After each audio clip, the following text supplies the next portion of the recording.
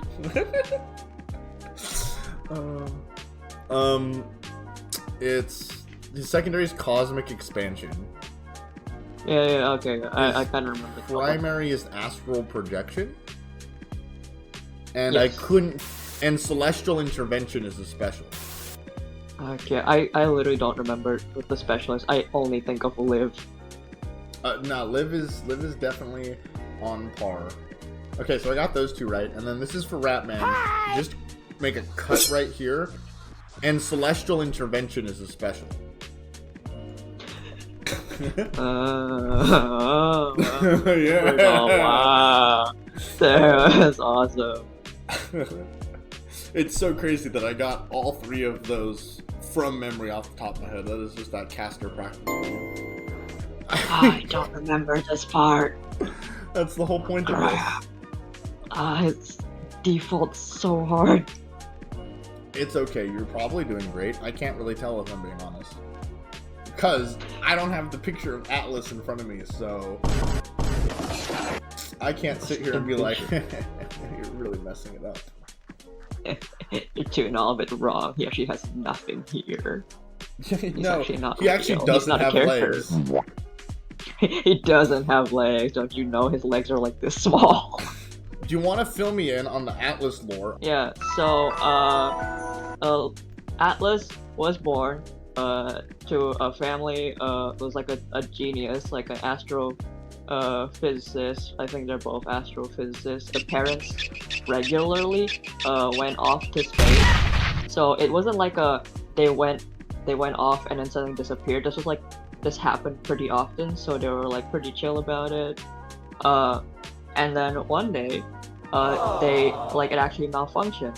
So they're sad about that, and the different way that they're coping is Luna thinks that they're still alive in space or whatever, like, and she's building rockets to she's trying to build like a good rocket to go find them in space again. But the thing is, Atlas is pretty sure that they're actually dead as hell in space, because like that is like the logical thing. Well, that was a great tangent, and now I really feel informed. Yeah, I feel informed about whatever Atlas is. Could you beat Atlas in a fight? Well, what would happen? Like, would he fight anybody? Hello everyone, we're back with two more matches. Well, one more match of the North American Strikers League, one of the lower division NASA, and I'm here with Magic 8 Ball. This is a bit of a banger matchup here, boys versus Dubu, bit of a playoff preview, maybe. Potentially, and this is going to be very exciting. They've the rosters are Vaughn is out, Hamster Quest in, Bells and You Already Lose versus Grimella, 3Z Preezy, and Obscure. Reds, so Dubu Strikers obviously locked into that 5th place slot, and they're just going to be trying to battle things out here, trying to show a good time during this final week. All in all, I think that a lot of these players are raring to go. Yeah, it is not important for playoff seeding. It is not important for playoff qualification, but as was said by Borg and Gordo, ending your season on the right foot does wonders for your team morale, does wonders for your prep going into playoffs. There's a break week too, so going into that with, I guess, the right mindset is super valuable. You have so much time to practice. Right, and especially on the side of Sad Boys, you know, if you end up going down during this set, even if you're like getting shaken off your rocker, you're going to be going into that playoffs match with a lot of weight on your shoulders. Yeah. definitely not what the Sad Boys want to do. They want to keep their only loss as one to Demon's Raw. They want to be in firm control going into this playoffs. But we should have our matchup soon, just coordinating the codes. And yeah, I think as the analyst desk said in the pre-show, the Sunubu Strikers are not completely without a chance. They could definitely take a game here, but it really depends on the maps. It depends on the starting awakenings. Depends on how well they're playing. And there's still a possibility. Obscure Breads has been playing out of his mind in these last couple of weeks, right? Especially during the Super Week, all of a sudden turned up a whole new level.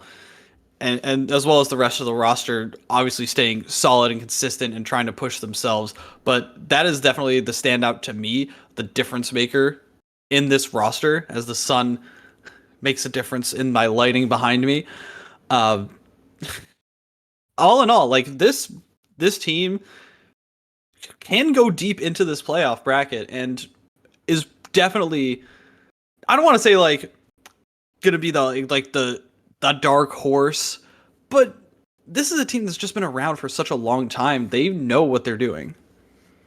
Yeah. For a long time, the name of the Sad Boys was synonymous with victory. 10 straight in Primetime Tuesday. Tons of other tournaments. Only faltering like 1 or 2 times ever, basically, in their entire history under multiple different names. But, you know, you gotta get the reminder, right? The Von Bells duo, they did not stand on top of the Season 1 of the North American Strikers League. Right. They got taken out by Light in those finals. So, yeah, definitely something, a title that they want to capture here. Because they have fallen short in the past. They fully are able to do it. But will this be the time they do it? Right. And especially with that loss earlier on in the season to Demon's Raw, that means that they're going to have to try and change up their strategy. Obviously, the game has changed since then. But yeah, you have to be going in with that chip on their shoulder. Like, all right, we've faced enough losses. Like, it's time for us to reclaim that crown, that assured spot of number 1. We are the best, period. And they want to solidify that. They want their legacy to maintain throughout Omega Strikers, not just in these weeklies, not just in the beta, but as a team proper after the release in NASL. They want to be the top. And that's what they're looking for. That's why this season is so important. Yeah. And I don't know what to say. Oh, never mind, they're starting. Thank you. I don't have to say anything more. I was waiting for the cue. It was taking suspiciously long. The Sunubu Strikers were doing some preparations. I've heard rumors that 3Z Breezy woke up 5 minutes ago. No shot. Probably not actually 5 minutes ago, but whatever it is, we are going into game on Atlas's lab, and they don't call it Vaughn's lab for no reason, even though Vaughn is not on the field right now. Wait a second, that changes things a little bit. It is Hamster Quest that is playing for the Sad Boys. Correct. Obviously, a fantastic player in his own right, but not going to have the presence, that consistency, that overwhelming dominance that we see from Vaughn on this map mode as the Drakkar gets taken away from Hamster Quest. Yeah. That pick taken away, and the Luna being picked on the other side. This is probably 3Z Breezy's Luna, if I had to guess. That Luna forward has been doing quite a bit in different games so far, but we'll see how it does against Juliet of Bells and the Dubu of Yuri Lose, and of course Hamster Quest there with the Era. Bit of an interesting composition difference, right? On the left side, we see the Sad Boys, and this is a comp that I guess we've been seeing since the beta, sorta-ish, kinda. But on the other side, Sunubu Strikers are kind of doing the classic of launch. They have the Rasmus, they have the Aimi. They're looking to really just maneuver across the map, try and use their dashes to get across, and 3Z Breezy instantly getting a barrier. Right, you have to look at the side of Sad Boys looking to fight a little bit more often, looking to try and get some cheeky KOs. Unfortunately, Hamster Quest is the one that gets KO'd instead, falling to the damage of the Luna, Aimi, Rasmus combo. And Bells, though, able to get one traded out. This is what we're going to be seeing. We're going to be seeing the long range poke versus that aggressive brawlery style from this team, this a little bit less mobile. So it's going to be a matter of whether or not Sudoku Strikers can control the core and the constant damage numbers so that they can take down players like Hamster Quest consistently, as we're seeing them do so pretty solidly so far. They just need to get this last gold barrier. Yeah, Hamster Quest's stagger bar is looking not the greatest, but Bells taking out 3Z Breezy Grimella though with the core, no barriers, and there it is. The Sundubu Strikers score the first goal of this matchup despite the striker disadvantage. Yeah, that was a fantastic pendulum swing by Grimella, understanding exactly that opportunity and able to swing that one around. You already lose. This is what I mean. It's just going to be, it doesn't matter too much if the players of Sundubu Strikers are going to get overwhelmed because they can get the ring around. They can try and trap them. But unfortunately, if Bells is right in your face on top of you, there's not going to be a whole lot you can do. They need to get it around him. And that's the way that they're going to be able to swing this one in their favor as Sad Boys takes their first goal. Yeah, incredible goal by Bells, but definitely something that Sundubu Strikers will just shrug off. They'll keep going. Grimella with the hook, looking for a bit of a play, but Yuri loses their top barrier taken with a flip. Grimella wins the strike or almost earns the bottom barrier as well. The nuke adds another layer to turret, but Yuri lose has the log, and the bottom barrier is still defended. Bottom barrier is still defended, but Hamster Quest might not have too much defense left, as well as Bells getting hooked. The Death's Touch from Grimella, able to send him off the side of the arena. And Obscure Breads with a beautiful core flip energy burst play that gets the last barrier, and a good pass from Grimella, understanding to center it for 3Z, who has been doing pretty dang well on this Luna so far. Just the placement of the nukes, the constant pressure, finding those KOs with the primary. This is very, very solid Luna play. Yeah, and if they can replicate that again, that would be good, but the flip goes wide, just stuns Yuri lose for a little bit. Obscure Bread setting up a very good turret though. Elusive will have to be burned by Caleb here, and Obscure Bread sends it up to 3Z yet again, looking for a dash play. The hook by Grimella does not earn the barrier still. Hamster Quest somehow staying alive. Bell is trying to get in there. The strike's up to the top side. The KO onto 3Z. It's enough. No Elusive to get out of that. And suddenly the striker advantage means that the Sad Boys take both barriers so quickly. Bell is trying to end it all there, but has the flip past the turret, sends it up, but it is still blocked. What in the world? Obscure Breads with the last shot of the Firewall Sentry, able to save that core. My goodness. And of course, Hamster Quest, Bell's absolutely shook after that. Fortunately, he's going to be able to bounce right back and catch that one in his ultimate with the help of Hamster Quest, who was hanging on by a thread. One that was hanging right off of your sock that you had to take care of, but they couldn't get rid of it at the time. All in all, like, Sundubu Strikers is playing well, but they need to be staying away from these side lines. Yeah, and right now, Bell's no meter, very low, but the striker advantage is still there. Can they make it happen? A pass up to the Era Tornado is almost everything they need. The Tofu Fortress by You Already Lose is perfect. Bell's going in yet again, has a punch, but it's deflected away by Obscure Breads. But look at You Already Lose's meter. He is about to have flip ready. Grimella pushing forward, but that flip has to be in the back of the Sundubu Strikers' minds as You Already Lose is ready, posturing on the top side, looking for a breakaway, passing it to Bells. Will they even need it? The flip away by Obscure Breads. The rocket to clear it away, but still, You Already Lose holds on to the flip, and it's just so scary. This is so tense. Trying to get this first carousel is so important. 2 flips up on the side of Sundubu Strikers. One gets burned. 2 players get flown away from the black hole singularity. And 3Z flies in and gets completely out of position to help Obscure Breads on this goal line. Missed the core. 3Z trying to get a core flip play, but no. That's going to be the 2v2 score by Hamster Quest. And that's Sad Boys taking the first set.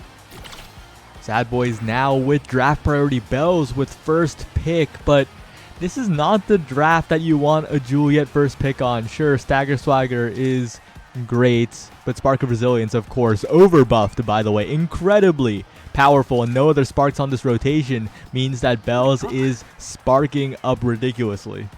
Yeah, I didn't know the amount that Spark got buffed. 150 max stagger on the first take. That's crazy, actually. That's actually insane. Yeah, and the first take counts for the spark bonus as well, so it's 150 plus. It's a lot.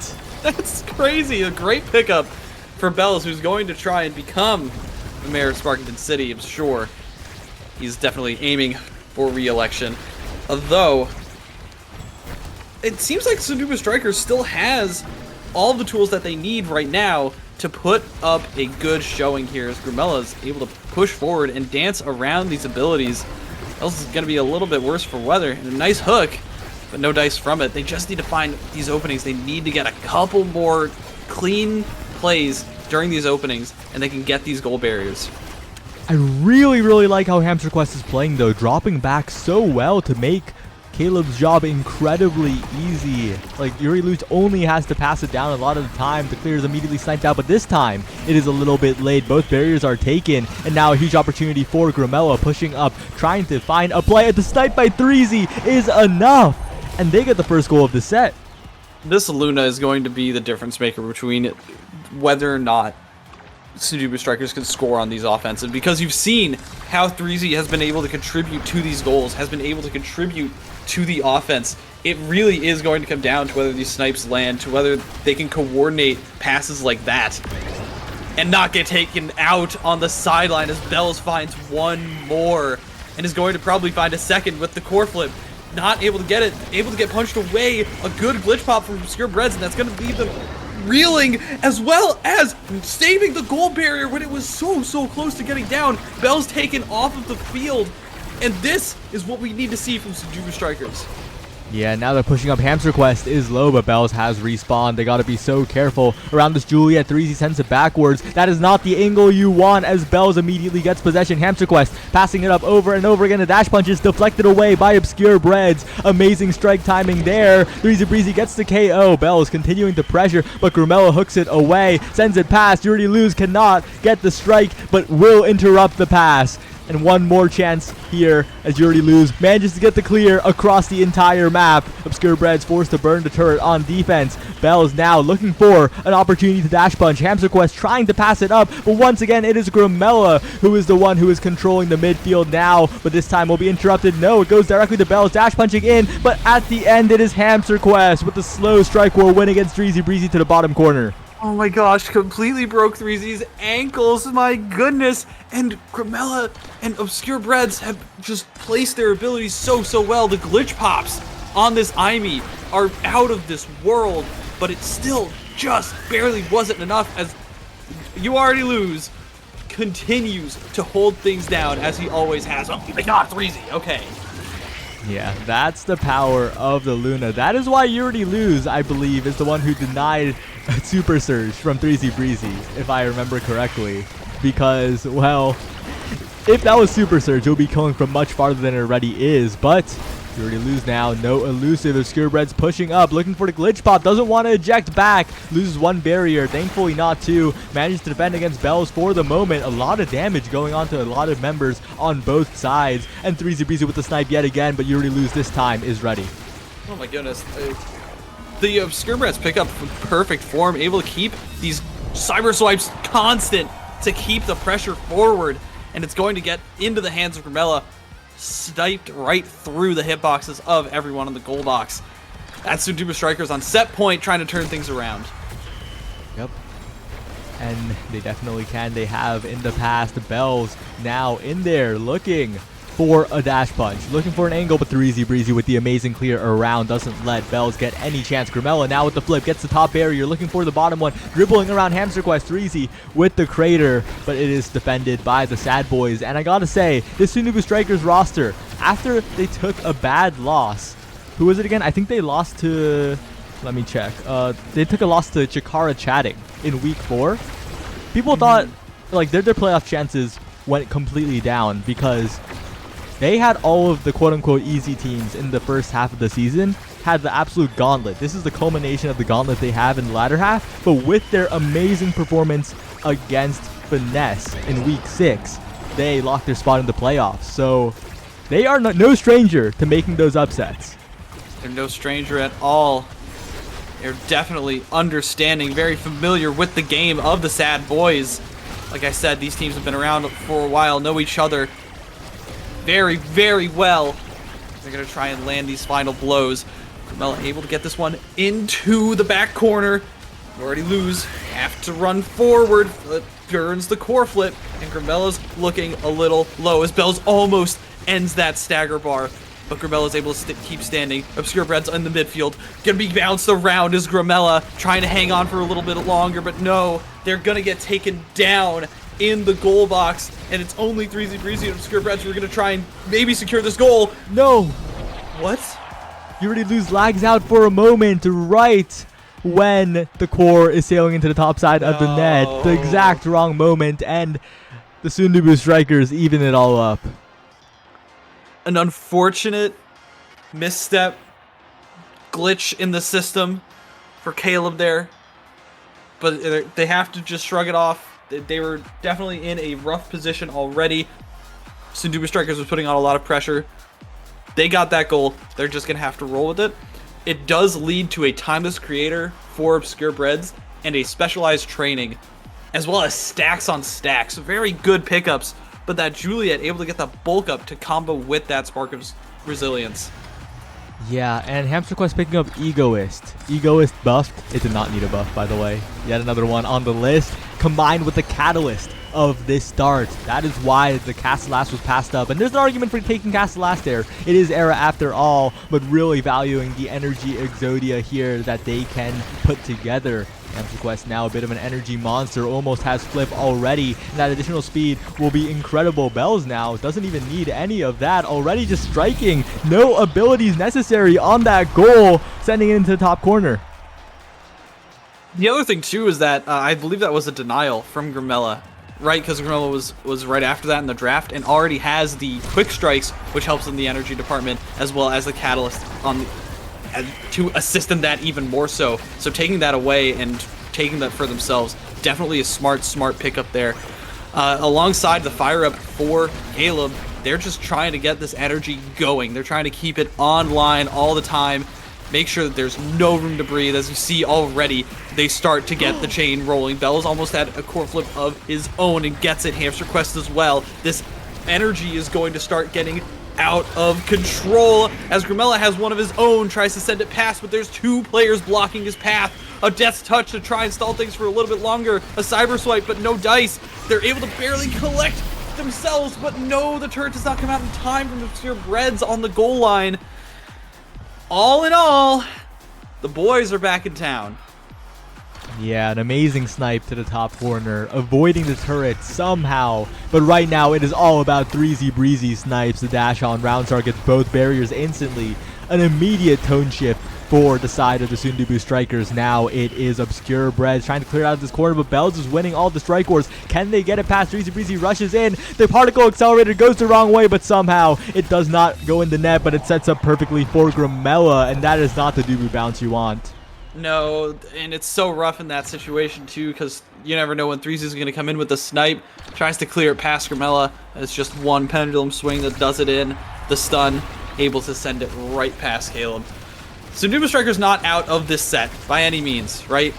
They just need to get a couple more situations like that with a couple of nice goal barriers from 3Z. As you see, they have an opportunity now over on the sideline. Players are start getting very, very much hit. 3Z crossing it towards the center. And a nice snipe from the Rocket. This is the kind of things that we need to be seeing. He needs to just be playing on the opposite side of where this core is, where the Grimella is, and they just need to try and work around this. Yeah. But Grimella taken out by the Super Surge Rudy Luz, who is taken out with full meter. This is not good for the Sad Boys. Hamster Quest forced to defend. Has played goalie in the past. Bell stuffing out the flip in midfield, but Obscure Bread still has it up. 3Z dash available. Hits Hamster Quest, and somehow they survive. The KO goes through. Bells earns it on the full meter. And now it is looking so bad, but somehow they get it around the core flip of Hamster Quest, but in the end, it is Yuri lose there with the ever-reliable Tofu Fortress on offense. Oh my goodness, that was almost very, very upsetting for the Sad Boys. The fact that 3Z hit that at just the right angle off of the play from Grimella, like that could have been so rough. But a big fish on top of the bulk up, on top of the spark for Bells is going to be. He's takes sparking. He's Sparking. Spark of Resilience is so strong. Spark of Resilience is so incredibly strong that he will just opt for it. The Deadeye will be given up, of course. Like, you can't really deny it as the Juliet. It's tough. But on the bright side, the extra special pickup for Yuri lose to Rapid Fire for the side of Hamster Quest. A lot of powerful picks on both sides of the field here. Everyone increasing in power greatly in that last round. Oh yeah. Ultimately, I still think that Sad Boys has the advantage here, right? They're looking so much stronger. They've got the Energy Exodia, and now these cooldowns are going to make it even harder to get past them from everyone, right? The cooldown from Bells with the Spark of Focus, the cooldown from Hamster Quest with these Bewitching Beams going to be shutting Grimella down consistently. It's going to be so hard for Seduba Strikers to break through now. They can try and level up Imi with that Prize Fighter. They can try and make it so that Grimella is just standing super tall. But in the end, it's going to come down to whether or not 3Z can land these KOs, and he's just missed another rocket. Yeah, the side of the Sad Boys were so low. Their health bars were minuscule, but they just could not finish the job. Now with the flip, though, that will be enough. 3Z getting the combo, getting the KO. Obscure Breads pushing up with the turret available, but it is cleared away by Yuri Luz. Now Bells with the meter is advancing. The pass down to 3Z. The flip is missed from Bells, but will still earn the barrier anyway. Keeps control of the core, but now it goes to Grimella. A missed dribble goes to Bells. Huge opportunity for the Sad Boys with the tornado closing in, but it will not happen. 3Z now rushing forward. Grimella with the flip, dribbled around by Yuri Luz. The outplays are coming through for the Sad Boys. Now Bells in front of the net has an opening on the glitch pop. Oh my god. Bells is simply insane. Bells, in that 2v3 scenario, just kicking it exactly where he needed to go, being the perfect spot to interrupt some passes and just give him a chance at preventing that power play from really upsetting them and getting out of hand. Like, that is the kind of outplay potential that this team has, and it's why they've been at the top for so long, is because at any moment, all of a sudden, Bells could switch to a defensive strike or two and completely turn things around in a scenario that should not have been his, and he just does it so consistently. All right, 3Z, that's not the dribble you want, but you'll still take one barrier still being up. Now Grimella on the bottom side working their way up the field, but it goes to Bells. And once again, Bells is pressuring. Yuri loses there, but the flip is burned. Huge plays by the Sundubu Strikers. The turret will defend the barrier quite well. Hamster Quest now dropping back to defend a lot of meter on a lot of members on both sides. So much damage coming out, but a great elusive by Hamster Quest. 3Z looking for the snipe, just sends it to the top corner on the rebound. Great follow-up, great awareness. Bells has 250 power, by the way. And 2,700 stagger. What the hell? Yeah. How? That's off of one. The only power awakening that he has is bulk up right now. It's just bulk up. Like, that is the only difference between, like, the majority. That's an insane statistic, and it's why he's doing so much damage. It's why these kicks are going so far. And that's why you could just get a free KO from, like, basically midfield on almost full health Grimella. I don't care if he has Big Fish. Yeah, like, Grimella has Big Fish. Grimella has the increased stagger for Big Fish, and that's still just completely KO'd him. This is insane strategy.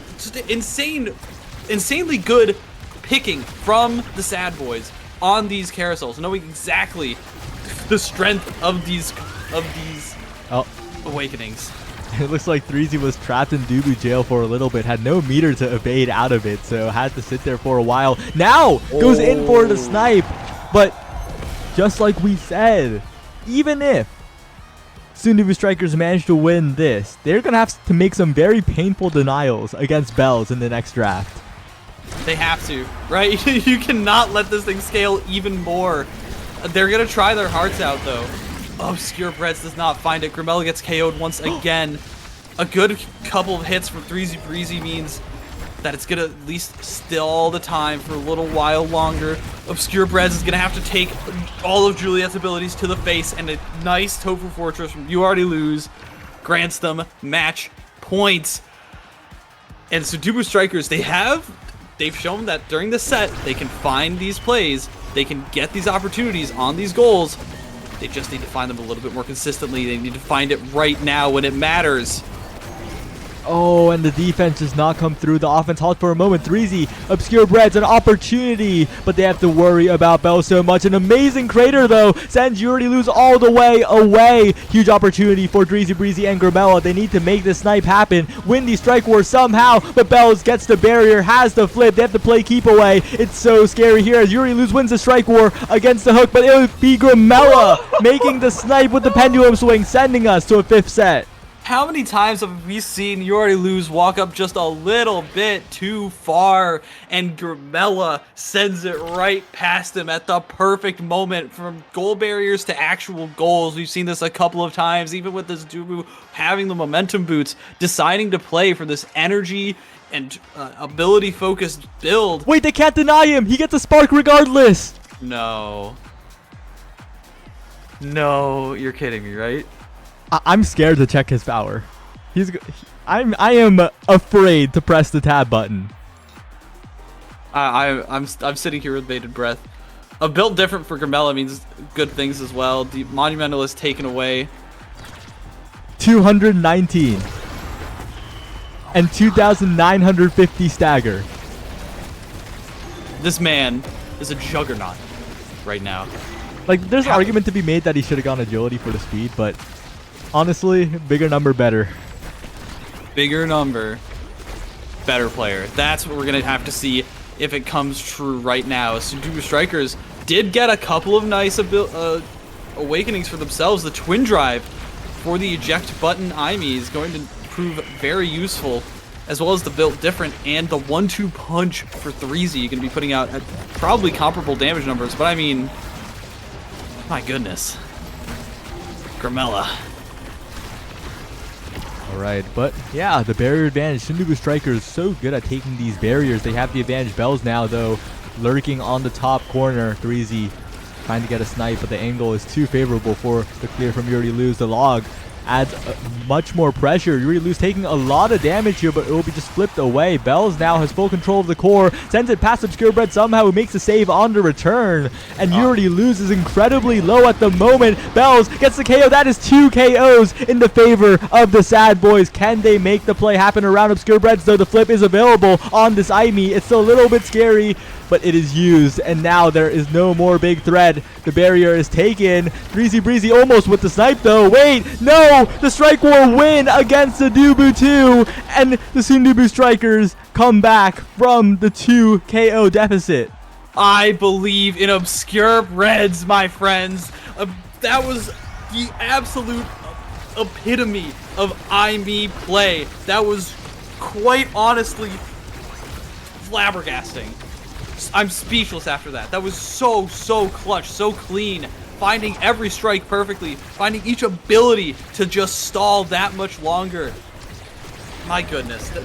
This is why I'm talking that he's been stepping up in a big way. Unfortunately, did not step up quite in the right way that time. Gonna have to try and defend this. Hamster Quest not gonna find that Bewitching Beam in this double KO scenario. Oh, an amazing snipe by Hamster Quest directly to the bottom. No hesitation, no chance for Obscure Breads to get there in time, and that is what you need when the goals are this close. They're so close, Saya. I actually have no idea who's about to come up on top on this, because, like, really, with this powerful of a Juliet, you'd think that there's absolutely no chance in the world that Sudoku Strikers has an opportunity, especially when it's Bells on this Juliet. But every time it seems like it might go one way, it comes right back around, right past You Already Lose, and gets a couple of nice barriers and puts it into a perfect offensive situation for the Sudoku Strikers. Can they find the picks? And they do! Gramella with a beautiful hook into the pendulum swing combo on a 1v1 versus Hamster Quest on this era. No Strike War win. That's going to be match point for Sudoku Strikers. Match point has arrived. But look at the meter. Look at Grimella. Look at the own barrier. That is not what they want on this critical point. As now it is all up to Hamster Quest in this midfield. You already lose lags at another critical moment. Does not lose 2 barriers. Thankfully, will have to burn the flip. And now it is looking a little bit scary as Reezy has flip in front of the barrier. Still defended by You Already Lose. Now Hamster Quest to Bells all the way around the world. Deflected by Obscure Breads with the glitch pop. It is still looking incredibly scary in the midfield. However, Hamster Quest, the only one who finds a little bit of peace, dribbling back and forth as Breezy finds the side of the wall. You Already Lose now in a 1v1. Obscure Breads with the outplay, with the glitch pop. Bells, though, will force it through with the punch, and the tornado will push the core forward as well. Hamster Quest now pushing up for a pass to Bells, interrupted by the glitch pop yet again. Obscure Breads absolutely dominating on the defense. Bells, all 3,000 stagger finally being taken away, being taken out. It is all up to Hamster Quest in this midfield to find an opportunity for the Sad Boys, but it will not be enough as Streezy Breezy finds the top of the net. What in heaven did I just witness? The absolute overwhelming just stat lines from Bells, the outstanding plays, Hamster Quest doing all that he could on the defensive end, and it still wasn't enough to match up to the immaculate Strike War wins from Obscure Breads, the insane snipes from 3Z Breezy, and the incredible combo plays from Grimella. That is the well-oiled machine that are the Sundubu Strikers coming through in full force at their full power that they unfortunately only got going at the end of the season, but my goodness, what a joy it is to win this. Yeah, incredibly good performance there, and I'm still amazed that they managed to burn through all 2,950 stagger of Bells. Like, that's insane. Oh, and they have the damage numbers to match it. I mean, 3Z put out 50k, as well as Obscure Breads and Grimella both right around the 30k mark.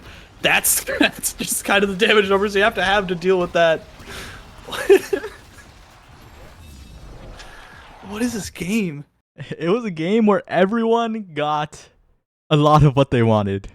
Like 3Z Breezy's build was incredibly powerful as well, and of course you can't forget the size and the quick strikes on Grimella, and of course Obscure Breads picking up a lot of strong awaken. Like everyone got a lot of what they wanted, and in the end, well, the Sundubu Strikers managed to clutch it out pretty much.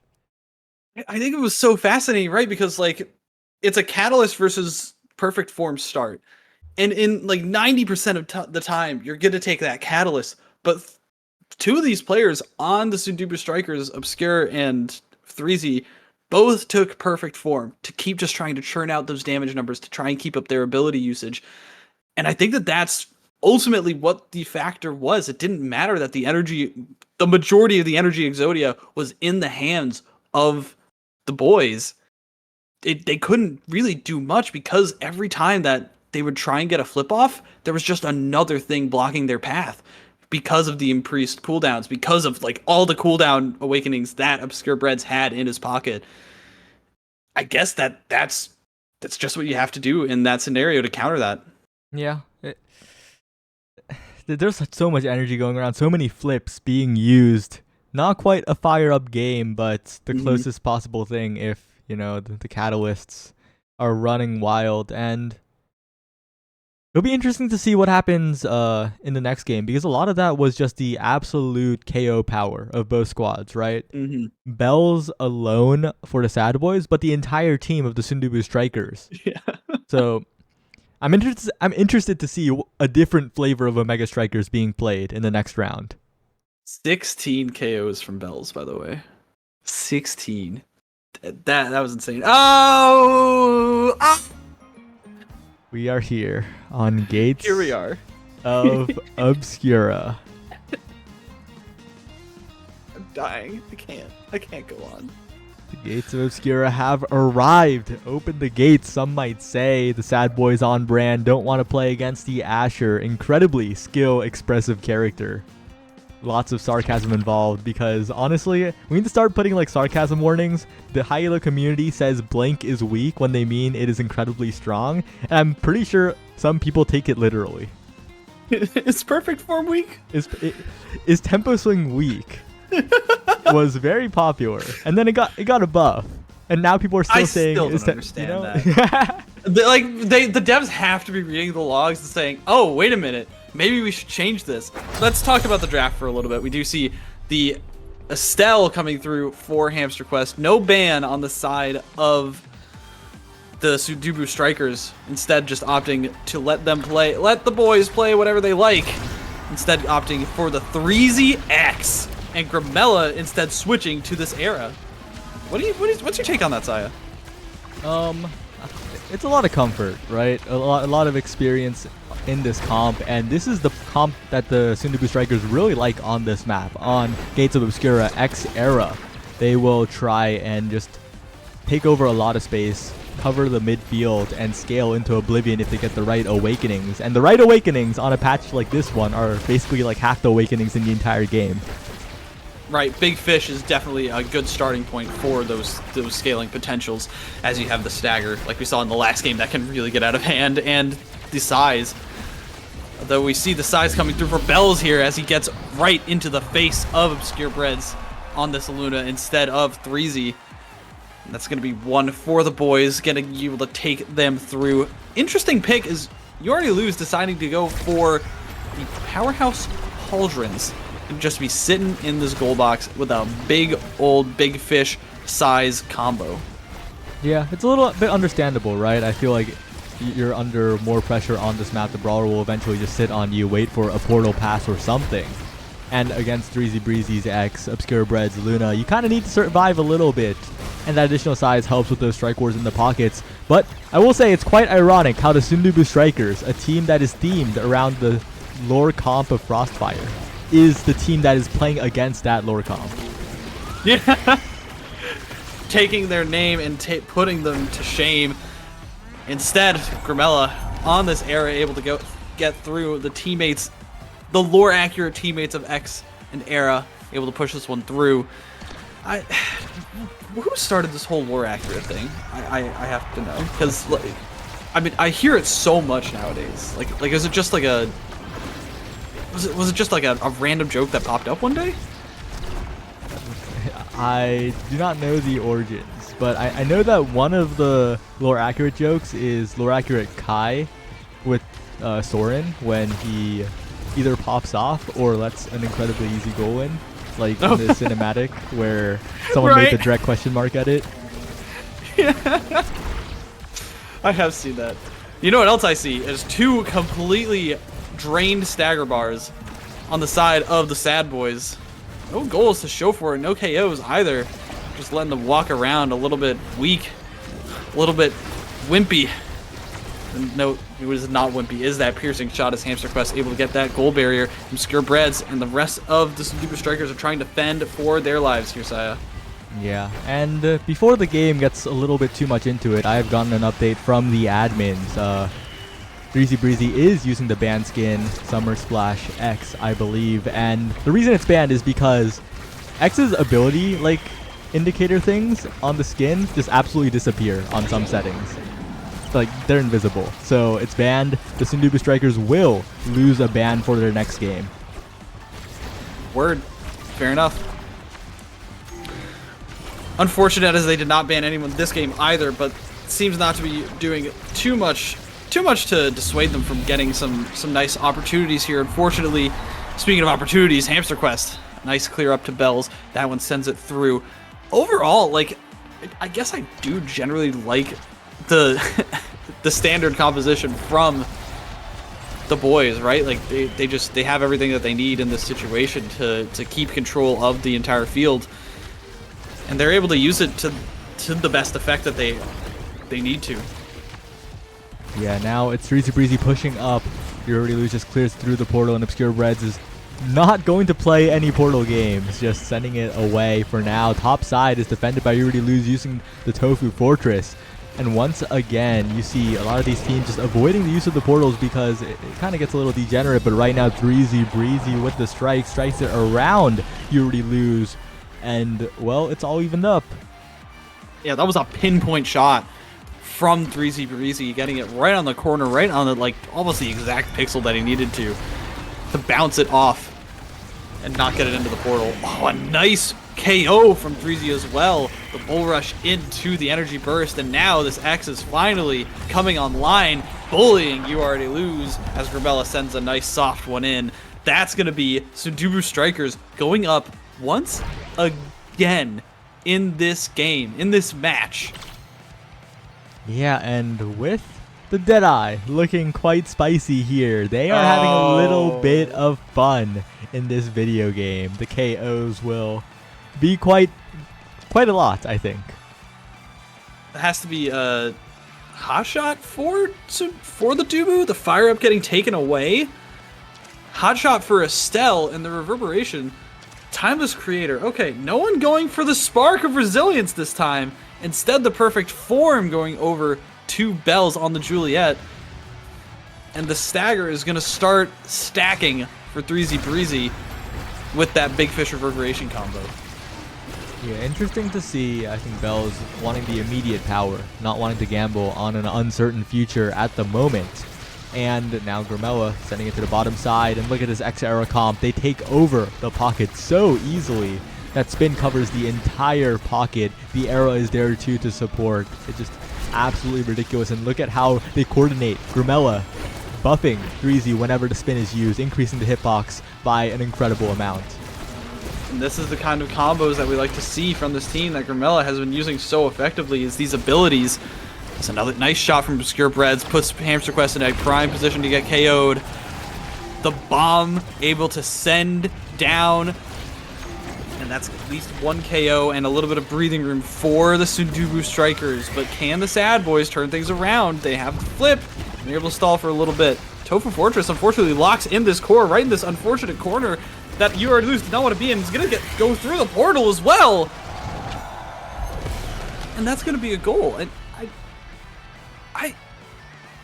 I just... was that intentional? Did he just accidentally walk into the goal? Into the portal? I think he accidentally slipped through a little bit. It happens sometimes. It's whatever, but in that case, Breezy immediately capitalizing to the top corner, to the far side.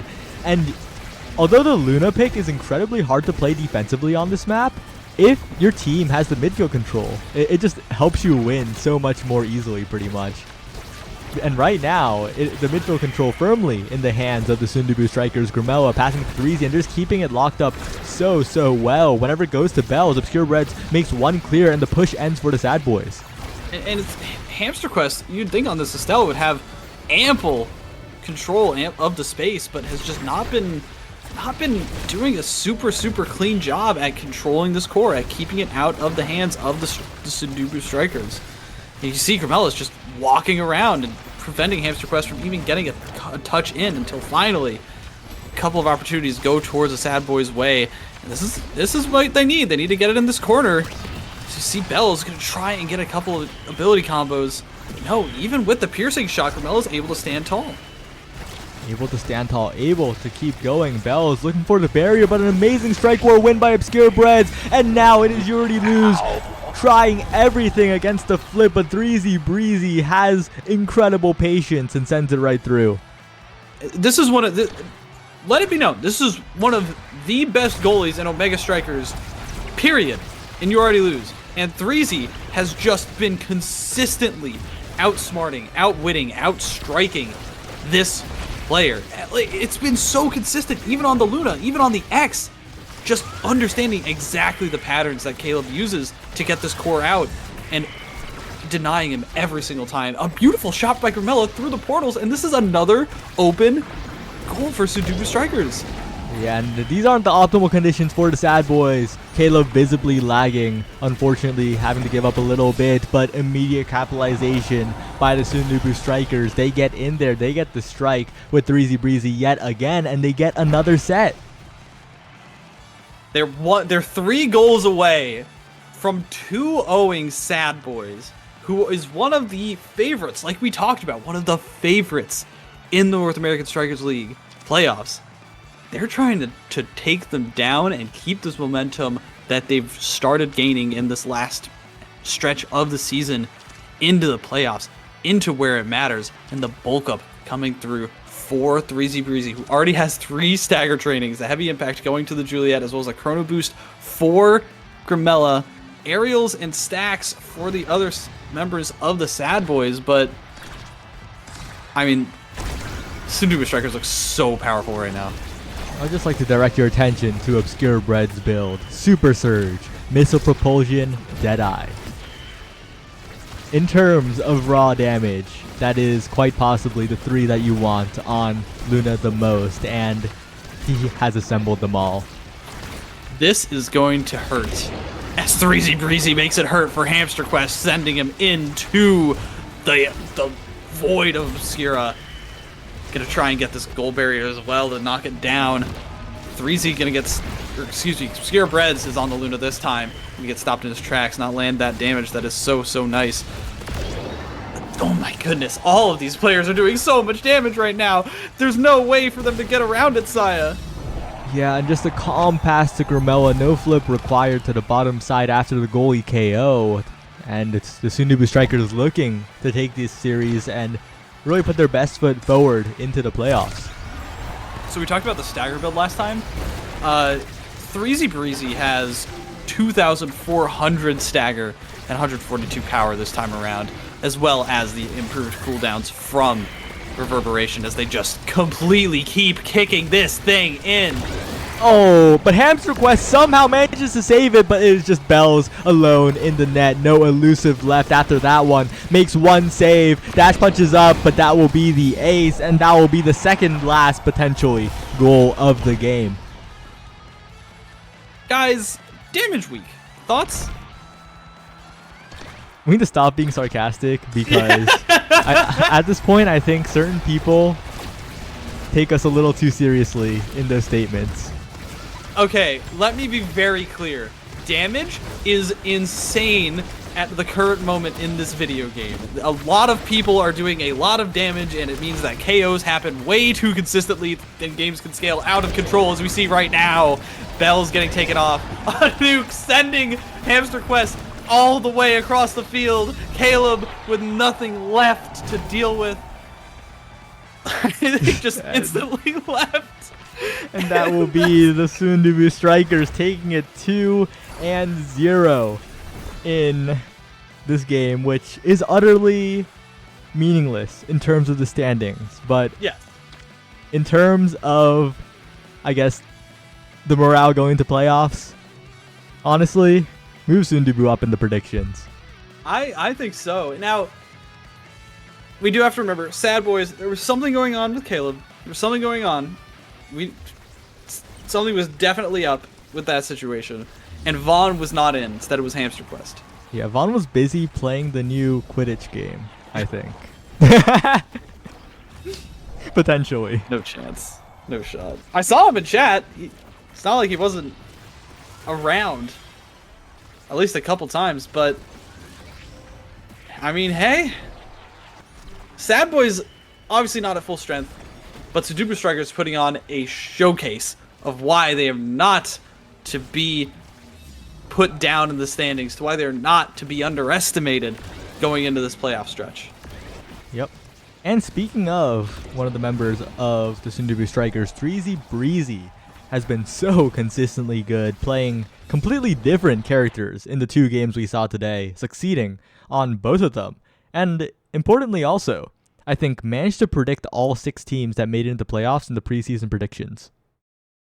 Yeah, that. A man of profit.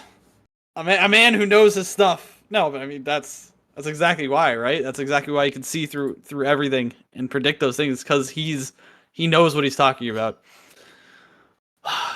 I don't think there's too much else to say on this Sad Boys Sundubu Strikers matchup. That was a 2-0. That was a very clean last game. But what do we have next, Saya? We have a trip to NASA. We have a little trip to the top of the standings in NASA involving one of the teams who is competing to be that number 1 seed going to playoffs. It is Platinum Exclusive who is at that top versus Demons Academy, who are still trying to, I believe, lock their way into the playoffs. Yes, they had the Foldy. I do have the Foldy sheet pulled up. They, with a win, they almost guarantee themselves a spot. But with a loss, wait a minute. Where did? Oh no, I have it. They guarantee a spot if Powerhouse Defenders beat LP Thieves, but like analytically that's unlikely. I think the LP Thieves are favored in that matchup, so the only way for them to be in control of their destiny is to win here. The Demons Academy team. They have to win here. That's what I thought. Okay. But even then, that doesn't guarantee them. It means that because if Bozo wins, then there are a couple tiebreaker situations where they might not end up going in, as well as Quest and LP Thieves.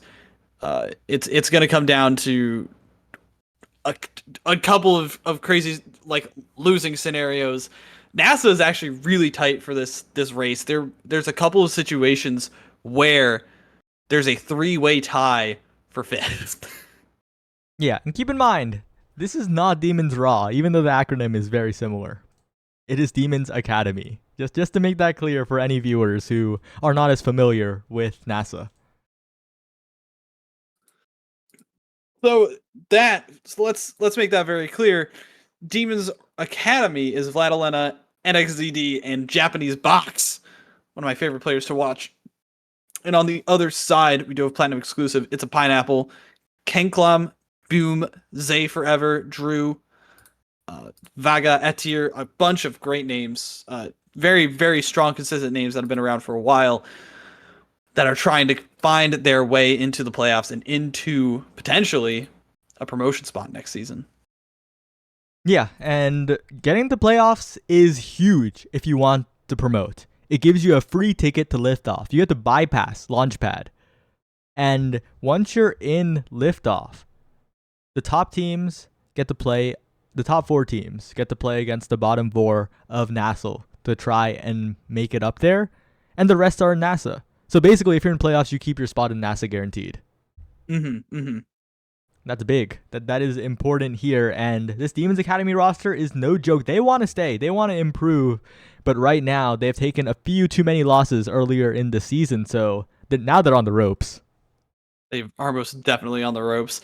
And you really want to get that secure ticket. You don't want to have to play another tournament. I believe they have to go through Launchpad to get into Liftoff, right?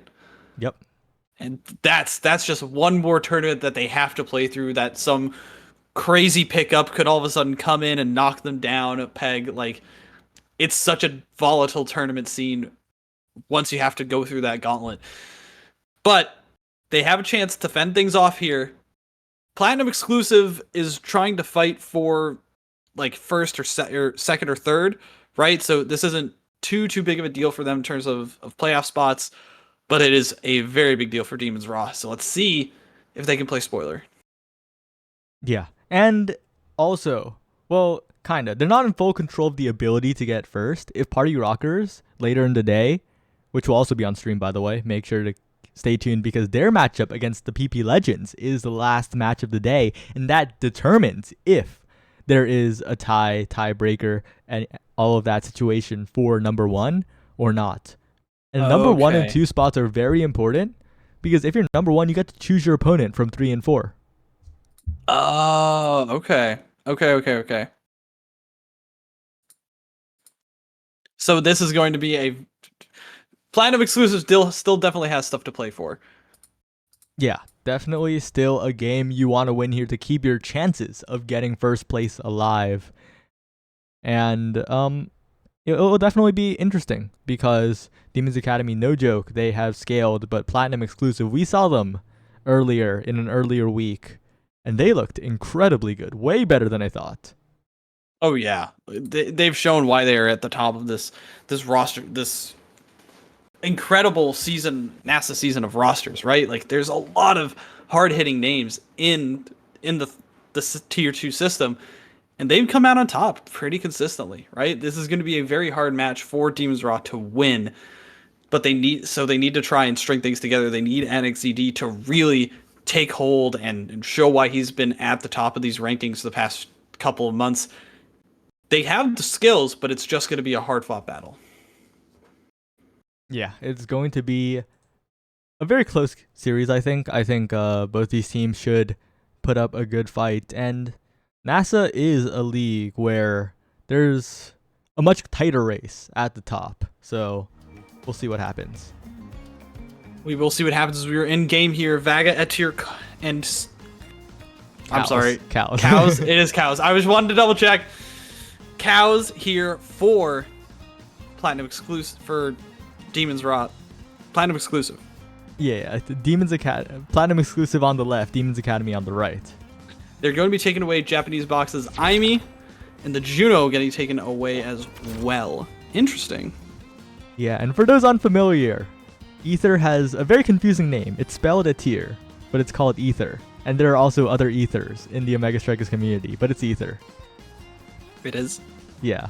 It is one of the stranger names in the strange name landscape of Omega Strikers, especially when to the right of Ether is Cows, who is not Covs. It is Cows, because the V's look like a W. Right. That one at least makes sense. Sort of. Right? I at least see where that one's coming from. Alright. We're getting into game. This is going to be Platinum exclusive versus Demon's Raw Academy. This is the last week of the NASA regular season as well, trying to secure playoff spots, trying to secure a chance to avoid the promotion tournament. Let's see what they can do. Yeah, it all comes down to this, and it's NXZD getting the first barrier, an early KO onto Cows, who was taken out on the Zentaro. And both these teams playing pretty damage heavy, right? That Drakkar and the Juliet against the Zentaro and the Vice. The Zentaro Vice has a little bit more damage, I think, but on the other side, there's an Atlas to try and stop some of that. NXZD with the follow-up strike on the barrier, another follow-up strike for the goal. That was incredibly quick. That was incredibly quick as well, and this is what I mean. NXZD is going to be the standout player for sure on this right side, on the side of the Demon's Raw Academy. They are going to be putting out a ton of damage. They know how to pilot these brawlers very well, even if Aether is going to put out tons of damage on this Vice. It's going to have to just try and work around it, try and find these plays. But that's not what you want to see. Great elusive. Really good strike as well from Vaga, preventing the own barrier by Ether, barely getting out of there. And that rune pillar is just absolutely holding it down on the top side. And once again, Vladilena pushes a little too much into the pillar, forced to burn the flip. Now, this is a little bit scary. The offense just has not been there from Platinum exclusive so far. And, yeah, I'm not sure, but Cows, making me eat my words instantly, gets double barriers, gets the dribble on one, goes for the second, and suddenly they're in control. Yeah, it seems like they've finally found their footing this time, and a beautiful shot from Cows off the core flip, able to get that one through. They finally seemed like they got their hands on the core, is what it looked like, right? They were kind of just trying to fend off the pressure from Demon's Raw Academy for that initial time being, but they got their hands on the core, they were able to get in control, and once they do, it seems like they have a good sense of dribbling, a good sense of how to maneuver around this Atlas, which I think is really important. If you're a forward, you need to understand how to bait out those abilities, how to get around them. Yeah, and Vaga, though, reaping the benefits of those pillars quite a bit. They're staying for such a long time. And now gets the flip. NXZD almost gets the counter flip, but almost is not good enough in a game where the margin is so small. And Cows with the perfect snipe with a Zentaro special. And whoa! Ether respawns only to get instantly KO'd. That's so crazy. You have to be very careful with NXZD basically camping that respawn spot, waiting for that opportunity, and putting Ether away for the time being, and opens up another goal barrier. That's such smart play from NXZD, and tries to find Ether again, but not able to get it. Very close. This Vice needs to be so careful because it is very clear she has a target on her back. Yeah, great pillar by Vaga. Great shot by Cows, but it is just off target by a tiny bit. Now Japanese box with the Molten Bolt. Vladilena redirects it, keeping the speed off the middle. And that will be an incredible goal from all the way across the field. Incredible goal indeed. A little bit of a fortunate happenstance for sure, but these players are going to be putting out everything that they can to try and turn things around in their favor. And fortunately, the members of Planet Exclusive were not ready for that crazy situation, that crazy set of chances that Demons Raw Academy put forward. It's just a matter of trying to being in a good spot to react to those things, but not doing so that time. You can see that they're very, very pushed back. So much presence being put on the field for Demons Raw Academy, and that's exactly why Cows getting very, very unfortunately staggered, but not able to get KO'd as the banish comes through from Vaga. This is the back and forth that we're going to be seeing all game. Yeah, and this rune will only scale up as the game progresses, already defending so well with those pillars. Now Cows with the flip, sends it through, double! Barrier, the McDouble comes out, NXCD dribbling, but the strike war against Japanese box is won by Vaga. The Drakkar gets a little greedy, but so does Vaga. The pillar does not form in time. And once again, Vaga is now almost out of resources. NXCD is in there with the strike instantly, and that will be Demons Academy taking the first set. Yeah, they've definitely overwhelmed the presence that was Platinum Exclusive, right? The players on Platinum Exclusive, the characters are a little bit squishy. They can get banged around. The Atlas can stand up very tall alongside those ultimates to keep themselves healthy. They're going to have the advantage in these long brawls. And NXCD just took perfect advantage of it as he gets that bulk up for his troubles. Yeah, interesting picks coming out, but Missile Propulsion, huge power pick for Japanese box now. That's something to be a little bit scared about. Oh yeah, especially because Prize Fighter was the starting awakening for all of these forwards. Timeless Creator, the awakening for the goalies, which is why we see the Atlas and the Rune, both very huge benefactors, as you saw the improved size and duration of these creations. And I love that nice little rhyming scheme there. Absolutely, but Ether, the snipe falls just short. They win the strike war though, send it down. Japanese box does not have a strike in time, and suddenly they get a goal right after it was so calm. But yeah, the greatest beneficiary of that time was probably Vaga, right? With the Rune Pillar staying for so long. That as a starter is ridiculous. Has so much time to just place them on the corners of these barriers on Night Market. And if something like a Prime Time, something like a Hot Shot comes through for Vaga, that could just be the game becoming near unwinnable for Demons Academy. Right, how do you break through those crazy pillars? How do you break through when they're coming up almost every few seconds? And they need to find a strategy, or they need to just not let that happen, which is why they're playing so aggressive right now, which is why they're doing as much as they can to keep these carousels from scaling up too much. They're going to try and get these flips through. They're going to try and burn those abilities as much as they can. But Vaga has been doing such a good job, honestly, on this Rune goalie. Has been showing exactly the potential that it has. Absolutely, making it look quite good here. Ether now with the patience, sending it around the primary of Vladilena, but NXCD has a chance, immediately banished. No more chance there for the Juliet. It will just get passed around. Ether elusives, does not get staggered, and it is Cows with an amazing play. Has the flip to follow up as well, and Vladilena just cannot get the core. Cows is definitely going to be the difference maker here, right? Has the slick kicks, has the spark of focus now for those cooldowns, is going to have to try and use that core control with these abilities, with the movement, to try and get these goal barriers before the KOs can fall, before these players can scale with those Prize Fighter stacks. Because, like I said, they're squishy. It's just going to be a race against time. And if they run out of it, they're going to get KO'd just like that. Yeah. All right, now it is once again the timeless pillars being put out. 2 pillars, so hard to get through. And now it is Cows on the top side, cannot get a hand on the core. Amazing navigation by NXDD. Japanese box now snipes it. through past the pillar. Ether forced to fish it out, but Cows is the one who is staggered now, and the damage is just so consistent from Demons Academy. They are making this work. Japanese Box is taking a lot of chip damage, but the heal from Atlas will basically just send him back to full along with the orb. Send him back to full, and it's going to be Cows trying to stay alive for the time being. A crazy, unfortunate shot from Ethier, not landing on the goal barrier when it mattered most. Like a pixel away from landing. And that's going to be NXZD taking this one to the bank for the time being. Going to put down a deposit, not a full cash out. They still have a lot more to play in this set. What a tragic occurrence, right? Because that snipe on the flip was so good from Ether, but it just could not get anything, and immediately on the other side, NXZD has been such a bright light for this squad of Demons Academy. The scoring potential is ridiculous. Japanese Box so consistent in the midfield. They are making it work here despite being down 2 goals.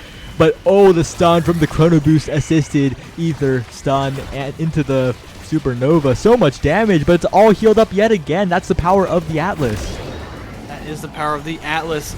Every time they think they find an opening, maybe now it's a chance, but NXT with a nice elusive. Feeling low, but not too out of it just yet. That goal barrier falls during the power play on the other side, and that's NXZD has to burn the last elusive. Is going to probably end up getting KO'd here if not careful.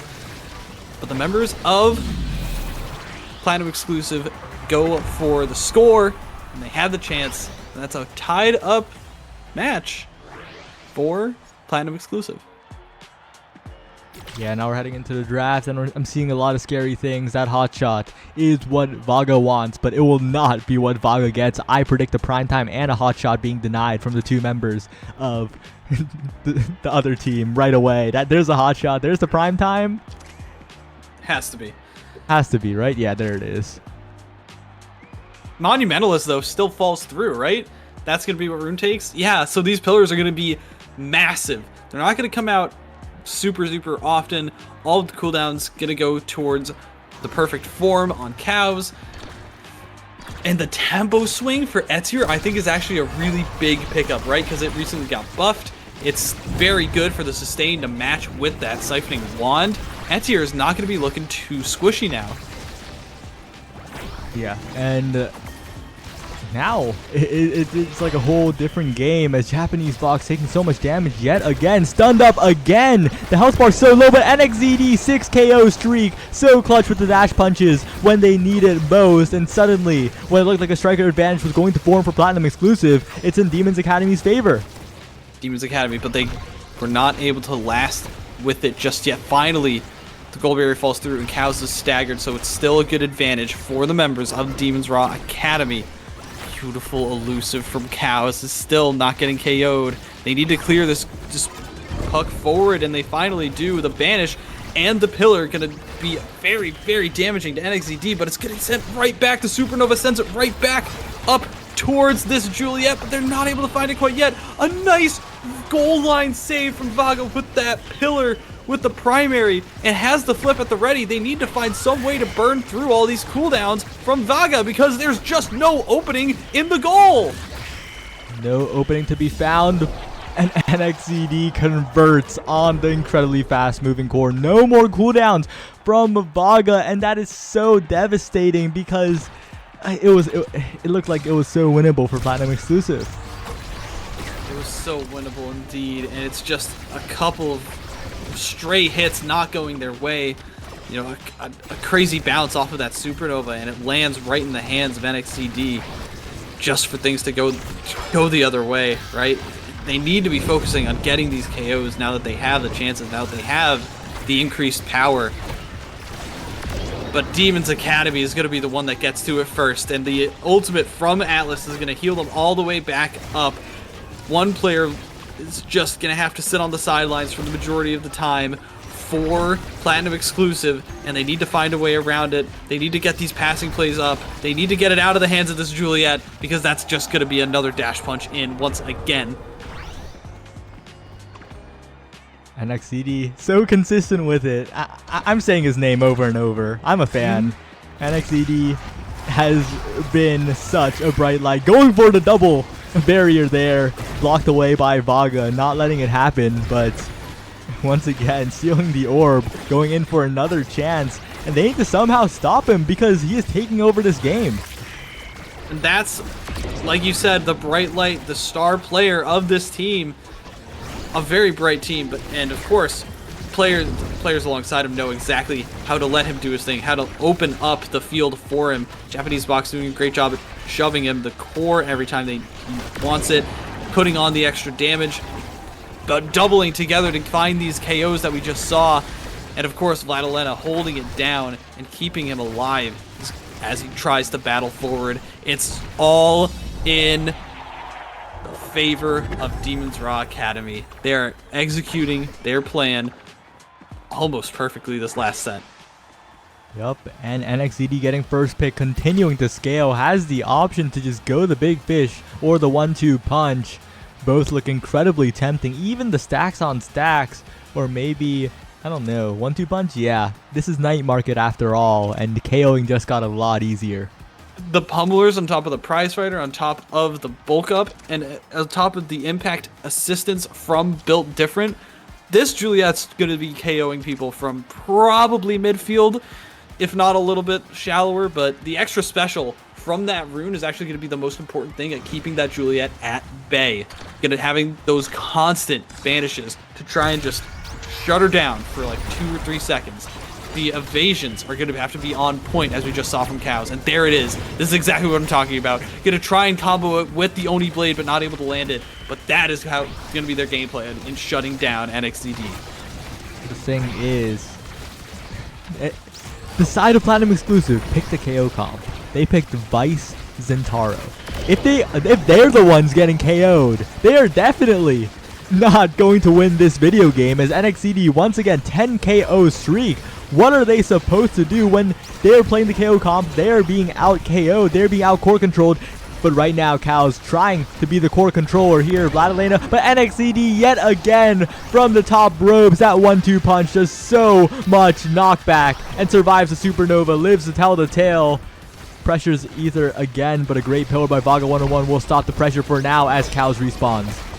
Oh, a good stun, but no power core to land to stop Japanese Box, and is going to be able to hit that one into the enemy side of the field. Finally, Cows is back online, is going to try and hit that one with the Oni's Blade, but it's not going to find anything this time around other than that corner of the arena. A beautiful banish from Vaga, going to be able to shut down NXCD from getting any funky thoughts. Unfortunately, it's about to get funky fresh as that KO lands for Vice, shutting down that rock and roll. It's going to be a one last attempt from Cows to try and send it past Vladilena, but Vaga is going to be able to try and get the core flip, but no, NXCD says it's time to stop and hits that one right back in. My goodness.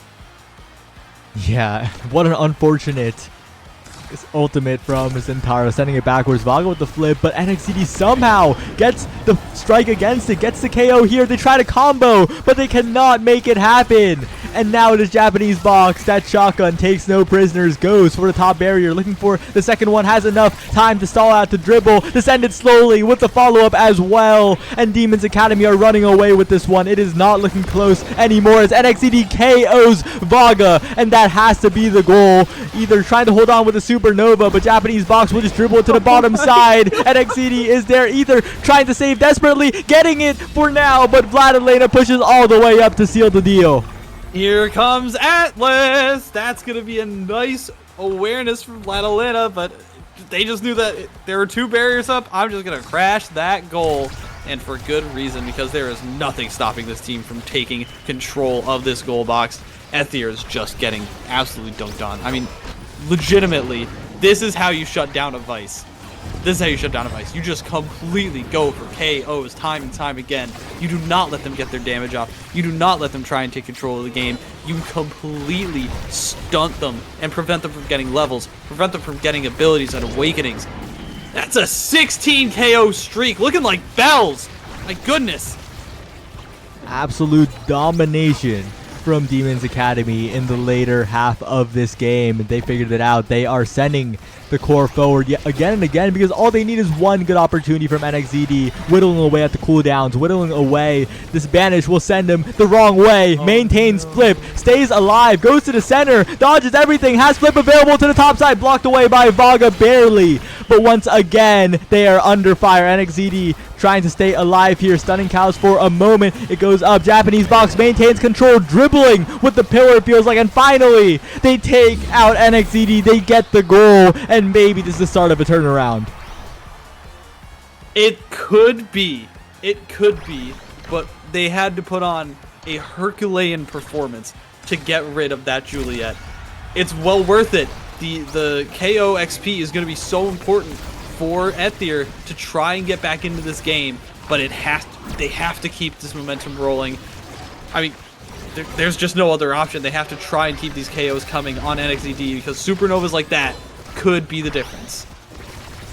Yeah, and right now, once again, it's looking scary. Vladilena pushing up so well. Also, can we note, either did get double stun duration.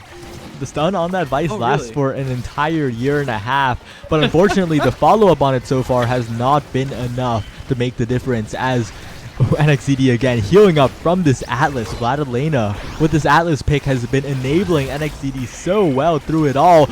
Oh, but a bad angle does not get the bounce off the bumper. Capitalized on by Cows, who sends to the bottom side, and they pick up the pieces. They even it up, and suddenly we're at 2-2. They just needed to start getting a little bit sharper. A beautiful power chord from Ethier ends up sending that one in the perfect angle to get it right back to Cows for that goal. This could be anyone's game still. But Demons Raw Academy looking like they're all of a sudden in the perfect spot.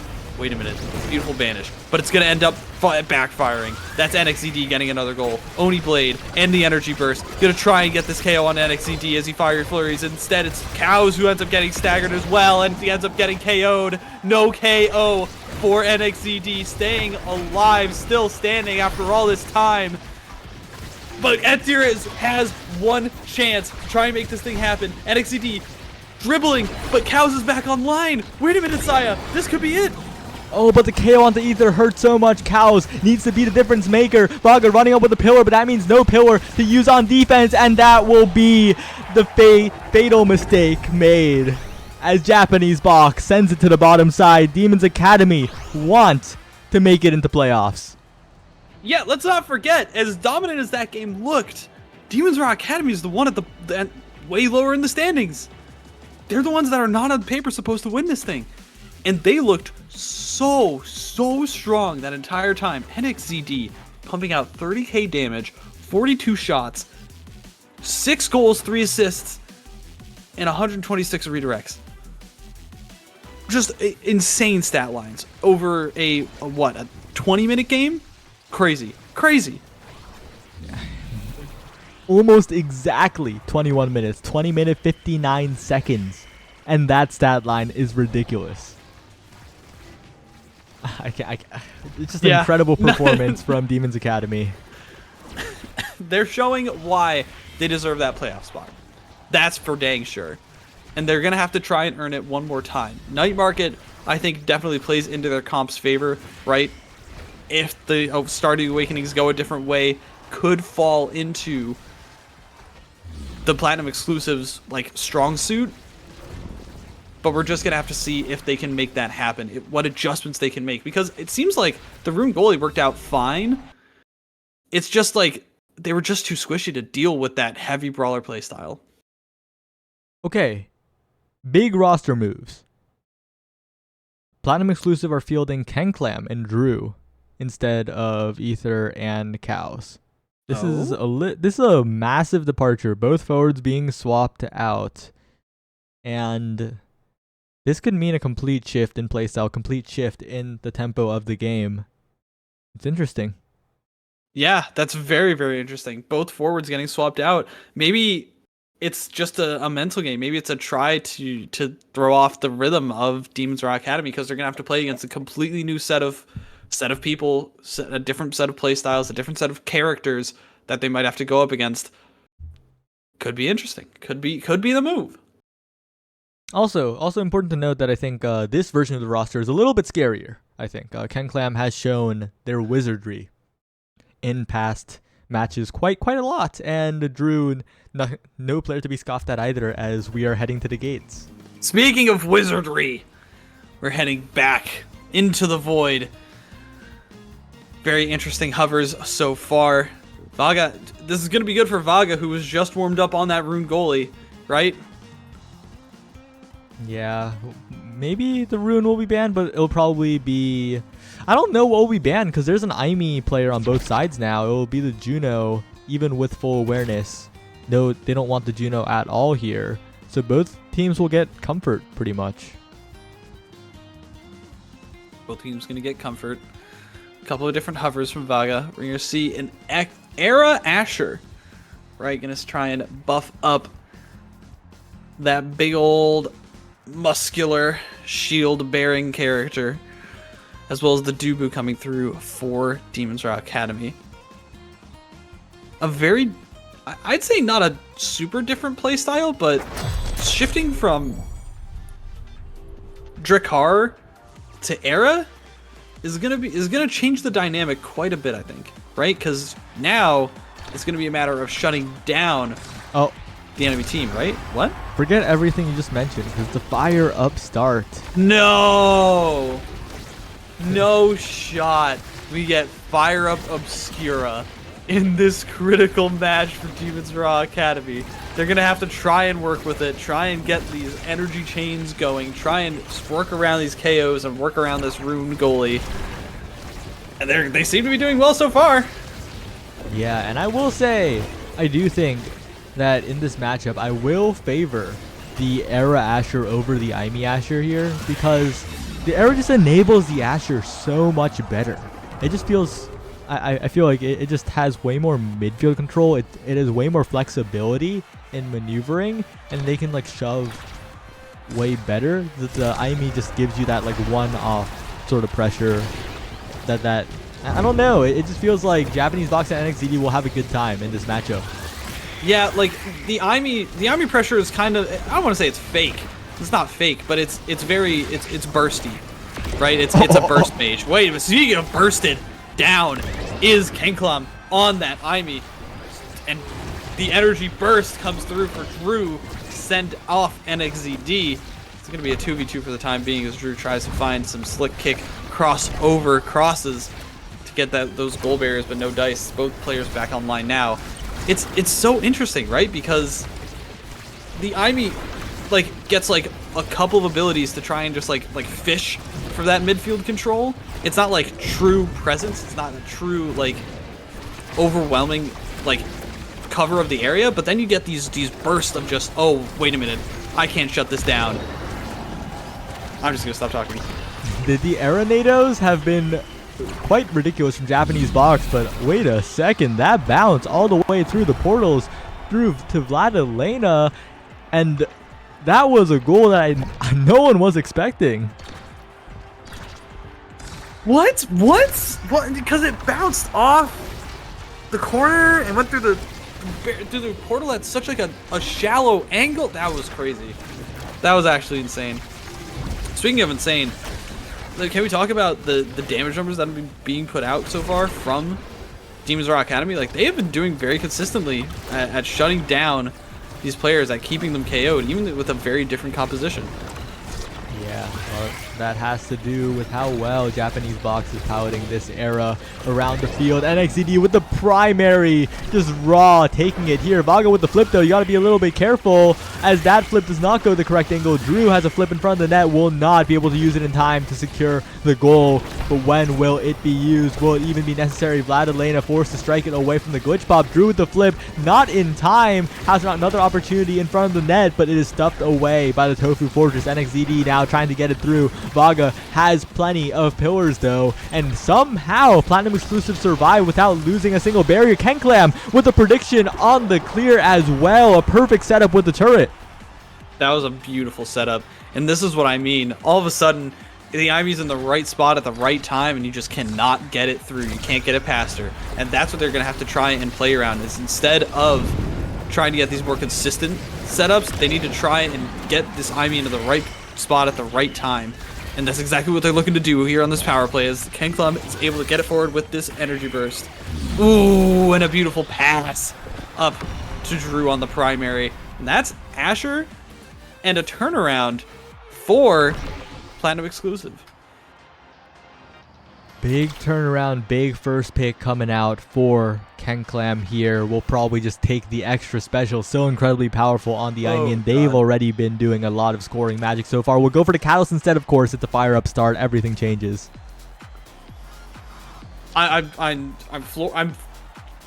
Yes, you know what? That makes sense. The Stagger Swagger from NXZD to try and combat the presence that's going to be put out. The extra special for the Tofu Fortress is going to be really good for shutting down those portals. The Deadeye for the rune means that those pillars are going to hurt a heck of a lot more. And a Super Surge coming out for Japanese Box. I guess there wasn't too much else to take, right?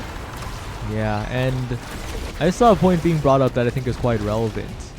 The era visual effects on the skin especially look very similar to just Obscura in general. Maybe that's why the Tornadoes have such a high kill rate so far.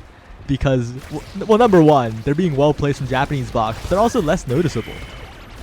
Right, yeah, kind of you know, how some players pick different skins on melee, different colors on melee for depending on which map they're on, right? It's important because trying to get at least any advantage that you can with the mental game to try and get your opponents off their rhythm and shatter and, you know, cover your intentions is so important. Speaking of intentions, a lot of dirty intentions with these portals, with these corner plays from NXZD, as Vladilena is doing a great job at passing to NXZD, but instead misses the 50-50 as Drew gets that one in.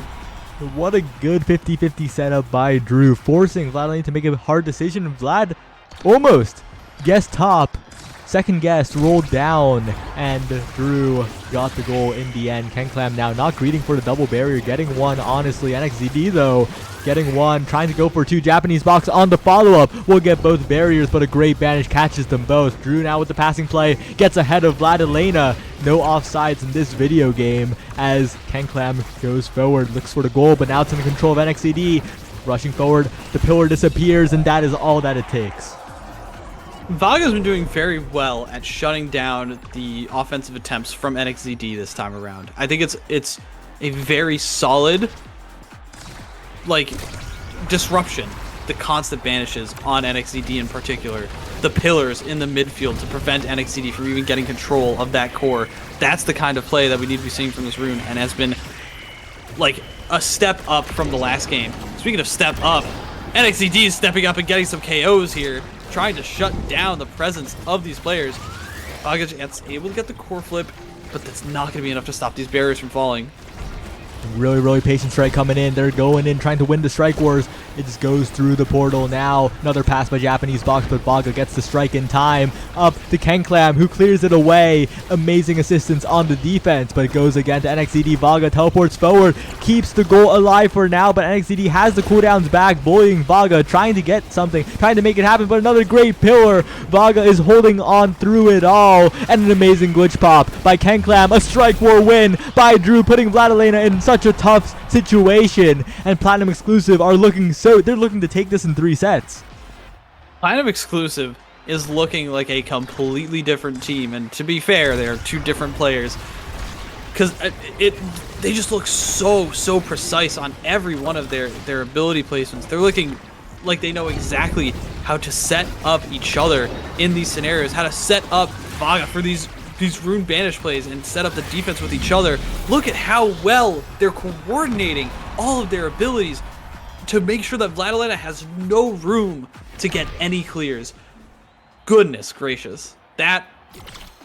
This is what I expect to see from Platinum Exclusive. Yeah.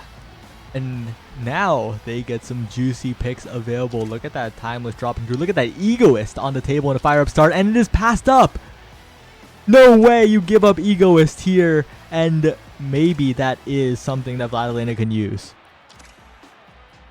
Maybe?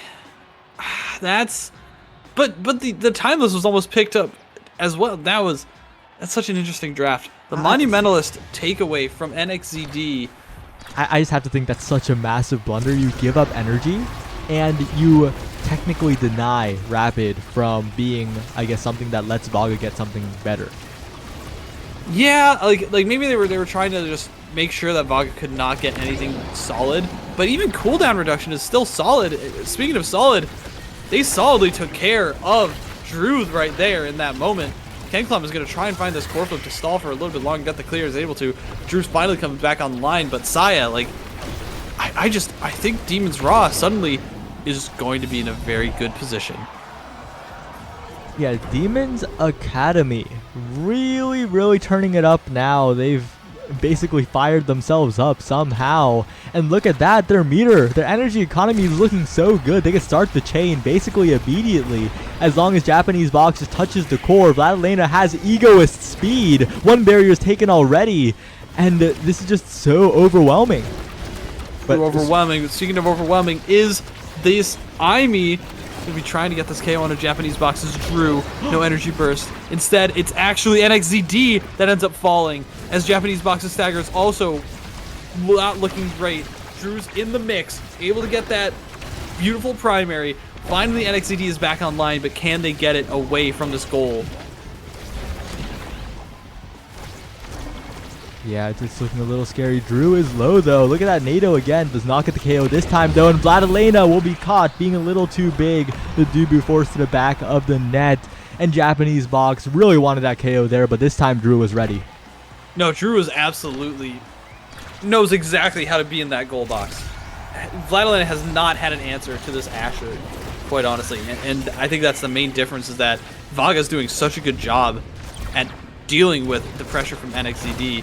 Even if it isn't the best at times, even if it's like some goals fall through, Vladilena looks completely overwhelmed by these forwards. Yeah, Vladilena will have to make something happen here, but KenClam has been so consistent. Drew with the flip again. This forward duo is working out way better for them, both in terms of comp and in terms of playstyle. And Demon's Academy are gonna need to find an answer. Demon's Academy need to find an answer very quickly. If not, they're gonna have to wait till the next game to try and turn things around. Banish from Vaga.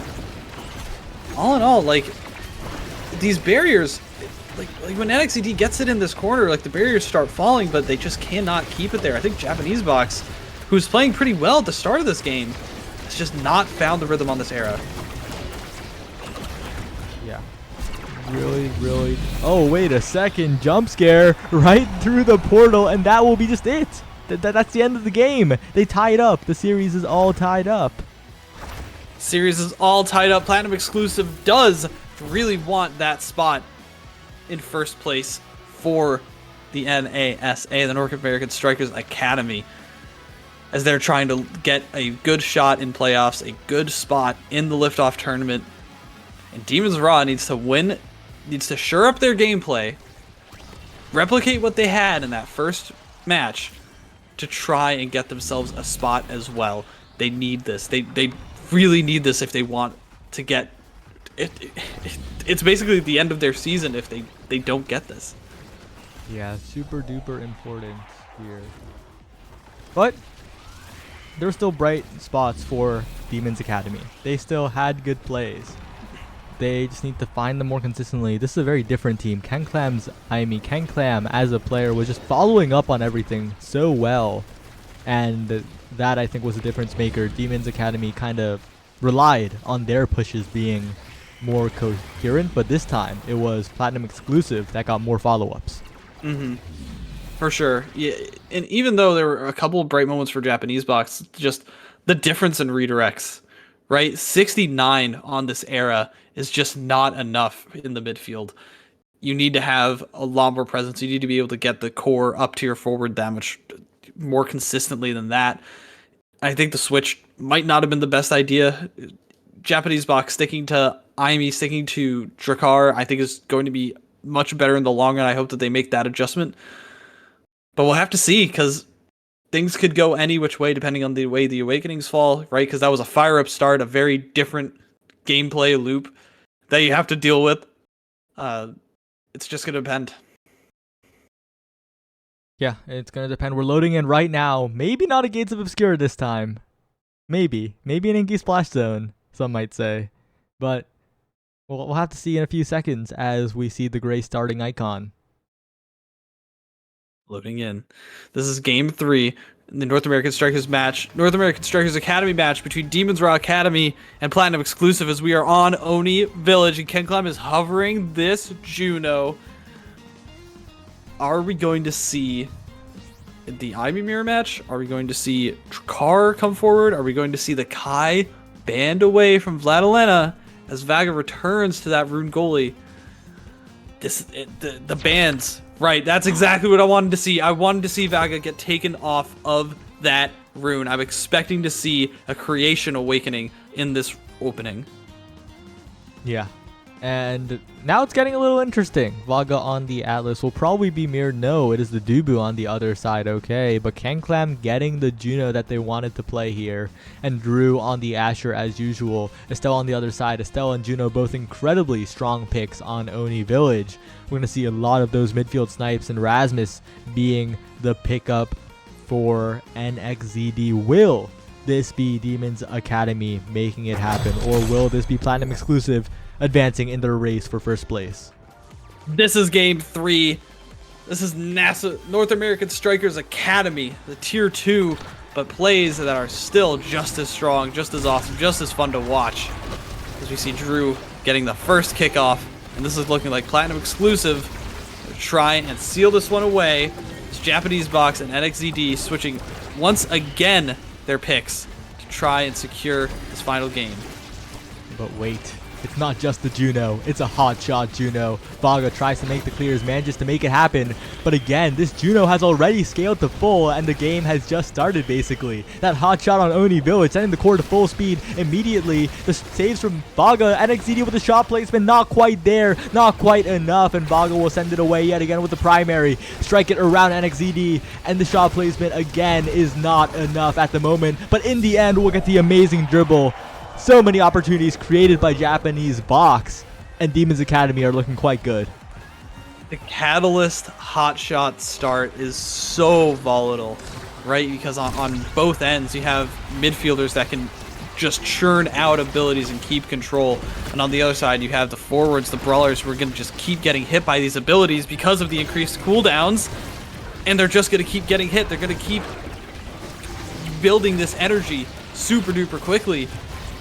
And I think it's going to turn into the favor of the folks on Demon's Raw Academy because they're just going to keep building these core flips that Vaga will just not be able to keep up with on this Atlas.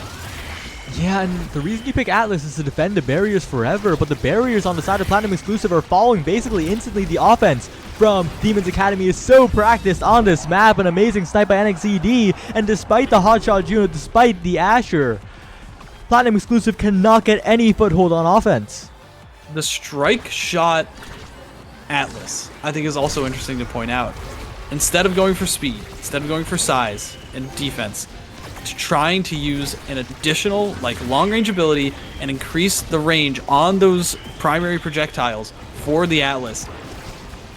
It's a strategy that we've seen before, but I think in this current situation, to try and keep up with this, with the Rasmus, with the Estelle, it's just gonna get turned around. Yes, it's a lot of core control, but is it enough to deal with all of that? I'm not sure.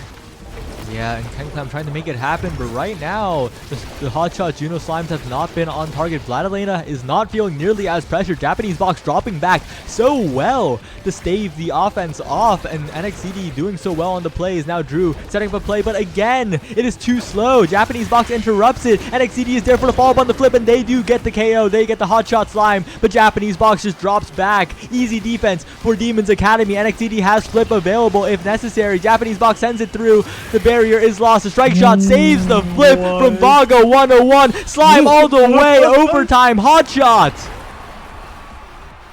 What an insane strike shot from Vaga. What in the world was that? Turning Atlas into a ranged goalie demon? Is that what I'm about to see? As Drew ends up getting another set of barriers. All of a sudden it looks like Platinum Exclusive is online. I think they figured it out, but NXCD is still a menace, dribbling around the entire map, looking like they have quick strikes without quick strikes being on the starters. Trying to get some follow-up here, but Drew now unleashed, unchained, the Pat Splitter being sent forward. The Tofu Fortress does not hold! He just sends it right through the Tofu Fortress!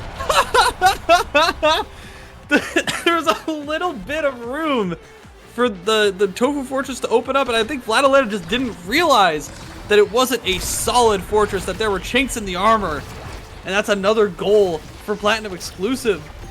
Japanese box needs to turn this thing around right now. Vladilena does not feel comfortable in this goalie box. Has just gotten turned around, but it seems like so has Vaga. This is a battle of the forwards. Japanese box trying to core control, sending it around the slime. They're avoiding it so well, but Vaga gets to clear around the Crystal Thorns. No interruption from the Estelle here as KenClam sends it forward yet again. Has so many cooldowns to work with. Drew manages to burn the flip, but cannot get the barrier still. NXZD interrupting, KenClam taking a lot of chip damage, but it is only Village. KOing is a little bit difficult. Japanese box in a position, but an amazing primary by Vaga. NXZD with a base, even better hook. Sends it forward. Vladilena has to save the barrier. But in the end, it just goes back to NXZD. Another primary ready for Vaga. So many cooldowns on board. The KO onto Japanese box, but it doesn't matter because it goes back to NXZD. Those bounces have to be covered. But when they're free, it is Demons Academy taking the set. That was the most back and forth I've seen these teams look all series, and I am here for it. Both of these teams are doing such a good job at turning the core around on these goalies to just get it past them, to circumvent all of the struggles. And the reward is going to be the egoist for Japanese box, who did not take Catalyst, but they had to deny it from Drew. Stacks for the Ashers, big. Extra special, the hooks are going to keep happening from NXZD. The Timeless for Juno. The tempo swing for Vladilena, who's going to try and like KO people, I guess? Instead of getting the Spark of Agility, which falls to Vaga. Very interesting. We'll see what it does. It is overbuffed. It is incredibly powerful. I don't think Dubu has enough hits to make use of it, but maybe it is just enough chip to push them over the threshold. I don't know, but what I know is that NXZD is in there. Gets the secondary, gets the strikes, gets the barrier, and all we need is one Japanese box strike war win. The Tofu Fortress holding it down, giving the Estelle so many more chances. KenClam's Juno is so scary though. The slimes almost converge in time, but Vladilena gets to clear. A margin of pixels there as NXZD once again sends it forward. The slime pass to Drew. Amazing core control coming out. A log by Vladilena, feigning a little bit of weakness as NXZD sends it past the strike shot. That was crazy. Hitting it up, feigning with the pendulum swing, and getting the Death's Touch to pull it right back, completely breaking the ankles of Vaga. Impressive play. NXZD has been doing something so interesting, right? Which he's been playing completely out of the line of Japanese box. You're gonna watch him do it right now, right? There's no passing. There's no good passing lane for NXZD unless a crazy ability comes through. But it seems like they've been able to get it to him every single time, and then he's just on this breakaway as the core comes forward. Yeah, the issue is Platinum exclusive. They take barriers quite well, right? But they don't follow up. Like, they get the goal here, but if you rewind a few seconds, it went back to NXZD. NXZD got one shot at the goal. It didn't happen, but Platinum exclusive are not cleaning up their barrier takes. The core moves so fast, it bounces off, goes directly to NXZD on the other side, and NXZD gets a chance. And this is exactly why it's so dangerous, is because these barriers are falling like it's dominoes, right? Not the pizza. The With Hatsune Miku. Yes, the fake pendulum swing from NXZD as another domino in the set falls, and that's almost set point. And that's almost a 2-0 advantage for Demons Raw Academy to almost secure their spot in playoffs.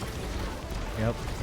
They're on their way to getting almost a guaranteed tiebreaker for playoffs here, but will they be able to do so is the question. Again, a barrier take, but it goes directly to NXZD's hands, this time unable to capitalize, but it was looking a little scary for Vaga.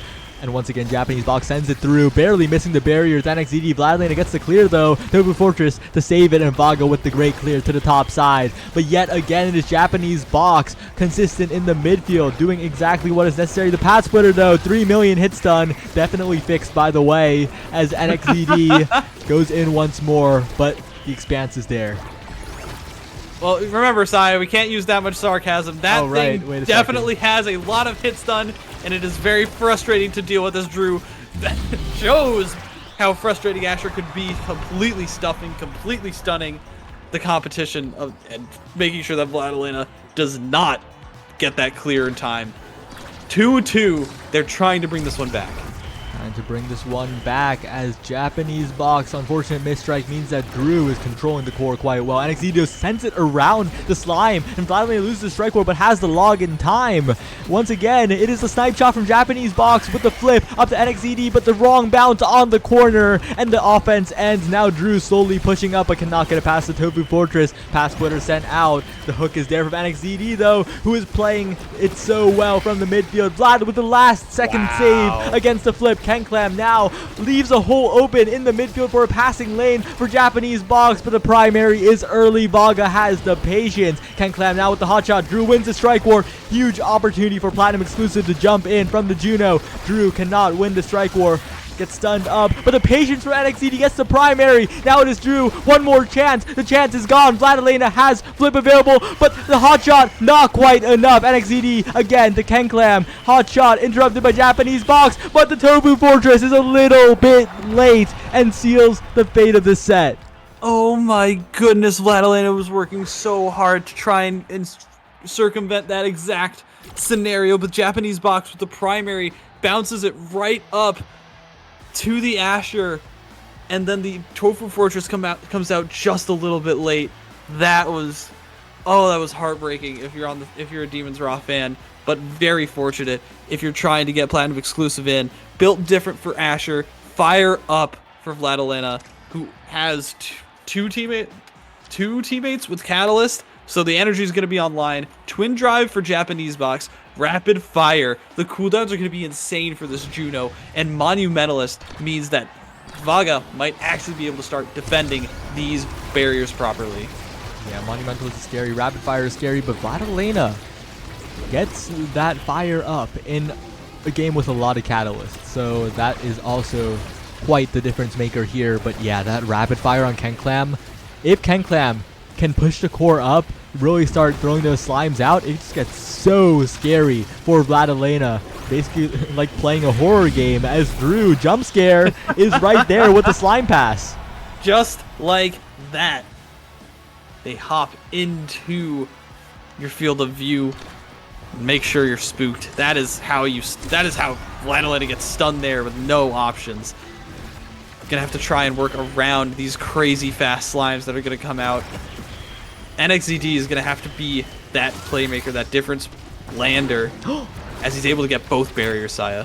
Outplays two members. The Platinum Exclusive to snipe from Japanese box, but it is defended away by Vaga. So much hit stun onto Vladilena, though. The defense has to be held, and it is two members of Demon's Academy hold for now. Japanese box sends it forward with the flip, deflected away by Vaga 101's primary, and now it's getting a little scary as Japanese box goes up. Doesn't have the cooldowns necessary, but no cooldowns necessary as NXZD gets there with just strikes. I think he also had a whiplash, right? But just took it in exactly what he needed to do. The speed boost from that secondary, pushing him into the perfect position, and is able to land that one. This match is all tied up. This series is all tied up yet again. Both of these teams back and forth, trying to fight in this last week of the regular season, trying to guarantee their positions, trying to get one more advantage in playoffs. They want this so bad, but you know what else they want is KenClam wants that KO. NXZD going down for the first time, and these players are starting to ramp up. NXZD went down with full meter, by the way, in a game where energy has been the deciding factor of so many goals, so many barrier takes. That feels so bad as Drew once again sent forward. Vladilena blocks it though. Direct shots won't work like that as NXZD gets a strike shot pass from Vaga, basically looking to make something happen here, but the flip has to be expended from Vladilena. The fire up speed though really helps the offense of this team as NXZD and Japanese box just jump in with that additional movement speed. Flip has to be burned from Vaga. The core is slowed down by the slimes, and NXDD catches with the flip. And that fire uptake on the Catalyst Dubu is doing wonders. It's doing so much good. Because now, even if Drew wants to, what are you going to do? Hit Vladilena with a path splitter? Hit him like 7 times? And let that Catalyst just go up while you're not going to get any damage down because it is a Dubu on Oni Village? You're not going to KO that thing. Not in your wildest dreams. And it's just going to keep charging up that Catalyst, which is going to let the fire up through and give the energy to the forwards. Now, there is barriers down, which is important. But this is a ticking time bomb for Platinum Exclusive. Yeah, and Vladilena slowly building up that energy. Fire up almost online. Massive speed boost almost available. One more strike required, but we'll just get hits done by Drew. Doesn't even aim at the core, knows the mission, and it's all tied up. 1 set to 1, 2 points to 2. 2 points to 2, and both of these teams desperately want this carousel priority, right? That's going to determine the rest of this game is exactly what comes through because there's still a couple of energy awakenings left on the board for these picks, and whatever player gets to get control of that is going to have a huge advantage, as well as just all the other disgustingly strong things in this patch. NXCD going to try and find this Japanese box, not going to land anything. These slimes might do it, Saya. These slimes are moving the core at fast speeds. Vladilena misses a strike, and that means the barrier goes down. NXDD and Japanese box need to make something happen now. The primary is good, but Vaga is even better. The flip comes out, barely saved by Vlad, but it sets up for Drew and Kenclam. The strike war, crucially, won by Japanese box, but no more cooldowns. An amazing strike by Drew to the top side with the pass splitter hits done, and they take the lead in this game. Platinum Exclusive is just so clutch in these last 2 Prime sets. time. What? Primetime rapid fire hotshot Juno. I'm speechless. I have no idea. Wait, you take 1-2 punch? What? Hello? Huh? What? In Chrono what, boost for the Rasmus. Wait. In what world do you take one? Huh? You already have hotshot. No? And nobody takes special training? And the missile propulsion falls to Vladilena instead of Japanese box taking control of it? Wait. I get that. Guys. I get that Vaga getting prime time is good, but that means Vlad. I'm just so confused. I'm so confused at that draft. K-Bot, if you're watching, put that in the next draft to last, because we need to understand exactly what just happened. And speaking of what just happened, Saya, the barriers are down once again. Barriers are down once again. Kenclam with the max core speed, trying to make it happen here. Passing it down to Drew. NXZD now with Japanese box advancing on the offense, trying to get it in, but the Monumentalist expands too much. But look at this missile prop, Dubu Wall holding it down. Japanese box down to NXZD. Flips are available for both sides now. Vlad needs to get it out before Drew can, but that dribble goes the wrong way. NXCD has it. Good strike shot from Vaga to save it. Now Drew in position to the top side, slightly off target. Missed. So much speed on the table for Demons Academy, and an amazing snipe by Japanese box. Amazing snipe. This is quite honestly the most tense gameplay you're probably going to see all night. This is so close. And Demons Raw really needs this. Demons Raw Academy really needs to try and hold on here. Needs to try and get NXZD in position. Needs to try and get these energy bursts online. But there's so much happening. Vladilena has so many abilities coming at them. And Drew and Kenclam have been doing such good work around these insanely strong Juno slimes. Okay. I've just received information. Prime time is not the play because it hits the threshold to make hotshot Juno slimes not go full speed anymore. Really? Yeah, and the reason I'm not familiar with that is because I take Pauldrons every game, and Pauldrons with prime time does not hit the threshold with hotshot to make slimes go slow. But without Pauldrons, which is every other sane person in the world, you get below the threshold for full speed core. Okay. Now we know. Thank you to the knowers in chat. because obviously some of us were not. Shout outs, but right now it's going to be this full speed Juno that is going to try and tear apart the defenses of Vladilena. And look at this. Oh, that slime almost choked out Vladilena's only clear option, but had one tiny space and landed it. Slime's gonna go down here. Japanese box and NXZD in a good position, but they get cleared past. It's so hard. NXZD with one whiplash and its set point. They're trying to even up the score and get another carousel for themselves to try and hold on. They need to clutch up, but Platinum Exclusive has been in this situation before, Saya. They know how to turn this thing around. Yeah, they know how to turn it around, but right now it is NXZD with so much control. That core speed is ridiculous, but will it be enough when it goes all the way across the map? Great flip by Vladilena to get out of there in time. And, well, now NXZD looking for a little bit of a flip here, looking for positioning, but Drew is controlling it so well on the bottom side, keeping it away from that Rasmus. KenClam setting it to the far side as well. They find the angle. Vaga with the easy clear from long range, and once again clears it away at short range as well. NXZD now going on another dribble play, but Vaga has so many cooldowns to work with. It's looking a little bit scary here. Japanese box, amazing redirect there. Second strike, has the flip available to the top side, but KenClam will block it, and the slime will block it as well. And now maybe this is the second to last point, if they can make it happen. If Drew can convert here, if they can get the barrier, they do, and they need the score. They want to end it here. Drew, KenClam looking. The core speed is too fast. It goes back and forth. There wasn't a clear angle. Just sent it right back to the Juno. NXZD didn't find it. And that's going to be the match point. Oh, goodness. Vladilena was doing all the work in the world, and they just needed to clear a couple of different ways both of those times. Japanese box had an open shot as well, but ended up going to the top side instead of the bottom during that flip shot. So many things could have gone differently for Demons Raw Academy, but instead, they're going to lose the barriers one last time.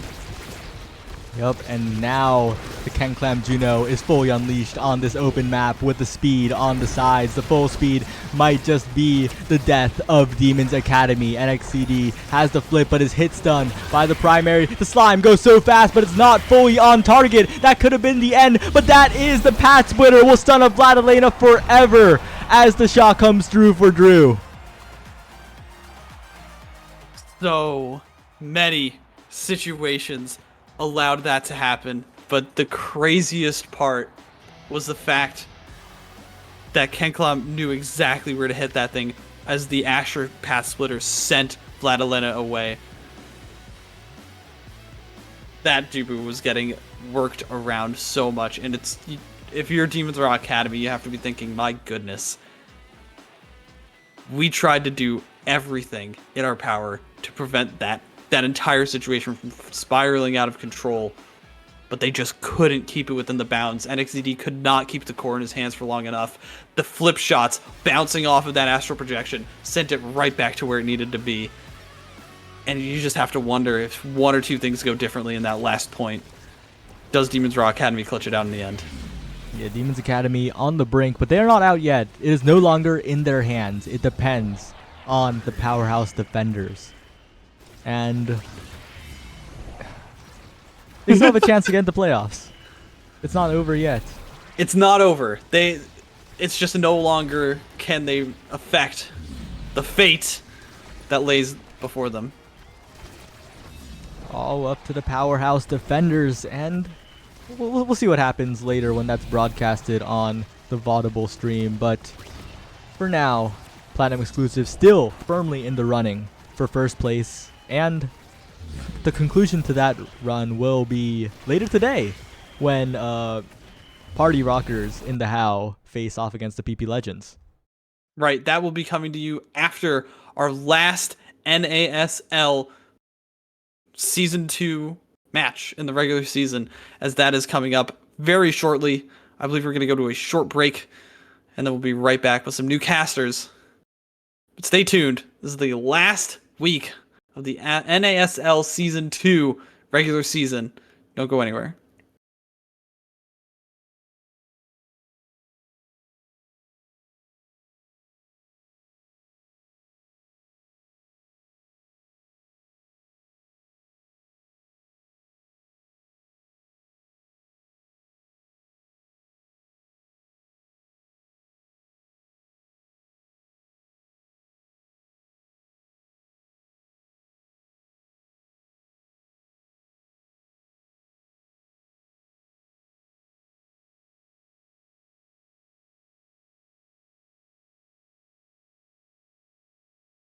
Okay, so I've played Omega Strikers. I think it was Elo Heaven. I'm pretty sure it was Elo Heaven. Elo Heaven was the enemy team's Atlas, and he walked around and just kept killing me. Really just gonna kill me? Oh, can't do anything. Oh, so I would say yes, Atlas would fight people just based off of what Elo Heaven did to me and how he made me feel. Yeah. I don't know if it's obvious because he's like buff as hell under that armor. Okay, I'll No just way. believe you, Artman. Oh, wow. Yeah, no, Like, you're there's right. no way, dude. Right? He's like huge. Yeah, let's shade it. Whatever. Blowing my mind over here with this. This. I'll just make it like super simple because I'm bad at shading.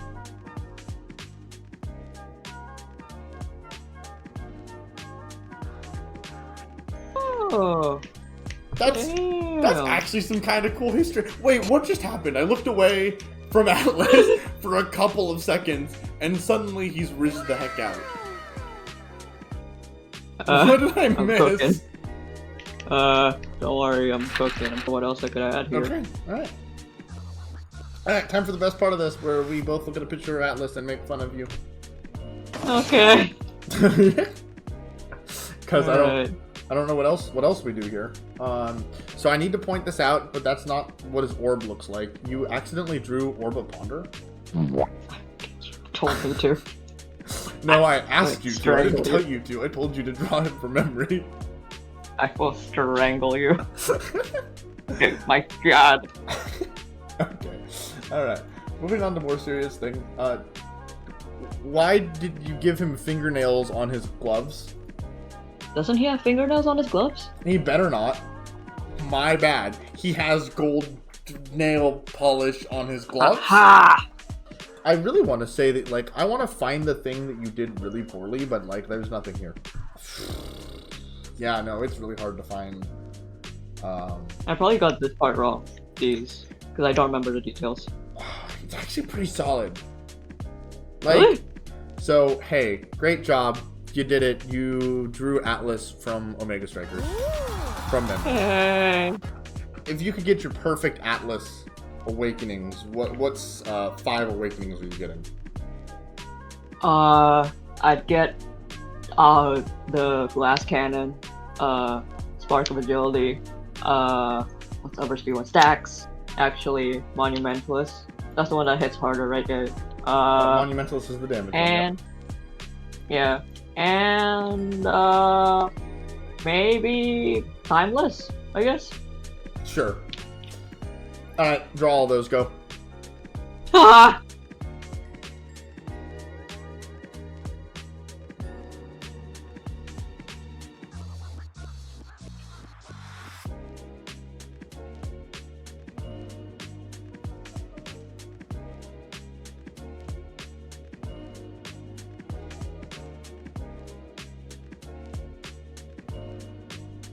It does have the Julius Caesar flower crown thing that I don't know what it's called, and I really don't want to look it up right now. Okay. You did kind of, like, you made the pedestal too big, and then you didn't, like, it has, like, some curly cues on the end. Oh, damn! Your pancakes are missing syrup. Ah! I don't know how you missed the most important part of the pancakes. I was about to say, like, I'm not American. I don't got the sweet tooth. Yeah, you don't just have, like, you literally, like, if I go walk over in my kitchen, I can just pull out, like, probably a gallon of maple syrup. You don't just have that on hand. No, but if you want to make fun of me, I eat salt. Whoa, back it up there, Chauncey. If you want to make fun of me, I eat salt. You eat what?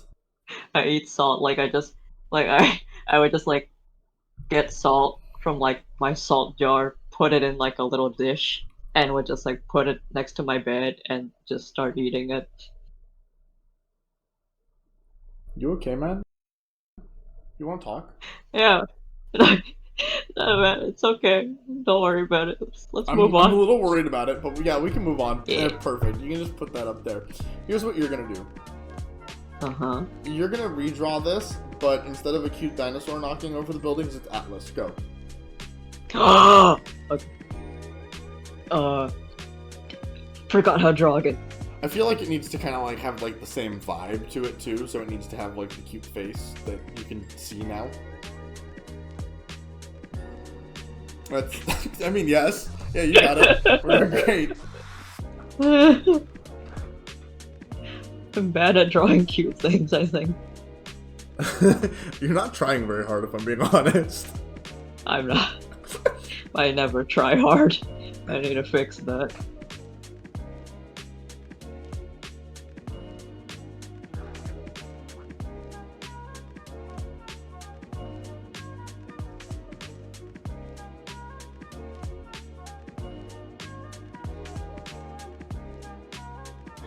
I'm waiting for the part where this looks like Atlas.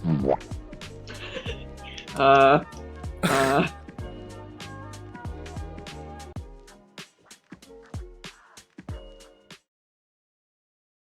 Hey strikers, welcome back to NASL. Here today, we are about to witness the game of Chat versus Winterfall. I'm gonna be honest and say that I'm at the peak of my professionality and just woke up. So hey, Brickbat, you want to tell me what's been happening today? Give me the Well, rundown. let's see. I too, as someone who keeps up with the league, will very much know what's going on in the league. But uh, I'm sure that what happens right now. I mean, right now, what we are playing for this match does not impact playoff standings for playoffs. I believe both of these teams, or at least Winterfall, at least has been guaranteed to be in relegation, and I believe Chikara Chatting is joining them there as well in the relegation series in the near future. So I believe that means that we will be seeing some interesting roster picks. I think that Chatting right now is fielding not their usual team, but rather some of their NASA substitutes, some of which I believe we just saw play. I believe NXZD and Japanese Box will be the forward duo of Chatting today, joined by Forgot. Someone who, Oh, yeah, Forgot. Are wowee. probably the definitely an interesting goalie to watch. Definitely making a name for themselves, especially in things like the playing, I believe, in the Zoomer tournament and stuff like that, and placing decently. So we'll see how they do coming up. We should be getting in the game soon, but for those of you who have been Winterfall fans, who have been fans of Borg, Daftgrass, and Mystic, uh, I will say that this very well might be the last game of the Winterfall trio here. The beautiful casting trio. Salute to all of them for showing up on the desk and casting and all of that stuff. But we'll see what'll happen to that team coming into the series. We'll see. Well, I'm excited to see the entire NASA squad roll out for Chatting. Imagine playing your NASA game, for the league that you're on the main roster for, and then turning around and saying, "Oh, Yeah. the tier 1 needs me." Yeah, and especially if you're at XCD Japanese Box, you probably can't be feeling great right now because you just lost kind of a heartbreaking series. I believe that the last series that we watched was gonna figure out whether or not uh Demons Raw were guaranteed to make playoffs in the North American Strikers Academy playoffs, but they might be able to still make it if other games go their way. But even then, still got to feel a little bit nervous. Might not be on your A game, but we'll see how they perform.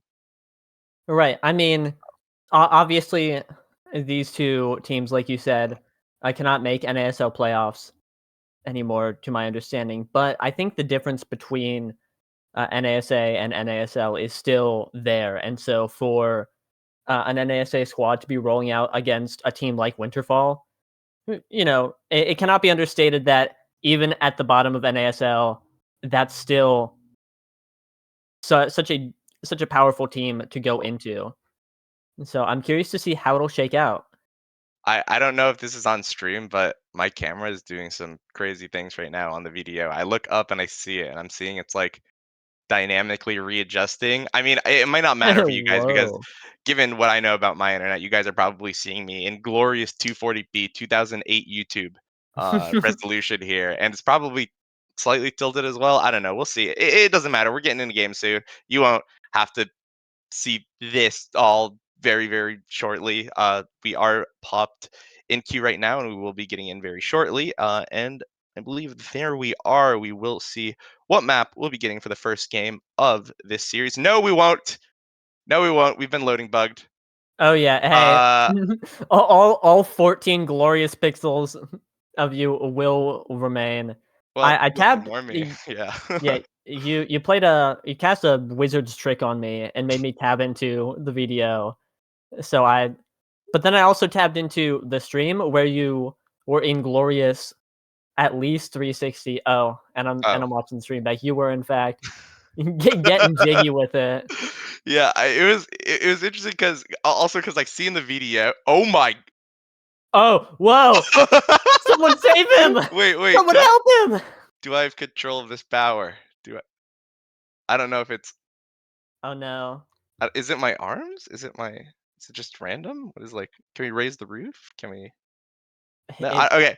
It's like power beyond your control. I know it's like weird because I see your background and I see like the not the resolution but the like the dimensions of your camera and also Magic 8's camera in the video who is not here but I can still compare it and those look similar. Right, hey, Those are nice he's still crisp streaming. rectangles.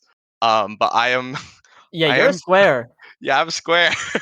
this is not going too well. But hopefully oh, I see it again. Whoa. Whoa, okay, yo, I've got like the cinematic, like, oh! Whoa! No! You're staring through the mail hole trying to peep into someone's home. Whoa, yeah, yo, it's The Shining. Oh, yo, it's The Whoa. Shining! Holy crap, yo! Oh, I'm back. Oh, well, Welcome back. this goes hard. I think, you know what? Maybe the $2 phone stand that I got for myself, hey, wasn't the best. Maybe I do have to actually invest in that camera. But Maybe. regardless, Whoa. I believe Hey, you've unlocked a new power today. yes, sir. Yes, sir. And the game that's happening.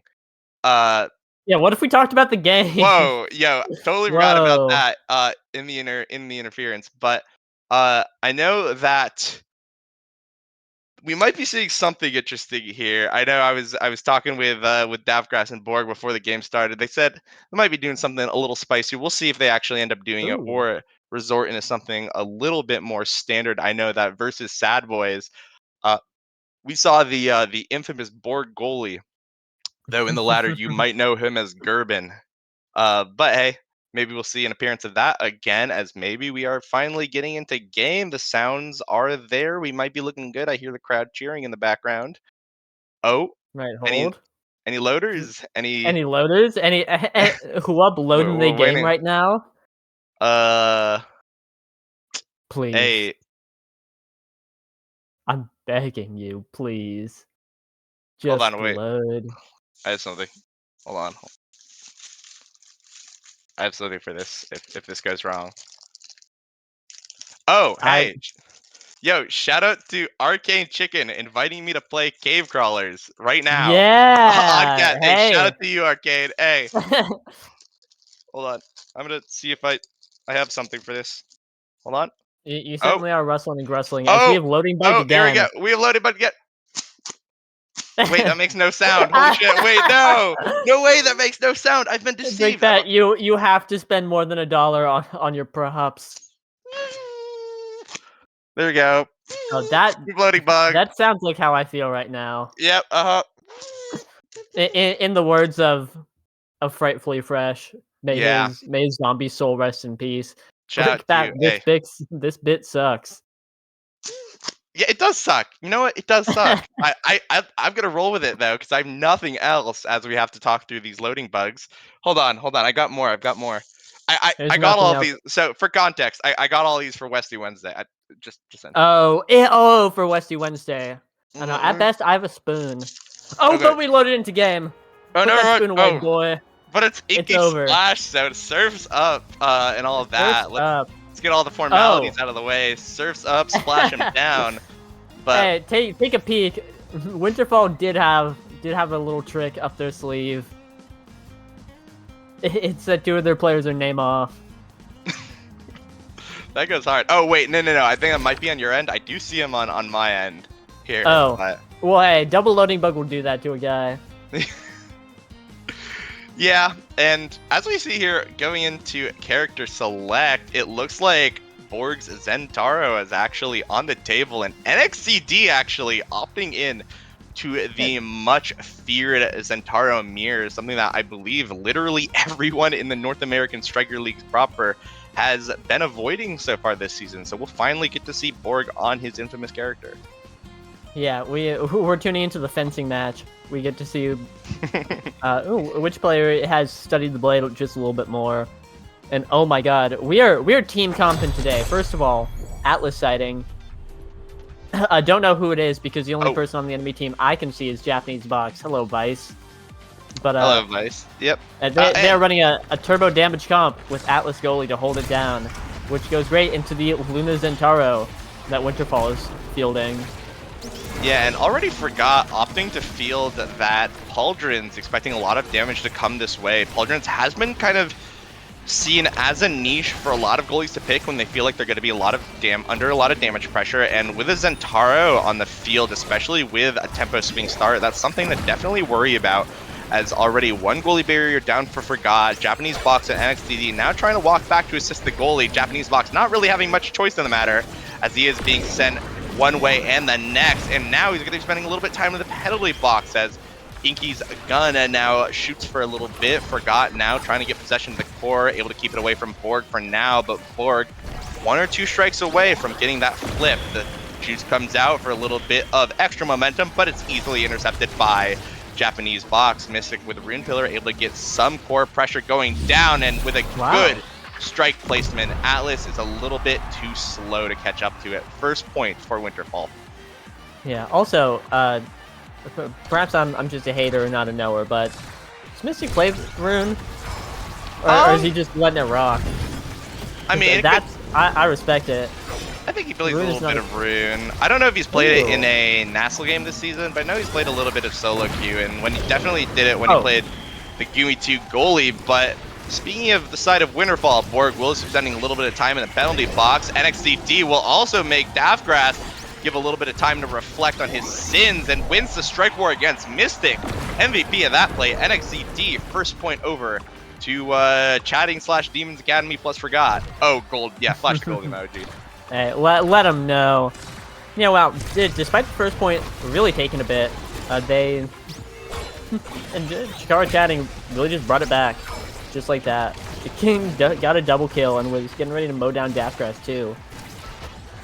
Yeah, definitely, and getting that experience, something to be very, very useful. NXCD, definitely a player a lot of people were expecting to be a NASL starter in the future. The man is an absolute monster in solo queue, but we'll see how that translates in now that he's finally gotten a chance to experience the highest level of play here, as Forgot getting some good clears away, but unfortunately Atlas not fast enough again to make that save. Borg trying to get a goal, but nothing found just quite yet, as his forward partner is going to be sent off the map. Defensive core flip comes out from Daftgrass, sent to Borg. Borg has the option here, but the Luna Dash goes wide, and that means that the tempo of the play will not be found, but Daftgrass on the flip side winning a critical strike war right now, and now Mystic and Borg looking to go for another scoring opportunity. Japanese Box able to stall a little bit with a chain lightning and get the core to NXCD, but Daftgrass is already there in the wings waiting. Now Borg with an opportunity, not going to find anything, not able to utilize the juice to its maximum effectiveness, but a banish from Mystic will mean that Japanese Box almost sent off, but a good time to lose it, probably mashing it as soon as he got out of that banish.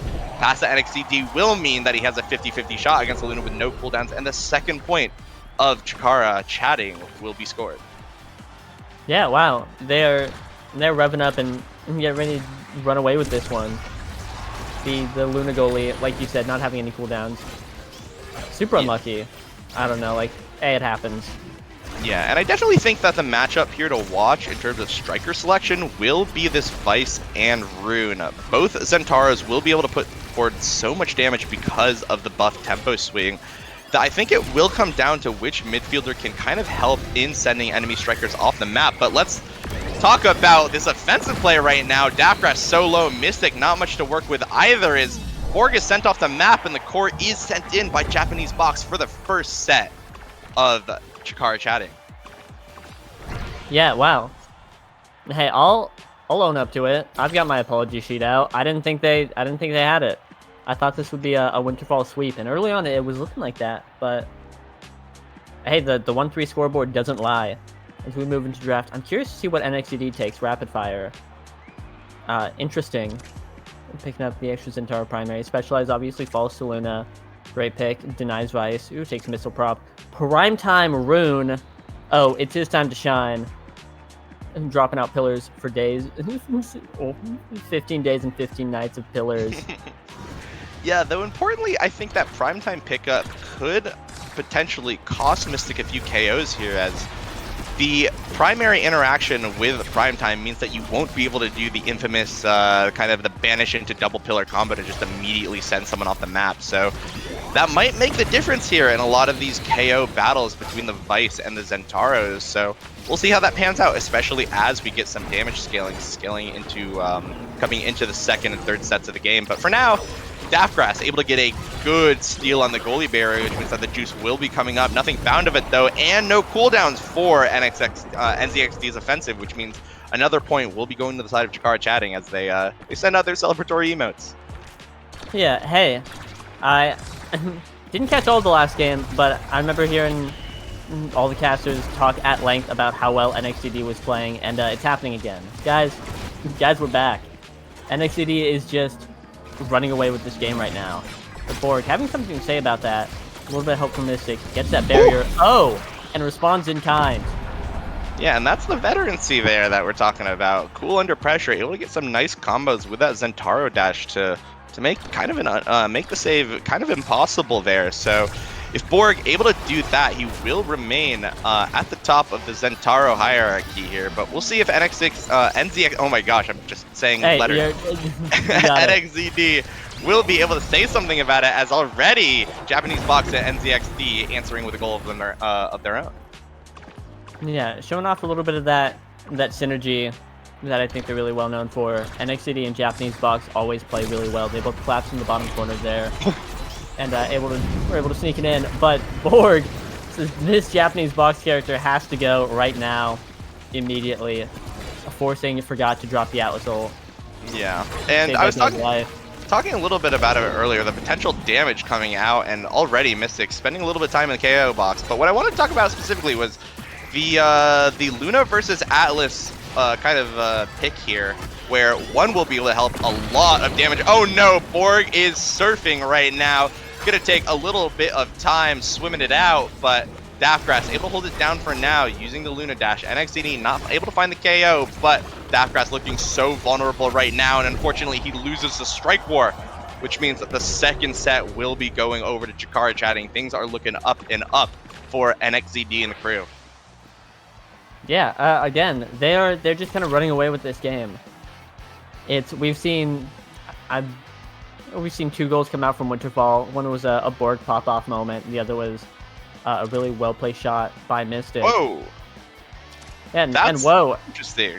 Yeah, so I would expect that the Vice would either choose heavy impacts or the Deadeye deny, but it turns out that he's opting instead to just select the twin drives. Probably forgot calling that he'd get the hot shot anyways, which is actually interesting how that works out, because that means NXCD will get heavy impacts for himself, which will definitely mean a lot in the Zentaro v Zentaro damage output, that cooldown, and extra damage. Every single ability on Zentaro is an impact after all. So honestly, a really, really interesting draft. I'd love to see how it plays out, as it looks like it's already playing out fine as Mystic first one this set to be sent off the map.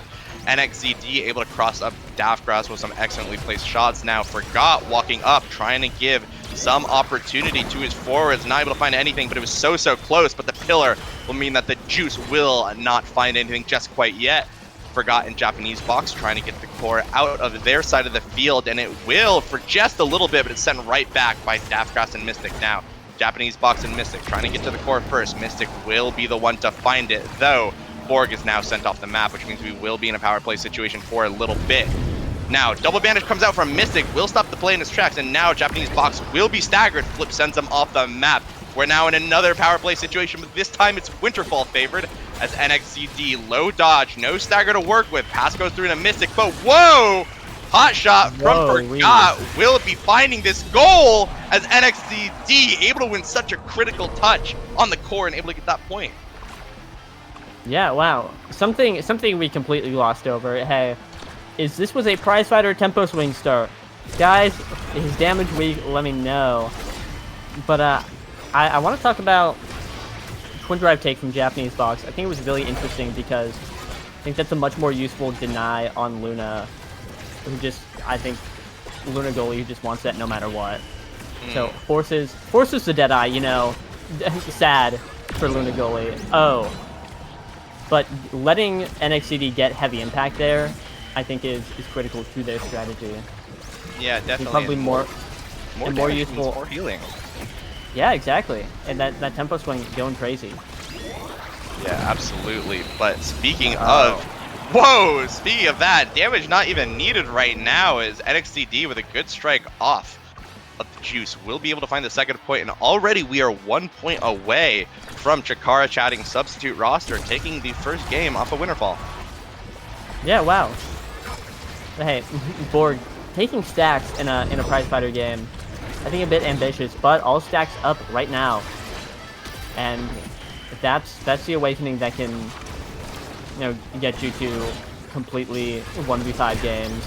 And yeah. I think Winterfall's playing well, right? Not saying that a 1v5 is needed, but Borg, I think, needs to pop off really hard if they want to start making this back. Yeah, and and here's the start. Serves up Japanese Box. Oh, Daftgrass able to make a critical save against the core flip, and Borg now in a 1v1 versus Forgot, and he does. There it is. A simple primary hit stun on the core, and the goalie will mean that 1 point will go in for Borg. Let's see if they'll be able to carry that tempo into the next point. Yep, fighting back against match point looming over their head. And gotta try and come back quickly, get in there so they're able to hit a draft, pop some good awakening, start making the comeback, you know. As Mystic, he's just been kind of getting staggered off and KO'd off CD. It is rough out here. Oh my god, it is rough out here in the damage comp mines, but Borg right now is going off. Yeah, definitely trying to make something happen, trying to keep the hopes of a Game 1 win alive, but things are looking really tough right now, though. NXT's ultimate is going to send the core in the other direction, which means that this offensive play might be ending soon, but no! Possession of the core is just so strong from the side of Chikara chatting right now as Daftgrass trying to get another 1v1 win against NXCD, but Japanese Box waiting in the wings for an opportunity, but nothing found just yet. Defensive core flip from Forgot will mean that he clears the 2v1. Daftgrass with a clear out means Mystic might have an opportunity to score here, and he does!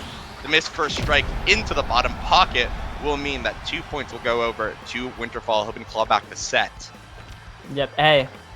If you call it a missed strike, I call it a tactical patience play to get the dribble off the bumper. How real is that? And oh my god, speaking of how real is that, how dead is Japanese Box right now, instantly sent into the penalty box from the combined efforts of Borg and Daftgrass, which means that this power play will have to work right now. Mystic and Daftgrass going back to cover the core when it was clear against Forgot, and now like that, the power play is over. No dodge for Mystic to work with. If he gets a little bit more damage, he might be sent off the map very soon. Japanese Box with a critical strike core win, taking down that goalie barrier. Atlas Revive is down, which means NXCD is fully full again. Flip comes out from Daftgrass, goes a little wide, but it is cleared out in the end. Now Mystic in charge of the core, trying to find out a little bit of stall, but whoa! The dad from Daftgrass into his own net will be sending NXCD in a little bit of a trip to Hawaii for about 12 seconds, but he will be back up in just a little bit. Borg now with a critical strike war and stuffing attempt means that it now is open goals for both, and Mystic making sure that Juice will not find anything just yet. Now Borg with a flip, can he do it? Yes, he can! Excellent patience waiting at the Atlas primary for that, taking the first set for Winterfall in the game. Yeah, and hey, they're so back. They're so back. It's time. Oh, and that's perfect form. They're so back. The patience is rewarded with perfect form on Zentaro to match the cooldown reductions of heavy impact, if not exceed it. But speaking of things that are still up, that reverberation, even though nerf's still a big pick, but NXCD opts to deny Luna that extra special. Daftgrass with a critical Stagger Swagger pickup, even though it's been considered a little bit weak and competitive with the combined forces of 2 forwards getting that damage out. It's still so useful, especially in those situations where you're just forced to be in front of the goal 1v2 with just no stagger. So I would say definitely an impactful pickup here, and I think that right now Winterfall is looking good in terms of draft, but we'll see as that plays out, as Mystic right now trying to send NXCD off the map. Not able to find anything though right now, as Borg and Mystic though still trying to find some offensive play going on here. Borg now able to find it with a nice primary. Chain Lightning though prevents the Luna Dash from starting any sort of offensive play. Pillar comes out from Mystic but loses the Strike War, which means that NXCD will be able to thief out that first goalie barrier, and now we'll see if they can score. Yes, they can! NXCD off of the juice bounce, able to get the first point on potentially final set of the game. Off the juice bounce, puts it in. There we go. And I hope we see Borg sitting at 58 stacks. I'm just waiting for the stacks to come online. Yeah, definitely. That's a bit of a difference maker here. You know, but Chikara chatting got hands. They do have hands. Back, pumping in damage. We'll see in a second if Mystic will be able to use this core flip effectively, as right now he's being chased around by NXCD and Japanese box, but he won't be able to find anything just yet. Is eventually forced to burn the flip and will be sent off the map as a result, unfortunately, but able to get that goalie barrier, but it's quickly evened up by NXCD and Japanese box. And no! Borg with a fatal mistiming means that it will just be staying in the juice for now, but Borg now trying to get on an offensive play. Revive from Atlas does come out, might be able to save Japanese box here. It does. No, it doesn't, as Borg is there waiting with the dash. Unfortunately, Live was not going to be happening right now. Oh, and Daftgrass trying to find an offensive play, but the bounce off the pillar will not be able to find any purchase just quite yet, with Borg trying to get a primary tap in, and it's cleared into the hands of Borg again, only for him to pocket into the top corner. 1-1 on the set. 1-1 on the set, and hey, call me a broken record, but those stacks are online, and I think watching Borg try and position to use his passive, that slashing strike, well, I think a little bit extra movement speed really helps there, and really aided in that score. Has it dribbling the corner. Gonna be tanky as well, actually, with a big fish tempo swing. It's actually gonna be a little bit harder than normal to remove him off the map, so he's definitely seems to have been getting and will get a lot of value off of those stacks on stacks. So we'll see if he'll be able to make use of it, as already with possession of the core, dribbling around Forgot, trying to blow some cooldowns, able to get it with the hit stun from the primary. Whoa! Borg proving, earning his spot again on the Zentaro throne with a combo like that. What an excellent play from Borg. Yeah, that was beautiful. Both the primary used to get the barrier, and then that passive into dash really shows why Borg is a Zentaro expert. And NXCD obviously playing well, but Borg really just bringing it back.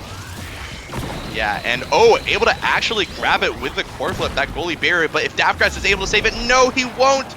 Kind of a heartbreaking goal, as now again, Winterfall 1 point away from dropping the map, even despite the efforts of every team member, essentially. It was so close. But as we get into potentially the final point, already coming out swinging, Borg and Daftgrass looking to get so much work done, and NZXD will be off the map. Taking a little bit of time, scuba diving, and the banish from Mystic almost secures the goal there, but Forgot able to clear it out in time, but no, a misclear into Borg means that he will be able to pocket it into the bottom corner, and now we are on set 5 of game 1. Yeah, almost, Chikara chatting, returning to match point, but once again unable to seal it out, as there's the super surge for Borg. Yeah, and the 2 sets that Winterfall won were blessings from the DraftKings.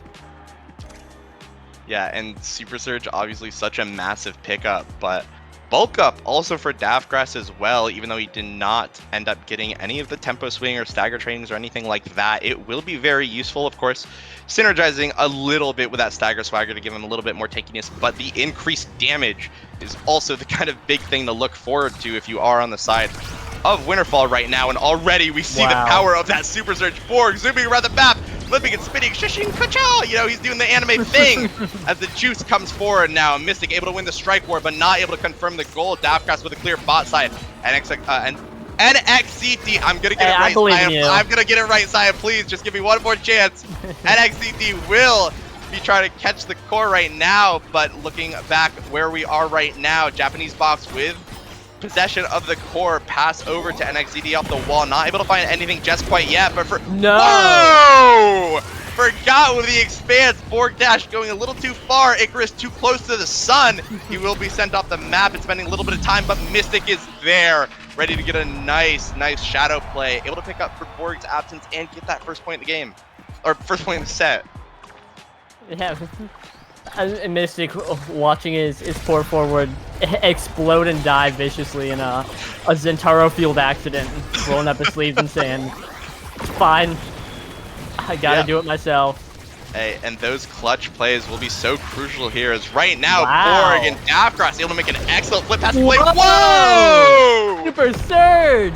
Super Surge forgot, shot dead on the coastline here. As Borg now suddenly reversing pretty much everything. It looked like this entire game, Winterfall was on the back foot, just barely able to eke out so many sets, but it looks like things are looking up and up. They may be able to bring it back. The banish comes out from Mystic, means that NXCT's forward play will be stopped, and he is now dead. Mystic with flip available, opts in to use it, but if he can't go to safety soon, he might be spending a little bit of time in the penalty box himself, but for now, pass from Daftcast to Borg and Mystic, not able to find anything just quite yet. NXCT is back. He's Centauro ultimate, but the play still keeps going from Daftcast's play, but unfortunately they will lose the barrier. And oh no, it's looking so close. No! An unfortunate bounce off of the barrier means that it won't clear towards the wall, but it'll clear instead towards NXCT, which means 1 point will be going to the side of Chakar chatting in the set. Yeah, I just want to say though, despite the goal going in, Daftcast played that point really well. I think had 3 very distinct moments. And then I'm not going to list all of them because that's boring. We've got a match to watch. But shouts out there. That was awesome. Putting the Luna goalie to work. Yeah, absolutely, and providing so much damage too in these critical times. We already see Japanese box has dodge to work with, but right now he's no way, forgot, did it again. Down. Daftcast is down forward, now forced to be in the net. The double juicer comes out. Japanese box has a 50-50 win. This looks in. Whoa. No, it's not. Borg has an opportunity to score here, but no, he's not gonna find it. Forgot has a defensive flip to work with. NXCT sent off the map from across the world. Sent from Seattle to Florida on that one. Shot dead in Miami from Seattle. Japanese box now with an opportunity in a power play to maybe make the difference. No, nothing so far. Critical striker went into a dribble, means that NXCT will have an opportunity to score again. No, it's not found, but there's another opportunity. Can Daftcast and Mystic hold? Yes, they can. No, they can't. Yes, they can for now. As Japanese box pass to NXCT right now will go in at the hands of, I believe, Borg Special. We are now set 5.5 on the game. Yeah, what an unlucky Zentaro ult trying to save it. The core just flying right through. And whoa! Where'd that guy go? Bro made a round trip going from Washington over to Georgia right now, and he's just going to be sent off the map again, shot dead in Fort Lauderdale or wherever. I don't know. And Borg able to use that super search pickup to get the score and secure the game. What a play. And as for right now, Borg remains on top of the Zentaro throne. Yeah, from rags to riches, from down 2-0 to winning the game.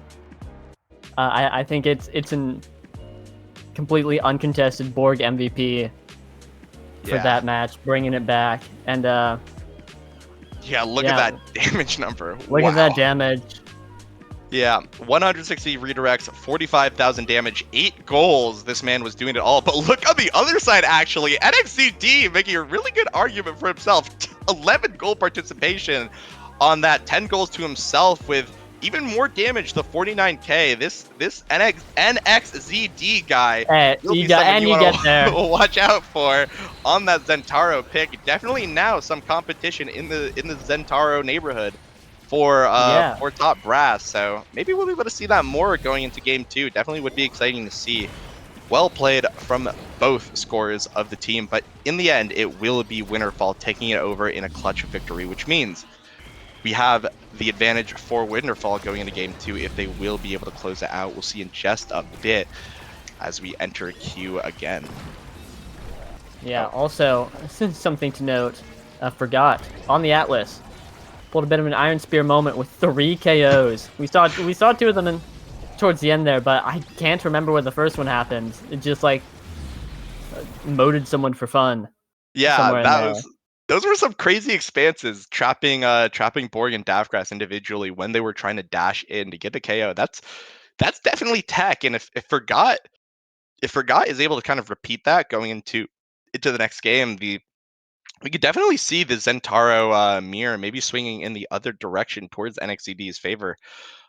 If he will be able to put Borg into the penalty box with a single use of the Atlas Expanse. Of course, the Atlas Expanse still a really good thing to, a really good ability. So if you blow that, it's, Atlas is looking not so pretty for, 20 seconds or whatever the cooldown is now. But if you are able to get a KO from it, that tempo that you'll get all of a sudden kind of randomly even can kind of swing some of those points as we saw in that previous game. We were when that happened, we were just like, whoa, like, and I'm sure like, Borg and Borg and crew were probably doing the same when that happened. So we'll see if Forgot can replicate a little bit of that magic as we're still waiting for the game.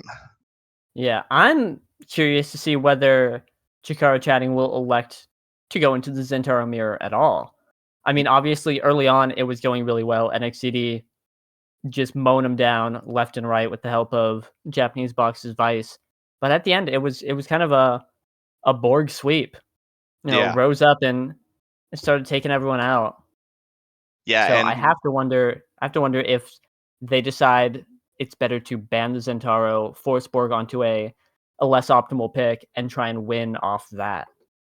yeah, and NXCD definitely capable. We did see the Julie pick from him in an earlier series today, so definitely does have a little bit of that champion pool. And I'm sorry, the reason I'm looking over is I'm really tempted to bring out more of the party More of the party streamers. pack. I wanted to. We might have to delay for a little bit here, but I'm so disappointed this doesn't make a sound. By the way, I'm like honestly so. I literally Right. paid like $1.35, and I was like, oh, I'll like Oh no. because I was gonna be like, $1.35. whoa, it's Westy Wednesday, but like now it's just Westy Wednesday. Like that, it's just dead. It's nothing. But But I have a backup plan. hold. Hold on. Oh yeah. I have literally no idea what these are. These were also $1.35, so I was like, I'll pick them up. I'm just curious. I'm curious of what they are. We'll see if they make a noise. They definitely look like they make a noise, and they come in 3 colors. Hey, Yoshi, what color? What color are you preferring? Oh, you're pink all the way. Okay, yeah, true. I've got a Wigglytuff, so of course I'd pick it. Okay, let's see what the sound this makes. Wait, what? It made no sound. Wait. Oh, it looks like a little mini trumpet. Maybe you like vibrate into it. I don't know if you hear this. No, I can hear it. I think it just I sucks. feel like I think it just sucks. Well, I think guys, it's just $1.35. $1.35 instruments are just not the way, guys. Oh well, this is bad news for Westy Wednesday. I will say this is terrible news. For Westy Wednesday, it might be canceled again, due to rain. And update from production: we will be seeing Liari, Drew, and Appabug returning. So hey, so maybe we'll see something different going in. NXZD, Japanese Box, and Forgot 07 of you guys got to play in the top level of Omega Strikers. But it looks like the A team will be back for game 2 to maybe see if something else will work. Yeah, they got the squad back, and they said, "Hey, hope you enjoyed having fun." Are you having fun? No, I'm not. I mean, I'm so disappointed right now in the Dollar Tree, in the Dollar General, whatever the store. I'm not. I think you're this is par for the course.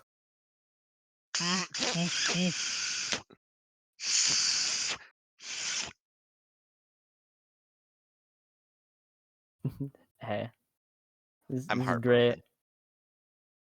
Oh, update from production. I was just Yeah, no. suggested to hum into it, but it's not working either. That was production. Also some news. Apparently that was Daftgrass' 4th ever Luna game since launch. So hey, shout out to that Wow. guy. I Yeah, knew what he was doing. Nobody was doing. You could have fooled me.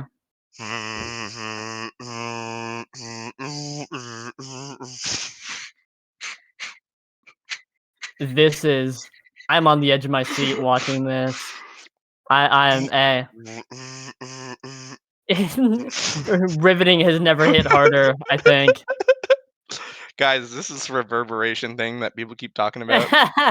Is this that reverb awakening all the kids are taking, or did it get nerfed?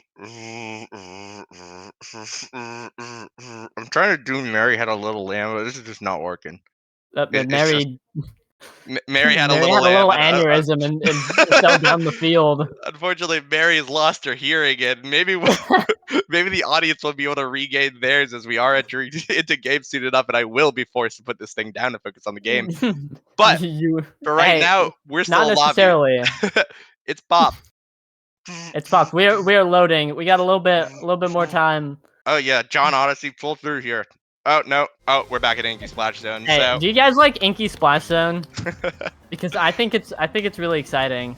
yeah, I think right now both teams, or at least the side of Winterfall, having to play that last Inky Splash Zone, kind of drying themselves off, pulling out the hair dryer, styling themselves up for next game, only to have all that makeup torn off as they will be blasted by that water cannon. Looks like we will see a Juliet ban here, kind of a staple ban against the main roster of Chikara Chatting.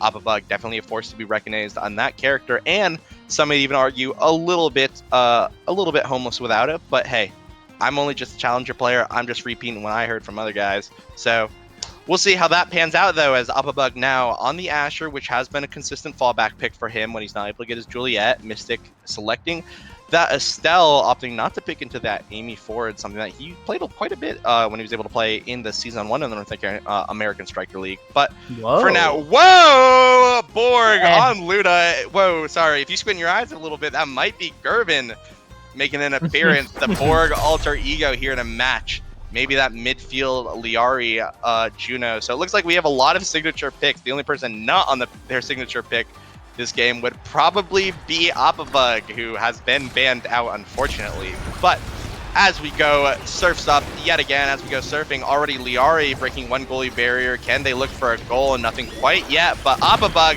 has a shot opportunity, not able to find it just yet, and the second expanse comes out, but nothing to be found. The twin drive was not enough to save it, and already 1 point down for Chikara Chatting. Yeah, 11 seconds in. The Inky Splash Zone special has arrived, entered the building, and is here to stay for a little bit.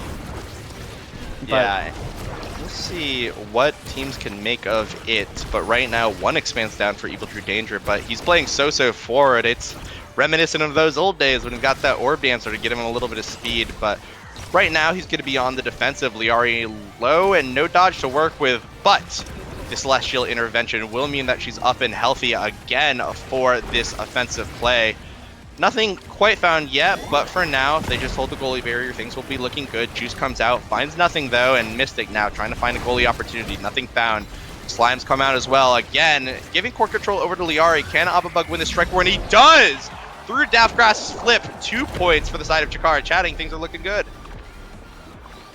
Things are looking really good. Hey, bringing out the big guns.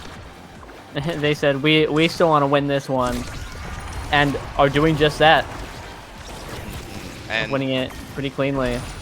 Right now, Borg does have that flip, forcing out a lot of cooldowns, and they are able to block it successfully. But no, an unlucky bounce means that Appabug will have a good scoring opportunity here. Does end up doing it. Sends the flip out a little bit too early, but around the world the core goes, giving them another opportunity. Appabug not able to score just quite yet. And Liari will be sent off the map as a result. A little bit of time in that score box, but whoa, Evil True Danger trying to steal out a little bit of a goal maybe. Though for now, Appabug will be able to stall with a good strike or win, but good redirect from Borg. Able to bottom it, put it in the bottom pocket, using that power play to their advantage for the first point of Winterfall's game. Yeah, I don't know how much experience Borg has on the Luna pick, but that was an expert play right there. Striking at the very tail end of the dash after hitting the core, redirecting it straight down. Yeah, and on an open map like Inky Splash Zones, this is one of the things where that Luna and Estelle can work, able to utilize their kits to kind of their full effectiveness. As right now, whoa! Wow, they sure can. Yeah, Evil Drew Danger caught dead in the goal box, surfs up, spending a little bit of time in the kiddie pool right now, and Borg able to get a clean pocket from a good pass from Daftgrass. Now, even on the set, all of a sudden. Yeah, Backstreet's back. And, you know, I did a little bit of chatting about how Chikara chatting was really sweeping the game, but Winterfall, rising up, bringing it back super cleanly. It just took a little bit of time to warm up. Hey, it's not winter just yet. Whoa! Borg wow. with an excellent redirect, caught Evil Drew Danger off guard. Now has a flip in front of the net and sinks it in. Whoa, wee, wow, wee, wah. That's a reverse sweep on the set. First set goes over to Winterfall. Excellent work.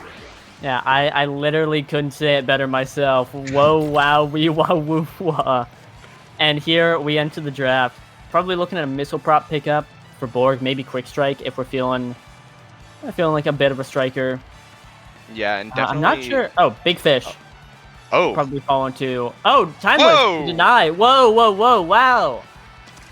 Well, there's quite a lot happening right now as Ababug elects to deny overpicking either of the size trainings, and I think Borg probably ended up picking the quick strikes because obviously it's just a good training in a vacuum, but also something that could be utilized really, really well in the Asher if Ababug was able to get his hands on it. But he won't, which means he will be sitting on kind of a sad build a little bit, just one spark of agility as well as a timeless creator. Definitely not the strongest page we've seen coming out of this character, but it won't matter right now actually as Ababug now with a scoring opportunity with a juice, and no! Mystic dips his toes in to test the temperature, but he's just sent off the map as a result. 7 seconds now on the power play. Liari and Drew Danger trying to get it forward, use that expanse to do so, and right now goalie's in the forwards right now actually as Ababug able to send Daftgrass off the map. Unfortunately, the corner kill happens, and now Evil Drew Danger baiting out the Crater Maker from Borg. See if they'll be able to find anything with that. Juice now able to keep it forward, and stuns from Ababug means that Mystic will not be able to react. First point on the set goes to Chikara Chatting. Yeah, unfortunately, it would seem that this Inky Splash Zone, a bit of a summer surprise, doing a little bit of work on Winterfall, not quite ready for the temperature, and here we see just a little bit of Borg flipping, but Evil Drew Danger there to pick it up. There's a lot going on. We got a Juno, we got an Asher who's glued to the top of Daftgrass. Yeah, and that signature Ababug playstyle of just kind of standing there, and you know, Liari able to be on a character that can pull out a lot of those 1v2s, but look at that open map, an absolute collapse from the side of Borg and Mystic means that Evil Drew Danger will just not have many clearing options there, and 1 point goes over to Winterfall. Yeah, just a beautiful, like you said, collapse. Just taking them all down. Evil Drew Danger got a pinch in that corner, but Daftgrass now dropping the barrier. Ababug is posturing to put it in with that timeless airship, holding it down. But Daftgrass keeps it out. Yeah, good use of Great that work. expanse. It looked really bad for a second, but Daftgrass now has to use Flip, and he will pay for that with his life. Now, Borg and Mystic trying to hold it down in this power play. Celestial Intervention comes down to make sure that Ababug will be healthy for this upcoming play. Mystic just a few taps away from a core flip, which will be so crucial, but an excellent Rose Warp actually sets him up in a position to stall the play and allow for Daftgrass to come back. Now, Ababug, no Celestial Intervention to save him, and if Liari can't score this, Ababug may be sent off the map very soon. That's one dodge down. Can Winterfall make it to the airship? Comes out, Borg with a critical strike for a win, but Liari able to recover from the help of Evil Drew Danger. Now the juice comes down, sent forward. Borg flips it out of the juice, but nothing found right now. Now Ababug with an opportunity to score and not found. No stagger to work with, no energy bar to work with either. He may be looking at some time in the penalty box, but no, a good pass from the entirety of Chikara Chatting means that he will have an opportunity to win that 50-50 against Daftgrass. Yeah, a great dimer means that even though Ababug is gasping and struggling and fighting for his life on his deathbed, he can still tap it in right before his last moments hit him. Oh, but Borg, looking to speed up that process. Yeah, and Ababug What a still ham. with no stagger or no energy to work with as well. I mean, he was alive in Tallahassee that last round, but you know he might be taking a little bit of trip to our favorite place in Florida. But for now, Mystic able to bring that core flip down for Evil True Danger. Now Borg with a dash backwards, trying to get core possession again. Davcrass now in a scoring opportunity, but does manage to clear it out now. Mystic with a Rose Warp and a piercing shot, able to get it past Evil True Danger. Now 2-2 on the set yet again. Yeah, hitting them with the Estelle special and the aerial's dash, going from one side of the map to the other, just to tap it in. Very well played. Yeah, definitely. Hit the Estelle bread and butter. Always feels good. Liari almost sent off the map there actually by one of Borg's 2 dashes, but gets hit by another dash again. Gonna have a little bit of bruise from the headbutt right there, but right now Ababug looking to do a little bit of bruising himself, just sending all the cooldowns in Davcrass, but nothing's gonna be found of it so far. Not blowing that defensive core flip will be big, and it will mean that Ababug is gonna spend a little bit of time in that KO box. Now Liari and Evil True Danger trying to defend. The flip is blown from Borg for nothing, and the expanse means that the play will be stopped. Now Liari with a reverse power play opportunity, winning a lot of good strike wars, but Davcrass now holds strong and still has that flip, opts to use that expanse as well. And no, he's stun locked by Ababug, which means the flip will not be able to come out. A critical loss. Mystic flip now comes out past the Borg, not able to find the last goalie barrier that they so desperately need against Evil True Danger. And oh no, Davcrass is dead. The airship shoots him, looking like an AC 130 on that 11 kill streak, and Mystic almost sent off the map himself, but is able to hold strong. And no, Sophia 5100 makes an appearance as he strikes into his own expanse, which means that now open goals for both Mystic and Borg with an opportunity to score here if they can just get it through. No. Now Ababug with an opportunity. Nope, it's sent back to Evil True Danger. Liari trying to so desperately get it to Ababug, trying to search for an opportunity to get a KO, but it's not found. Celestial Intervention comes through, which means that Mystic will be healthy and a KO might not be found. Celestial expands past to Liari, not able to find anything either for now. And Borg goes for a scoring opportunity, not able to find it again. It is just back and forth as Surf comes up and up over and over again. The core is going so fast, and Ababug able to tap it in off of the juice. The second set of the game barely eked out by Chikara chatting. Yeah, tying up the set count. I think that was the longest Inky's point I've ever seen. I need, you know what? The players do not need more water, but I do right now. Yeah, and wow. Oh yeah. Oh yeah. See a stacks pickup on Liari over something like, I don't know. I guess I don't know anything else. Yeah.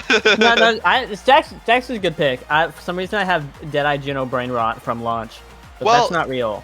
It might have actually been a good pickup here because between Asher and Atlas, not great Deadeye users, which means it will just be falling down to Borg last pick. That's not something you like to see, but Evil True Danger actually picking up the specialized training, which means that healing will actually be kind of crazy. You'll be able to heal someone to full, so maybe their thought was to perhaps make it so that they never get low enough for Luna to do anything, but Luna definitely a character that can do a lot of those 100 to 0s, so we'll see if Evil True Danger will be on top of that in the coming points. But for now, Borg finds himself face planting into a Celestial Expanse, seeing stars, as you might say. I feel proud about that one, and Mystic right now with a piercing shot and a strike forward win against Liari will take that first point of the set for Winter Fall. Yeah, Mystic went off that point. It carried the core straight to the goal. A beautiful play. Yeah, you bring up that specialized training on Evil True Danger to deny the Deadeye, but Surf's up, Smorg. It's over. Yeah, that was such an unfortunate dash. It looked like he wanted to take a dive into the kiddie pool and ended up paying the price. As right now, Liara and Ababug trying to get it in. A strike-or win means that Ababug will be set up in prime position to take that point. And yeah, that was a funny one. Hey, second no-fly zone. It looks like there's 2 maps in the game where Luna has to watch out. But as we get into the next point here, Evil True Danger does have that flip to work with. Pass to Liari, unfortunately goes a little bit wide, but the offensive play still continues. Borg actually with a dash forward now, dribbling in the corner, trying to build up some energy, trying to find a goaling opportunity, but wow. A bounce is sent out, and Borg from behind actually able to send Ababug into that KO box for 12 seconds as, Evil True Danger is caught dead with his pants down now. Pass back between Borg and Mystic.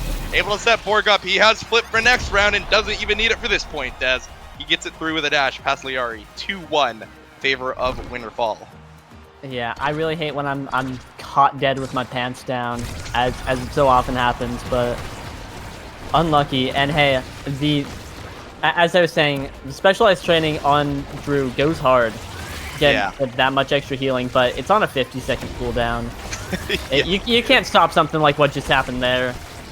Yeah, and you know, we were actually kind of being doubters of that stack picks up, but Liari actually has so much presence over the field with that extra move speed right now. If she could stay alive, of course, which, you know, is a little bit in doubt when you have a Deadeye Luna on the field, but for now, she will be zooming around over and over, using that increased movement speed. And as we get the defensive flip from Daft Grass, Evil Drew Danger, good strike placement, able to save his goalie barrier for just a little bit longer. Crater Maker not finding anything just quite yet. Now Upbug with scoring opportunity, not able to find anything so far. And now Evil Drew Danger clearing it to Liari on the top side, but Borg is able to win the strike war. The throw over from Mystic forces that defensive flip as the Celestial, the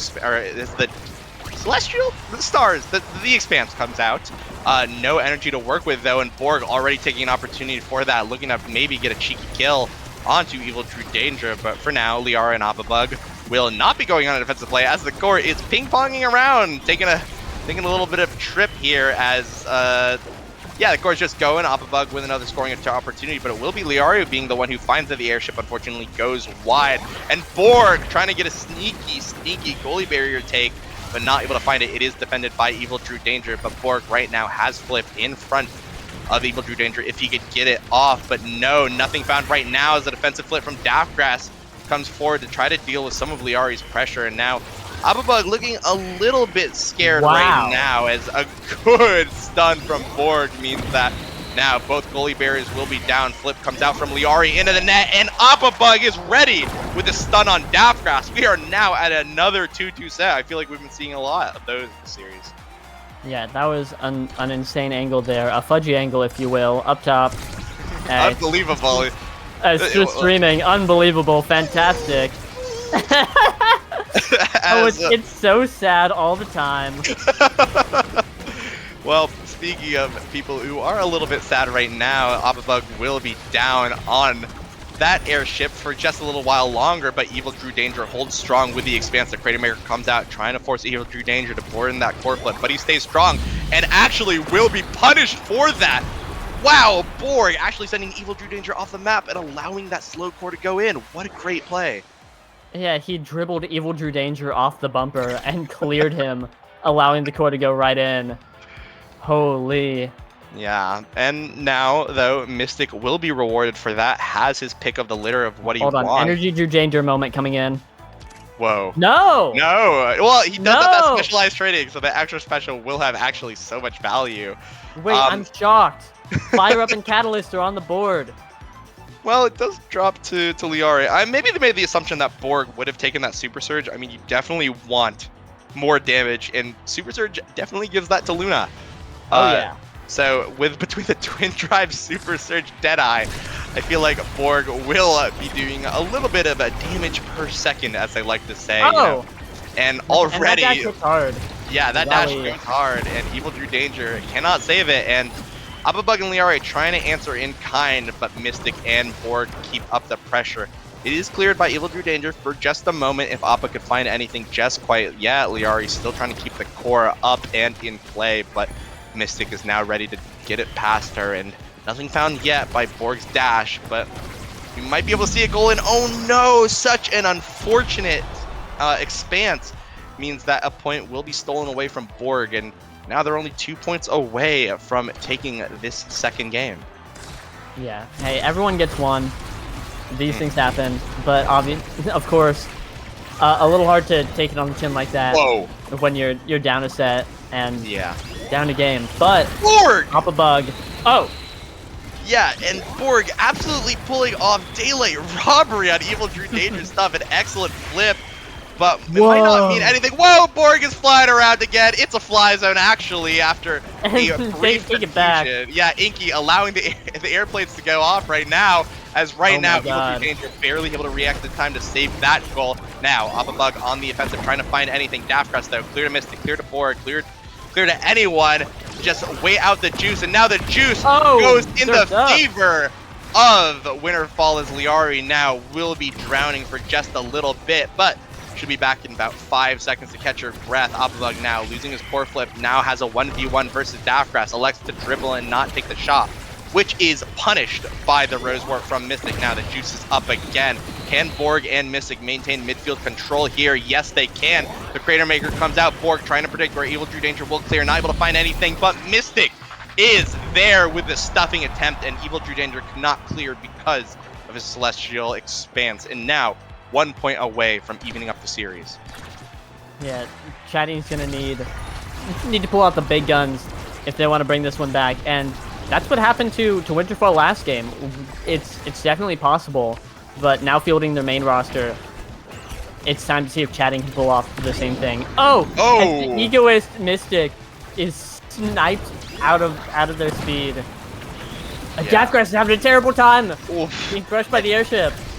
This is definitely a huge loss right now as Daftgrass absolutely fighting for his life, and he actually does get it clear. Mystic is back up with the Rose Warp. Now things are looking good for Borg and Mystic. Borg, barely not able to get that goalie barrier. Evil True Danger just needs to hold because that juice may be the difference of offensive pressure. Mystic again trying to steal that one goalie barrier away, but that means that Liari and Opabug will be able to get a scoring attempt, and in it goes. Daftgrass can't hold forever, and so the first point of a critical set goes over to Chikara Chatting. Yep, every comeback has a start, and this might just be the beginning of a big one. They're carrying a little bit of momentum. Chikara Chatting has taken a point. Let's see if they can get another as Borg flies in. Unfortunately goes wide. And Daftgrass is having a terrible time. Slowly approaching Florida, maybe even the capital of the city. Getting crushed under the airship, but Evil True Danger unfortunately gets stuffed by his own expand. And oh my God! The hold on this man! But a top corner shot puts it in. Sometimes you try, sometimes you can't get it cleared, and that's what happens. And now we're tied up 1-1 on the series. We'll see if either team will be able to make a performance.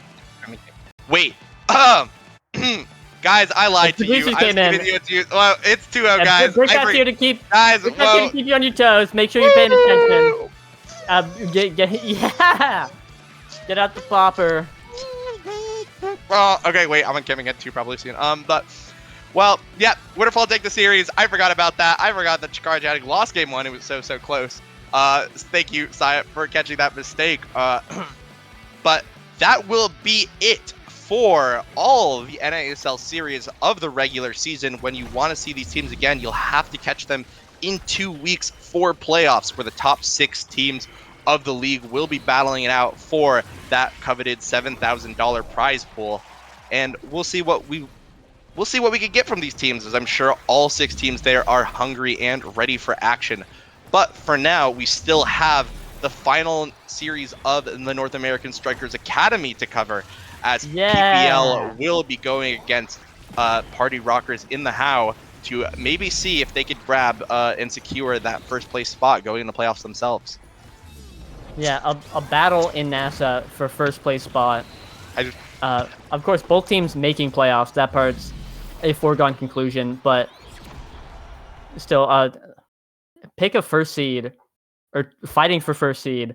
We get to see the top NASA talent duke it out, and I for one, am very excited. I've been following NASA quite a bit.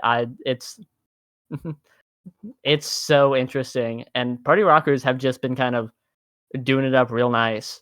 I don't think anyone was expecting them to be vying for first place over teams like PPL and Quest Esports, but there they are, front and center.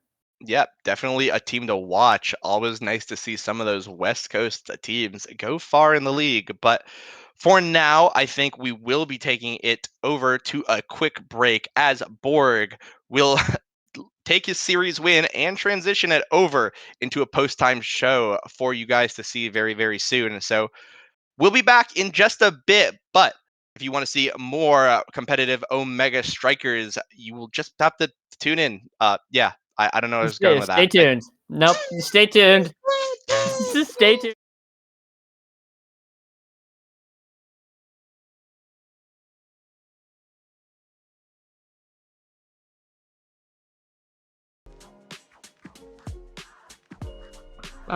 This is doing good. Dubu. This is what. Dubu. Dubu. Dubu. Dubu. Dubu. Dubu. Dubu. Dubu. Dubu. Dubu. Dubu. Dubu. Dubu. Dubu. Dubu. Dubu. Dubu. Me too. Yeah, no, really, that was insightful stuff that we provided there. And for those of you who are Dubu illiterate, we actually talked about the feng shui of the building structures and the way that they are conforming around Atlas and how that makes the Atlas feel more real. Yeah, I know what feng shui is. Yeah, okay, so here you go. Random quiz. But when a barrier is taken on Obscura, what shows in the middle of the barrier?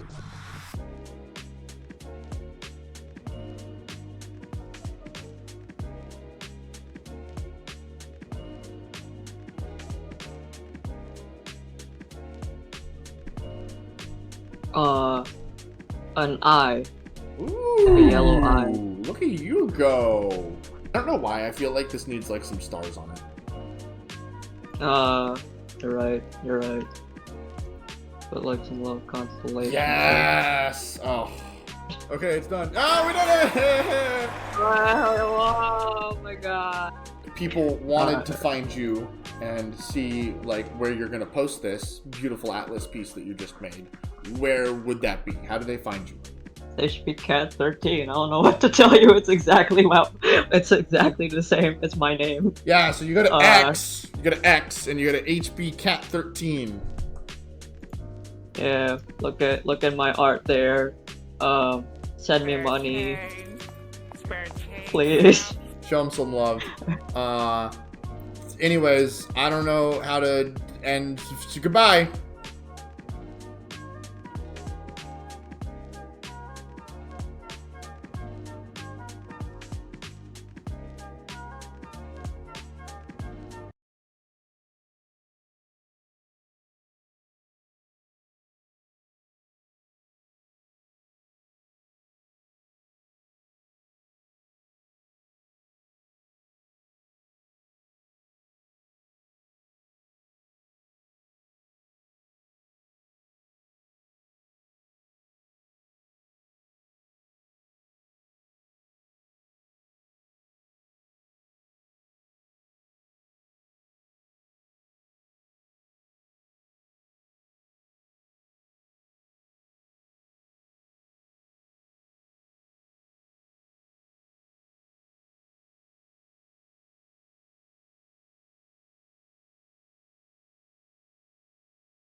Hey everybody, welcome back to the post show, and I got some special guests with me after that banger of a game to say the least. But I'll just kind of go down the list, and we'll be doing some playoff talking before we pass it back over to the casters for the last match of the day.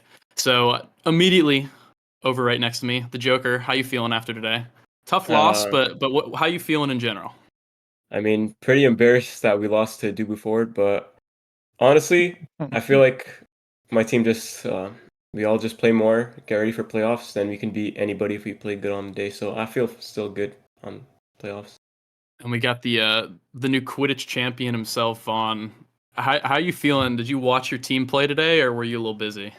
I did. Well, I was grinding, the ranked ladder with my fellow Quidditch champions, but when you play goalie in that game, it's legit like goalie in soccer, so you can AFK. We took a tough loss. My goalie had a eject button even when he had momentum boots, and some things just didn't work today, but hey, once I'm back in the roster, it's all good. So it's just a chill vibe. Not too worried. Gotcha. And Gumi, congratulations, by the way, on the 9-0 in the regular season. First time that's ever happened in the history of NASL. I'm sorry, I'm chatting. But how you feeling after that? How you feeling going into playoffs? I'm feeling pretty good. It did suck that we had to play at the crack of dawn, which is noon. It did it did feel pretty bad. Was a bit sleepy in the morning, but it feels good to take home the W and go into playoffs as top dog. And so we got some little fun things planned for us. And just before we get to that, though, we can take a look at the standings. We got Demons Raw, obviously 9-0, taking first place into playoffs. Sad Boys and Finesse and Core Overflow will complete that winner's side. And for those who don't know, how the playoffs are going to work basically is Demons now, because they got that first seed, get to pick who they face first. And then I believe Sad Boys, the ranked 2 seed, will the other two basically are going to face off whoever they don't pick in that winner's side. And then the loser side, we have Sundubu Strikers and Oshi no Core Flip, who sadly we didn't get to see play today, but hopefully we'll show up for playoffs and we'll get to see a lot more of them in 2 weeks' time. Not next week, because that will be break week. And then in that lower half, we got Goats, Winterfall, Chikara chatting, and Orbits now that is complete. We'll be battling out for relegation depending on how rosters move up after playoffs end. So I believe we're actually in this now going to be Gumi. I think you have a choice. You have something to say here. Are you going to be choosing your playoff spot here? Am I pressuring you into doing this right now? Yeah, we're gonna do it a little bit later on the show. Okay, so you haven't decided yet. We have not. Okay, No, okay. they I'll have. hold It's for just now. to build suspense, Yeah, Oh of course, yeah. of We're course. building the suspense at the very end. Stay tuned. Stay tuned. Okay, well then I'll ask you this question first, so you can think about it a bit more. And by that I mean build up a little bit more suspense. I guess give me your general thoughts on playoff teams, especially that winner's side. You don't have to reveal obviously who you're picking yet or anything like that, but what's kind of going through your head looking at all these teams? So basically, as Vaughn mentioned in the chat room, there's two choices, right? If we just want to pick for a win, it's obviously Cal. That team is pretty fake on Central, as respectfully as possible. So that would be the obvious choice, right? But then the other choice that our substitute and very helpful coach in our games, Gravity, he pitched the idea that we pick Finesse so that Cal can play versus Sad Boys on East and have the chance to knock them down to losers. So that's sort of running through our minds right now. Now that was that live coaching that helped that decision, Exactly. right? Exactly. Okay. Yeah. Striker shenanigans. Striker shenanigans. Vaughn, how are you feeling going into playoffs? You pretty confident? I don't think there's a team that's not named Demons Raw that can beat us. They all suck. I'll say it. I like Sorry, it. Joker. You guys look like your ass. You lost it to you before, little bro. I'm gonna talk some shit as the guy who literally didn't even play today. So that's why. Yeah. Okay. So Cool. it's but I'm just yapping as a spectator. But hey, I think we Hey, clean forward whoever matters. we get. It's cool. I matters. Forward. Holy shit, guys! Brawler to bat chest. I agree with that. That's why I played Luna in this last game, chatting. Joker, any response to that? How you feeling? I personally thought that you guys didn't have that bad a performance. I'm a Dubu Ford believer on Amy's app. I thought the performance was like horrible. I'll agree, but like I said, we just haven't been playing the game as much recently. So once we have these couple of weeks, to get ready for playoffs and grind it out, and then like once we're like top form, I feel like if we play good on the day, we can beat these guys. So yeah, we'll just have to get back up to speed to where we were. I mean, Cool. last season we saw how Light was doing, and look at who ended That's up winning true. NASL season 1. So Also, yeah. the secret for finesse is they just have to coin flip the set 5.5 because they'll just get it versus every team. It doesn't matter if it's Demons Raw or Winterfall. So as long as you guys win the last set or the last point, you'll beat Yeah, that's anyone. facts. So That's facts. that's Oh legit true. boy.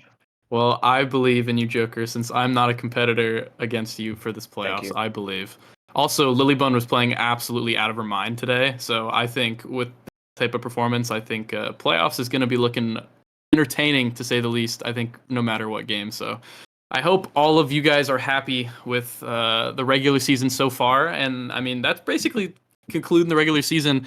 Not really too much else to say. I will go back through one more time, all of you guys, just to talk about the 5th and 6th seed, Sunubu Strikers and Oshino Core Flip, and your thoughts on who do you think the stronger one of the two is, and which one would have a slightly better chance to make an upset. Joker, we'll start with you. First of all, I want to shout out to Oshi actually. Actually, shout out both teams, but first Oshi to start off the season 0-5 and then bring it back and make playoffs. That's like really, really clutch. So shout out to them. And also Sundubu. Everybody was looking at the back half of their schedule and saying, "Damn, I don't know if they're going to make it." But they ended up winning 2 games, even though like one of these games like they already qualified. So Vaughn didn't really like play or anything. But hey, they beat my team, so I just had to say hats off to them as well. So they both look pretty good. But if I had to pick one, I feel like Sundubu has been playing like really good recently, especially against like really good teams. So I think they're like playoff ready right now. What about you, Vaughn? No, I think Huz nailed it. Like now, like the joking, like trash talk content gimmick meme aside, like I think he nailed it. I think it's cool. I think every team in playoffs can beat every other team in playoffs, which I think is also pretty cool. Like I don't think there's a single team. Like it felt like, at least for NASL West, definitely felt like when I watched those playoffs, kind of felt like almost a foregone conclusion. And then for East, it was like pretty close, but it never felt like there was more than a couple teams that could win.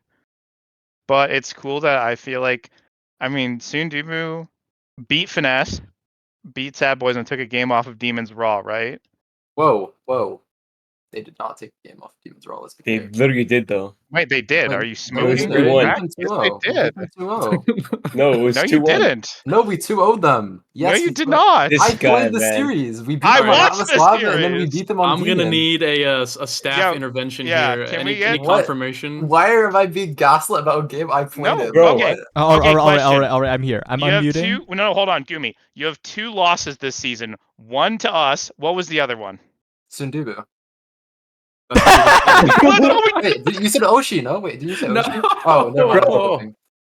Never mind. My Bro's bad. thinking about his Okay, first round it's opponent fine, too it's fine. much. It's Okay, fine, whatever. Anyway, the point I was making before Gumi had a stroke was, I think any team could be any team, and that's pretty cool. Like, there's a world where Sundubu has a Cinderella run. There's a world where Core Overflow doesn't play Central. There's a world where Central servers Demons break. Raw just beats everyone else again. So I don't know. It's kind of cool. I'm looking forward to it.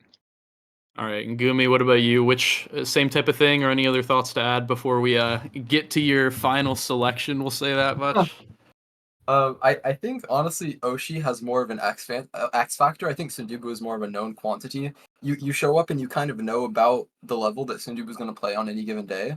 But I think with Oshi, especially with the way that Merchant sort of backpacks that team, I think that if that team can perform. You know what I mean? Yeah. Gotcha. Any updates on a first round draft pick, or are you still waiting on that? We have one more thing we got to do, so we can wait if you need to. Oh, let's let's do the one more thing. We had to build Okay, more one more suspense. thing. Got it. Yeah. Do I need to DM Kainoob here? Get him. Okay, we're good. Just do the Shark Tank thing where like you like say it on stream, and then if you need to change it after, you can. And Shark Tank viewers, knowers know. They make the deals, they get canceled all the time. It's fine, just for content to collect. Wait, is that real? Yeah, no, that's real. There's like a That's bunch real. of Shark Tank things. Chatting. There's a bunch of Shark Tank deals that like they come on for the exposure. They like do the deal, and then the lawyers obviously have to like work it out, and then it just gets canceled anyway. So All right, that can be you. We'll just jump over to predictions right Oh, and run through that real quick. We'll do a little NASA. We'll give them their little time as they're getting double time actually on the stream today. 2 games. Congratulations to them. But I think that last game, I don't know if you guys watched it, but I thought it was actually pretty fun to watch. Not Winterfall, but the one before that. But all right. So for those who don't know, the last game of the day today for the NASA game will be PPL versus Party Rockers. I don't know how familiar you guys are with either of these squads, but I'm going to throw it immediately over to a prediction and give me any thoughts that you know. Vaughn, let's start with you. You're looking real confident that you follow both of these teams. Am I right? Yeah, I mean, hey, I watch NASA every week. Every time I'm on the desk, I had opinions. I like I had that. faith. I remember earlier when PLX was like towards the bottom of the standings, and I said they would beat Quest. Everyone was like, "You're just yapping." Hey, who was there week 2? I'm a big NASA enjoyer. I like NASA. I also like Collegiate, but it's PPL and it's Hold on, now I just have the wrong team. Who are they playing in? Party Rockers. Party Rockers. No, Party Rockers look strong. Not that PPL isn't. Like obviously they have Matty, and that guy's probably the best goalie in that league. I don't think there's someone I'd put over him. Like he's NASL caliber, and he's like he's like arguably top 5 NASL caliber goalie. So, but I kind of like I like how Party Rockers look. I think they have one of the stronger like forward duos in the league. Regardless of how goofy their logo is, I give this one to Party Rockers. I have a lot of faith in their ability to overcome Matty in the net. It'll come down a lot to the midfield position though, and I want to see if average Alex can sort of take off some of that pressure for him. But I'm gonna give it to Party Rockers 2-1. All right, Gumi, who do you think's taking this one?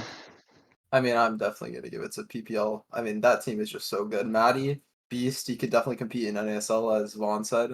And I mean, it's just, I don't know. I don't see how they can break Matty.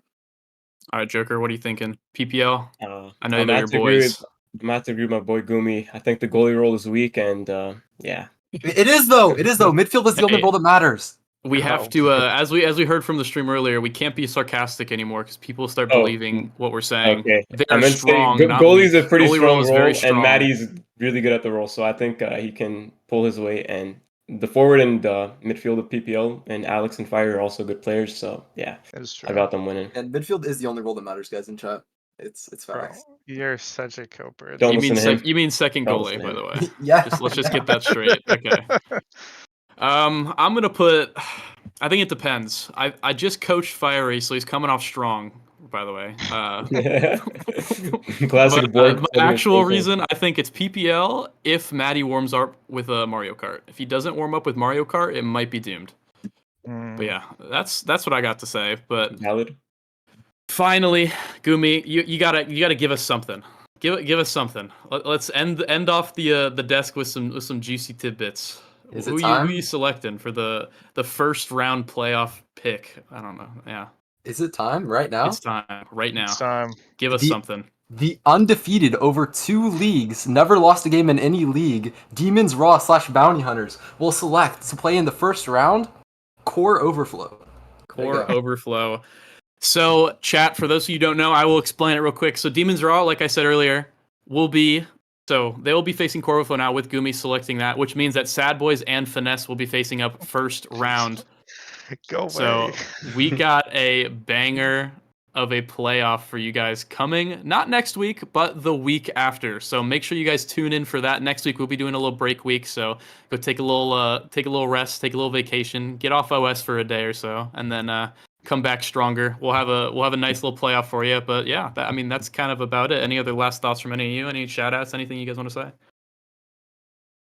Shout out to Quidditch Champions, which us three are going to go play after this. That is so real. You said take a break from us for the day. I'm not touching this game for multiple days. Honestly, well done.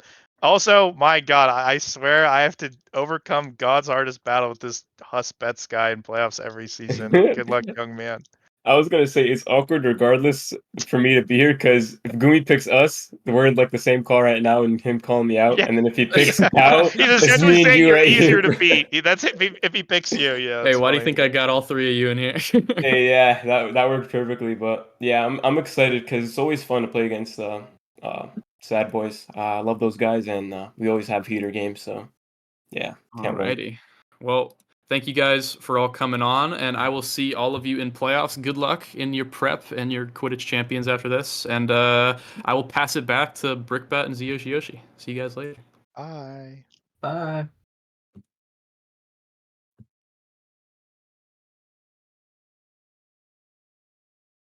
Oh, We're is back. this thing on? We're back. Yeah, we're are back. we Hey, live? Are we rolling? hey, whoa, we're running in here. Hey, all right, we got PPL versus Party Rockers in the How, and always love to see some of the West Coast teams take on what, for now I believe is, well, actually a little bit of little bit of split because Fiery is a West Coast player as well, so we'll have a little bit of a Westie Civil War here, but we will be able to see what these two teams can do and potentially what will be one of the hardest matches in the season, in the regular season for both of these teams, as hopefully we'll be able to get started on the game very, very soon. But let's talk about these players really quick. Swaghaver, pretty much the guy who's been drawing an Asher ban every single game. No one likes to play against Asher generally, and no one definitely likes to play against Swaghaver because Swaghaver is an Asher main. And in the words of Fudgy Waffles, I believe the second best Asher in North America. A little chatting, but we'll see what Swaghaver can pull out if he gets onto that Asher, onto that pick. But if he doesn't, he probably will opt into that Rasmus no matter what the map is. We will see. And Maury Cameraman, definitely a bit of a silent individual, a bit of a not a huge chatter, but this guy has an X factor in the net. I'm telling you, this guy can save things that no goalie should be able to save. Absolutely unholy saves, as they would say. Complete demonic saves. That Demonic. yeah, the guy could do a little bit of magic in the net. And so Dark Sorcerer in the net. yeah, so while we're talking up the Party Rockers and the How player, let's not forget though, Average Alex and Maddie and Fiery as well. These are three extremely experienced, extremely strong players, PPL being the only team to be in NASA that has participated in a previous North American Striker League season. And Maddie right now very much sitting pretty as one of the top goalies on the solo queue ladder, briefly being the number one player. So this guy's Kai is something else. There's an argument that you could make that in terms of like just general like one tricks, this guy is the best Kai. Hey, correction from production. Fudgy Waffle said Swaghaver was the number one goalie in North America. So Asher forward. Asher forward. Yeah, definitely should clarify. Not in the net. Swaghaver in the net. Not, hey, Hey, maybe we'll Swaghaver in see the some of net, it. pretty He does good. okay. Does okay. Not the number one, but we'll see if you can see some of that number one Asher play as we do have a game coming towards us very, very soon at blistering speeds, and we'll see. There's a bit of party rocking going on. Oh, right. Sai wanted me to say this. So I have a little bit of history with Party Rockers. When they first formed their team, they have a special icon. We made all the teams get logos, and that's helped out a lot. But for those of you who are in the know, the Dubu, or not the Dubu, sorry, the Party Rockers, I'm so used to saying Dubu Party, but the Party Rockers emote shows a very intimate moment between some of our favorite strikers, Rune and Dubu. And to accompany that, I was paid $15, which has thus contributed to the North American Strikers Academy prize pool. I was paid $15 to write a little story about it, which Sai wants me to read, but I will not be reading it. But it's very great. You can see it over. You can see it over in Westgord. But there we go. The number one Asher in North America is banned away, and Maddie in turn has his signature pick taken away. So we'll be seeing what these guys will bring out. In the meantime, it does look like Maddie already hovering that Atlas, maybe something that is based off of the the Striker. The Awakening. Hey, I'll take it from here, boss. Yeah, go for it. Yeah, top two teams in NASA right now. I think my two top teams, we see a bulk up 1-2 punch start. 1-2 punch on the Juno we saw earlier was incredibly phenomenal. And welcome to our third Inky Splashdown game of the day. Or in a row. Not I didn't watch the earlier matches. In a row. Surf's up. Hey, yeah, surf's up. Yeah. Guys, summer is now. Happy summer, everyone. And right now, looks like Fiery already trying to get a little bit of water going for him and his team as, whoa, it'll actually be Average Alex on the 1-2 punch. Sending that core in, a little bit of gliding, slow core here for the level 2 Juno that just sent it at a max core speed into the net. So, hey, we'll be able to see what this Juno will be able to do with that 1-2 punch. If this, if Average Alex gets his hand on something like that hot shot, it could spell doom for Frege and Swaghaver in terms of core control. And right now we do have a Celestial Intervention come out as Swaghaver and Frege trying to get an offensive play going, but no, it's sent right back to Fiery, who just punches it in using that Juliet primary. Yeah, 2 snappy goals back to back. PPL picking it up and running away with it. And the Party Rockers are going to need to pull up with a little bit of swag, if you know what I mean, right here. Swaghaver. A phenomenal Rasmus player, as you can see, pulling off that on Maddie. Ooh! And that, wow, hey, cooking it up before our very eyes, right at the perfect opportunity. We're talking about how great and awesome and swaggy he is. But I think the Rasmus pick on this map is a little iffy. I suppose over Asher. You know, Asher is awesome on this map. You get barriers for free. Rasmus has a little bit of trouble getting barriers as his only real stuffing tools are, is primary. And hey, there goes that guy. Yep. Right now, Freed is spending a little bit of time in the penalty box, though. Pass from Mori Cameraman to Swaghaver is actually a little bit too fast, too close to the sun, which means they will be losing their goalie barrier and the set alongside with it. Fiery and Average Alex looking so good right now in the enemy goalie's net as they take the first set for PPL.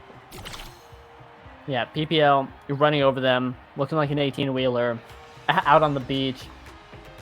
Despite Swaghaver's one good goal. Hot shot, hey. And that's hot shot. A 1-2 punch hot shot, hey. We can stop it now. Hey, who wants to go to the next game? Thoughts? Feelings? Hey, so, you know, sometimes life's hard in the zone, as they would say. Life's hard when you're splashing it up.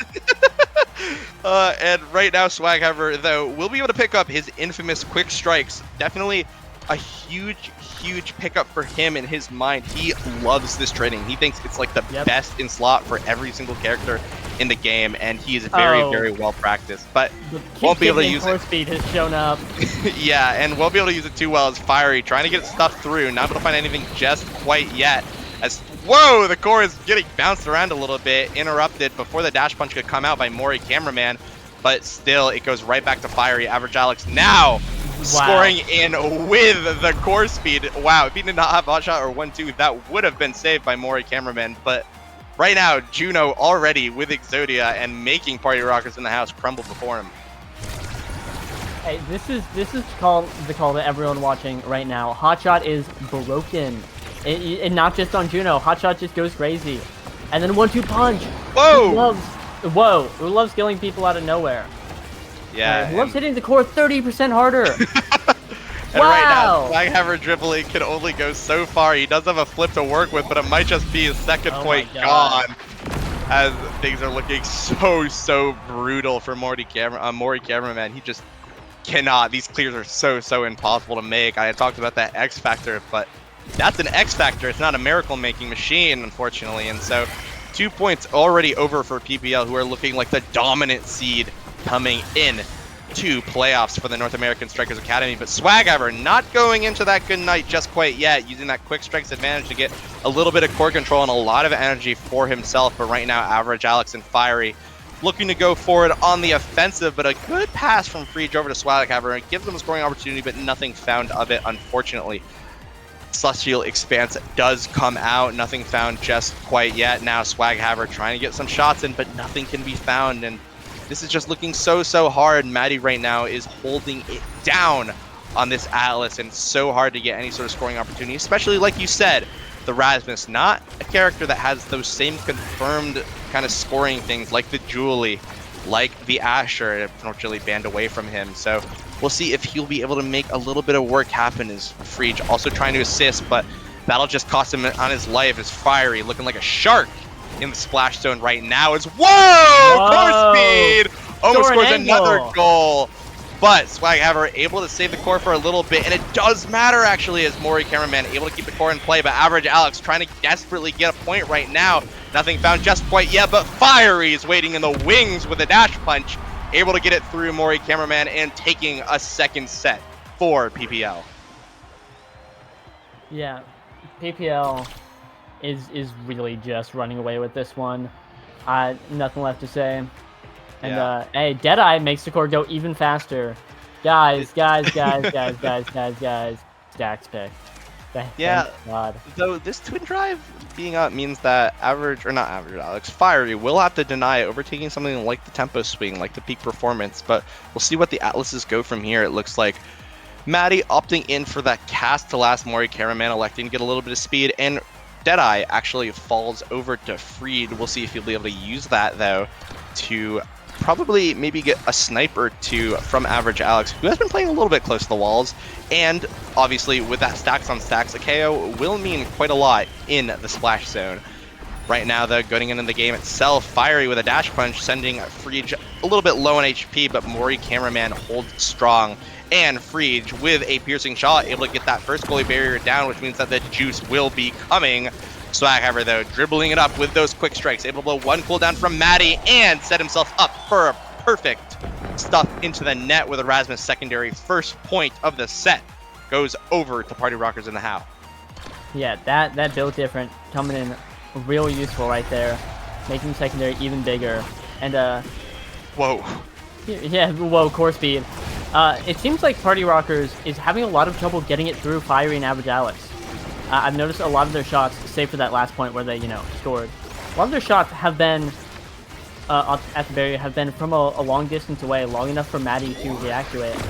It's because they're kind of that's unfortunate clear and yeah. Well, that's a point. Well, that's a point over PPL. And look at the energies on the side for PPL as well. Maddie with a flip, Fiery with a flip, Average Alex 1 or 2 redirects away from a flip himself, and this, like, the writing's kind of on the wall here for this point. I mean, look at Freed, piercing shot comes out, but not able to find anything, and almost actually loses his life to the Fiery dash punch. But for now, he will remain. Flame Flurry does come out, does a lot of damage to Swaghammer, and the flip comes out, blowing the defensive flip from Mori Cameraman. Now, Swaghammer having to play for his life a little bit as the Celestial Intervention comes out, but whoa! Average Alex with a flip will be sending it down, and it's sent straight to Fiery from Maddie. Almost a goal there, and Fiery not able to find anything even with the help of the juice. Now, Mori Cameraman forced to defend against Fiery one last time to maybe clear it. And the core now goes slowly over to Freege. Now, Swaghammer trying to get some core control, but the core is just a little bit fast on this Juno. Freege, though, now has a scoring opportunity, but unfortunately not able to find it. But Swaghammer is there, waiting to pick up the slack. Has flip for next set. So if they survived all those flips that last point, things are looking good for them on this set. We may be able to see one set go over to the side of the Party Rocker in the Hound. Yeah, hey, I said it earlier, but I'll say it again. Every comeback has a start, and this might just be it for Party Rockers. Yeah. Maybe. If they can win this set, there's still plenty of good awakenings to pick up and help them out. But Maddie is still holding that barrier down. Unquestionably. Oh. Hey, my bad. Hey, Maddie was holding that barrier down. Yep. Yeah. Can't win them all. Yeah, and right now, Celestial Intervention comes down to heal Freege a little bit, and if he can just get it to Swaghammer. Oh, piercing shot doesn't set the core, but it sends Maddie in instead. Hey, sometimes you catch a nice little fish on accident. And right now, Swaghammer looking to take advantage of the power play to get it into the net, but nothing found so far. Pass back to Fiery, is able to let it clear, and Juno takes care of it from there, but the juice comes forward, giving one more opportunity. Oh. Maddie's dead again! Oh my god, Freege with the Inky Zone sniper! Looking like a little bit of Inky's war zone right now as Maddie's spending 24 seconds in the goalie box, or in the penalty box, but that'll be it. One set over, 2 Party Rockers in the house. Yeah, in the how. Standing on top of the building, sniper in hand, clicks Maddie's head, and it's over. GG. I'm very interested to see what... Okay, the pickup is heavy impact, very good. A ton of CDR on the primary if you can hit 2 targets, which probably should. Perfect form though on Juno. Guys. A little bit of cooldown. Try to deny Juno challenge. Impossible. Like we'll gigabits across the board. we will see the beginnings of a candidate. We'll be seeing the starts of an election here, as the bottom 2 picks for the draft will be Mori Cameraman and Fiery, looking to see who could become mayor the first. Obviously, well, not mayor, but like, you know, they get more sparks. Yeah, Whoa! Hot shot, 1-2 punch Shuno almost accidentally scores a goal there as the juice comes out now. Freege trying to delay for a little bit, but the Expanse has Fiery covered. Unfortunately, though, he does not have another clear option as the Expanse biting him in the back, not able to clear up, and that's a point over for PPL. Yep, but again, Party Rockers have been in this situation before. They're ready to bring it back. Spike Haver dribbling it up. Oof, yeah. Trying to get a little bit of plays going right now, but it's going to be sent right back over to Mori Cameraman's net. The dash punch unfortunately goes a little bit wide, but Juno speed is able to make up for it. No one is as fast as this Blabo right now as Swaghammer trying to dribble it out, loses the strike war, and Fiery able to sink it in the 1v1. Even if Mori Cameraman had gotten that strike, it would have been caught. Absolutely brutal punish from the side of PPL coming in to potentially the final point in the game. Yeah, absolutely. Fiery catching the slimmest of slots, gaps in the defense. And yeah, we're looking at match point. And as imagining Party Rockers, you have to be nervous here. But Swaghammer sitting on a flip might be ready to make something happen, especially as Mori Cameraman clears it through the minefield of slimes. Yeah. Oh, but unfortunately, he won't be able to clear it against the punch from Fiery, able to read that clear. But Swaghammer now to 1v1. The flip is down from Maddie. So is the primary. Let him go. He's building up. Oh, dribble on him. Dribble on him. Oh. Oh. Okay. Average Alex also has flip, so he can break. No, the flip goes wide. The ankles are broken, but right now Swaghammer is taking a little bit of a beating, forced retreat. Now, Freege and Mori Cameraman trying to keep it clear from Fiery and Average Alex. We'll see if anything will be able to come of it. And oh, he's doing it again. He's doing it again. Oh, he's broken Maddie's ankles. Swaghammer looking so good, but no! Mori Cameraman unfortunately not able to reach it in time as the slow cork blows in, and that's game 1 over to the Princess Pals. PP Legends. PP Legends. Yeah, I would never be biased towards my favorite Westie team in the NASA, but watching Swaghammer dribble it up and absolutely shatter both Average Alex and Maddie was a delight. Unfortunately, unable to get the goal, but hey, yeah, hey, that was awesome. 128 redirects from Swaghammer. Redirects, and half of them were right in that last point. Yeah, but hey, that guy is able to strike the core, being the only member of the entire game actually able to reaching that triple-digit redirect count. So we'll see. Hey. They call him Swaghammer for a reason. He's got it like that. He's definitely got it like that. And maybe some of that swag he'll be able to utilize to pull out a Game 2 victory in the series. Otherwise, it'll be curtains for the #1 slot of Party Hawkers in the house, and PPL will be victorious on the day and in the regular season.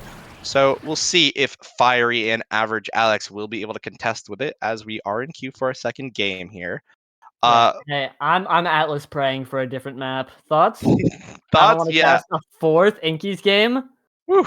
Yeah. Right now, hey, wake me up when September ends and all of that. Oh, interesting. Hey. Yeah, producer info. If PPL wins a setup or PPL wins this next game or wins this series, as a 3-way tiebreaker for first. Not even secured first. 3 people are first. Well, so if that happens, whoa, that's gonna shake things up a lot. So definitely. And according to Saya, Saya might have lied to our face, but 50-50 chance. Hey, we do things fast and loose here in Omega Strikers. As speaking of being fast, hoping for fast queue time, and I'm hoping that we're on the train to anywhere away from the beach right now. I hear the seagulls on the lobby loading screen. I don't want to hear it. I want to go to. I want to hear the nice machinery of Atlas's lab, or the beeps and boops of Amy's application. Anything really, honestly. Take me to the inland right now. I've got to get away. The ocean is consuming me, and I can no longer bear it. Yeah, right Please, now, but you know, please, please, please. we'll see. Again, Atlas praying. Everyone, lend us your energy. See if we can get a different map right now. Well, we're at the mercy of Senor Inky as he Yeah, decides we're whether at to the mercy shoot of us. John Odyssey waiting to load us into this game. Like taking sweet time. No! No! Did we just cast 4 Inky games today, Yoshi? Hey, if Party Rockers win this, it'll be 5. You know, I'm getting flashbacks to when Inky's first came out, and I brought my towel and the sunscreen, and I was like, "Yo, give me the Inky Splashdown." Before all of us knew, knew what what we all thought about Inky Splashdown before that kind of bubbled to the surface. Yeah, I wish I had some of those there instead of here. But for now, surf's up, I guess. Surf's up. Hey, I was too busy bawling my eyes out, crying salty, disgusting tears, and I didn't see the bands, but I see an Asher side of Party Rockers. So, whoa, and 2 eras. Where these creatures come from? Mr. E sighting. Mr. E. That's where it came from. So that's been a rune ban to ban out Mr. E on our timeless Spark of Focus start. Whoa, and I'm getting called that I will be ignoring, and I can't find my phone to stop it, so apologize for the ringtone in the background. Where's my phone? Yo, where did It's just like being on the beach with people playing loud music on the other side, and you just have to sit there and listen to it because you can't tell them to stop because, like, you're a nice guy. And they're just having a good time. Like, no reason to stomp on their fun, but their fun is actively agonizing everyone else. So, holy. And, hey, I'm like, I'm not gonna say I'm checked out, but I'm checked somewhere. And it's certainly not in Inky Splash Zone. Yeah, it's hopefully maybe at the hotel or... Oh, I realized what the... Right, I found my phone. Guys, I'm using it as the webcam. Anyways, Mori Cameraman's dead, but no, Fiery! Fiery is unfortunately also doing a little bit of murder, but Fiery might be dead himself as the Timeless Era actually made... Oh! Well, there he goes. Wow, there are things happening, guys. Guys, the Splash Zone claims another. Guys, surf's up. And the core flip goes right through 2 people. Woo! But hey, great hold by Mr. E while Mori Cameraman was, changing his lens out there. Yeah, we're at Inky Splash Zone. I'm being called on repeat. This seems like an emergency, but I literally can't access it because it's the VDO. Hey, nothing is more important than Omega Strikers right now. And you shut your mouth if you think otherwise. Great save from Mori Cameraman. We'll see what's going on here. Hold on. Or please you text me. I've denied. Please text me. Please text me. Yeah, it looks like something's happening. Whoa. And a bit of a passing play. Unfortunately, Mori Cameraman in a 1v2 situation. How can win? Thanks for keeping up with the game for me, boss. I'm currently... Yeah, no, I got this one. You just sit there pretty and solve all the problems. Hey, let's see. Oh, Swag Hammer is dying. He's hurting desperately. I might need to cover live on stream. We might need a caster stage, but for now, I will be here talking for a little bit as Mori Cameraman's goalie barrier does go down here. Dash punch from Fiery goes a little wide, but Maddie already looking to clear it out aggressively. So I have her with the flip, ends up blowing up, but Maddie is there ready to read him. And all right, cover for now. Things are happening. Yeah, things are happening. I've got this. You don't worry. All right. Hey crew, it's just me today. Here we see. Oh, double surfs up. Coming out from Party Rockers, absolutely annihilating PPL as Mr. E slots it in. Average Alex, the lone survivor of the fallout of his team, dying violently to an explosive blast of water. Inky sends his regards. And here, they're mobbing Fiery again. But even still, he gets the barrier. And the goal! Oh my god, the one-man machine cannot be stopped. As he drops the flaming flurry, Fiery flurry. Like the player. Okay. Absolutely annihilating the team. And welcome back, Breakbat. Tell me what's up. Okay. So just had to do a little bit of finagling, go a little back and forth. Just had to help parents a bit because apparently they lost their phone over the weekend. They just left it in an Uber car, so I had to do some verification codes or something like that. As right now, Swaghaver needs to verify his life as he's spending a little bit of time in the goalie box. Maddie looking to help his forwards right now, get this scoring, but a good intercept from Mr. E will kill the tempo for a little bit as Swaghaver now is back. Walks in the wall a little bit. I always fall for that too. I always think I spawn on the other side as well, but not for this map, as Maddie trying to get a goal himself, not able to find anything right now. Fiery now limping back over to get the orb, but Swaghaver is there to chase him with the core, though nothing found right now on the enemy goalie. Right now the net is, Juice comes out and Fiery's there waiting. Excellent play, able to intercept that and take the first set of the game for the PP Legends.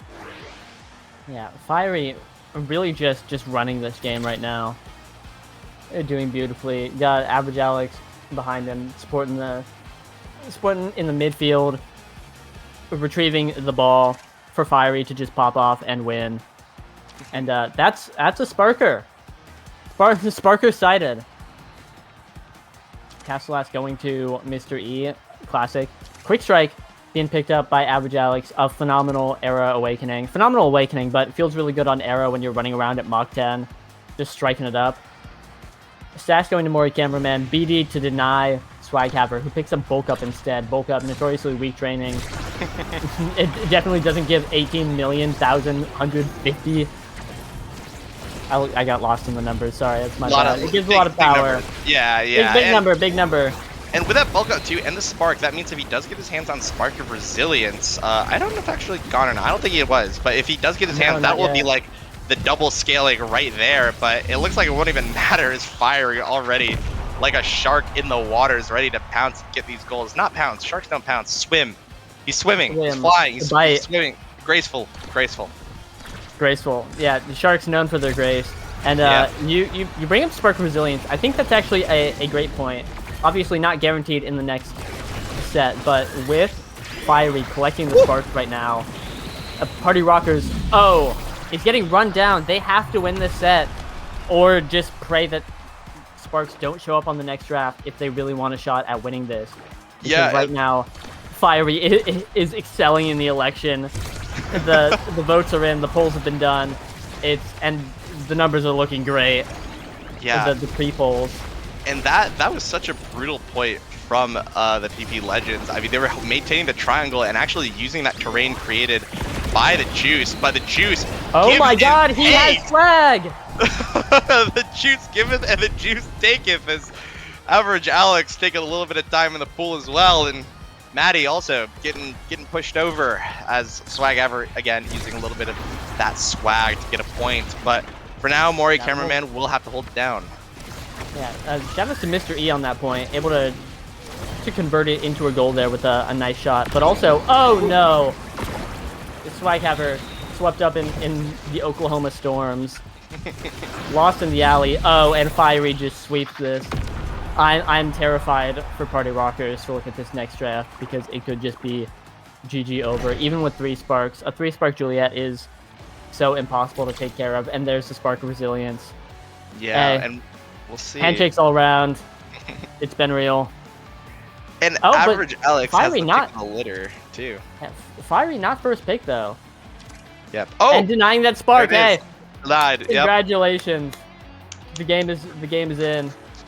Yeah, but think about what he had to give up for that. I mean, the prime time was definitely a huge loss there. And Maddie has a stagger swagger to work with, but yeah, if you're Mr. E, you're a little bit sad that you can't pick up that prime time so good, especially when your forwards and opposing forward is Asher and Juliet, who both use size so effectively and are slow, that they're so vulnerable to being beamed. And already right now we see that Monumentalist Tornado looking so scary, and you know it's also looking scary. Fiery, the shark in the water yet again here on the splash zone, as Mr. E, now his latest victim, is Average Alex and Fiery now getting the triangle together, trying to find something, but Mori Cameraman holds strong, but it's just not gonna be enough as Average Alex is able to sink it in with a strike once all the cooldowns are out.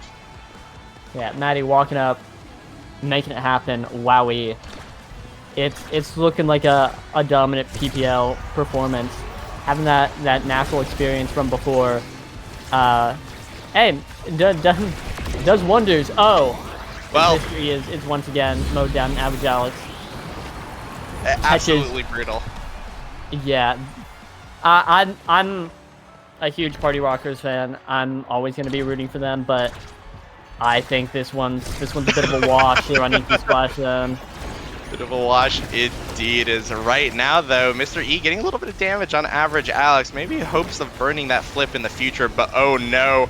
Oh my gosh! Actually, Swaghaver almost soul read by Average Alex with that tornado, but for now it will be blown, and Mr. E finds a flip in front of the net, but Fiery is there to defend. Mr. E loses a strike where now Fiery has an opportunity to flip right in front of Mori. Cameraman is blocked by the Tofu Fortress as Party Rocker is trying to keep their hopes of this series alive. Mr. E now has the orb stolen away from him, and Mr. E loses strike war right now. Fiery is looking so clean. He's on fire despite all the water around him.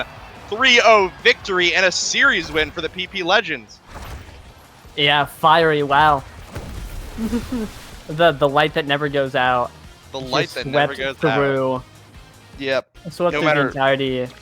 No matter how Party much of the Rockers ocean there. you douse on that guy cannot be snuffed out. And honestly, right there, it looked like, honestly, in the previous game, Mr. E as well as Frege, they were looking like minnows, and Fiery was there to chomp down. 4 KOs in this game, had a few KOs as well, but they were all critical. Able to get so much core control from those KOs and convert them into goals. And yeah, I mean, Maddie with pretty much the least redirects on his team, 22 saves as well.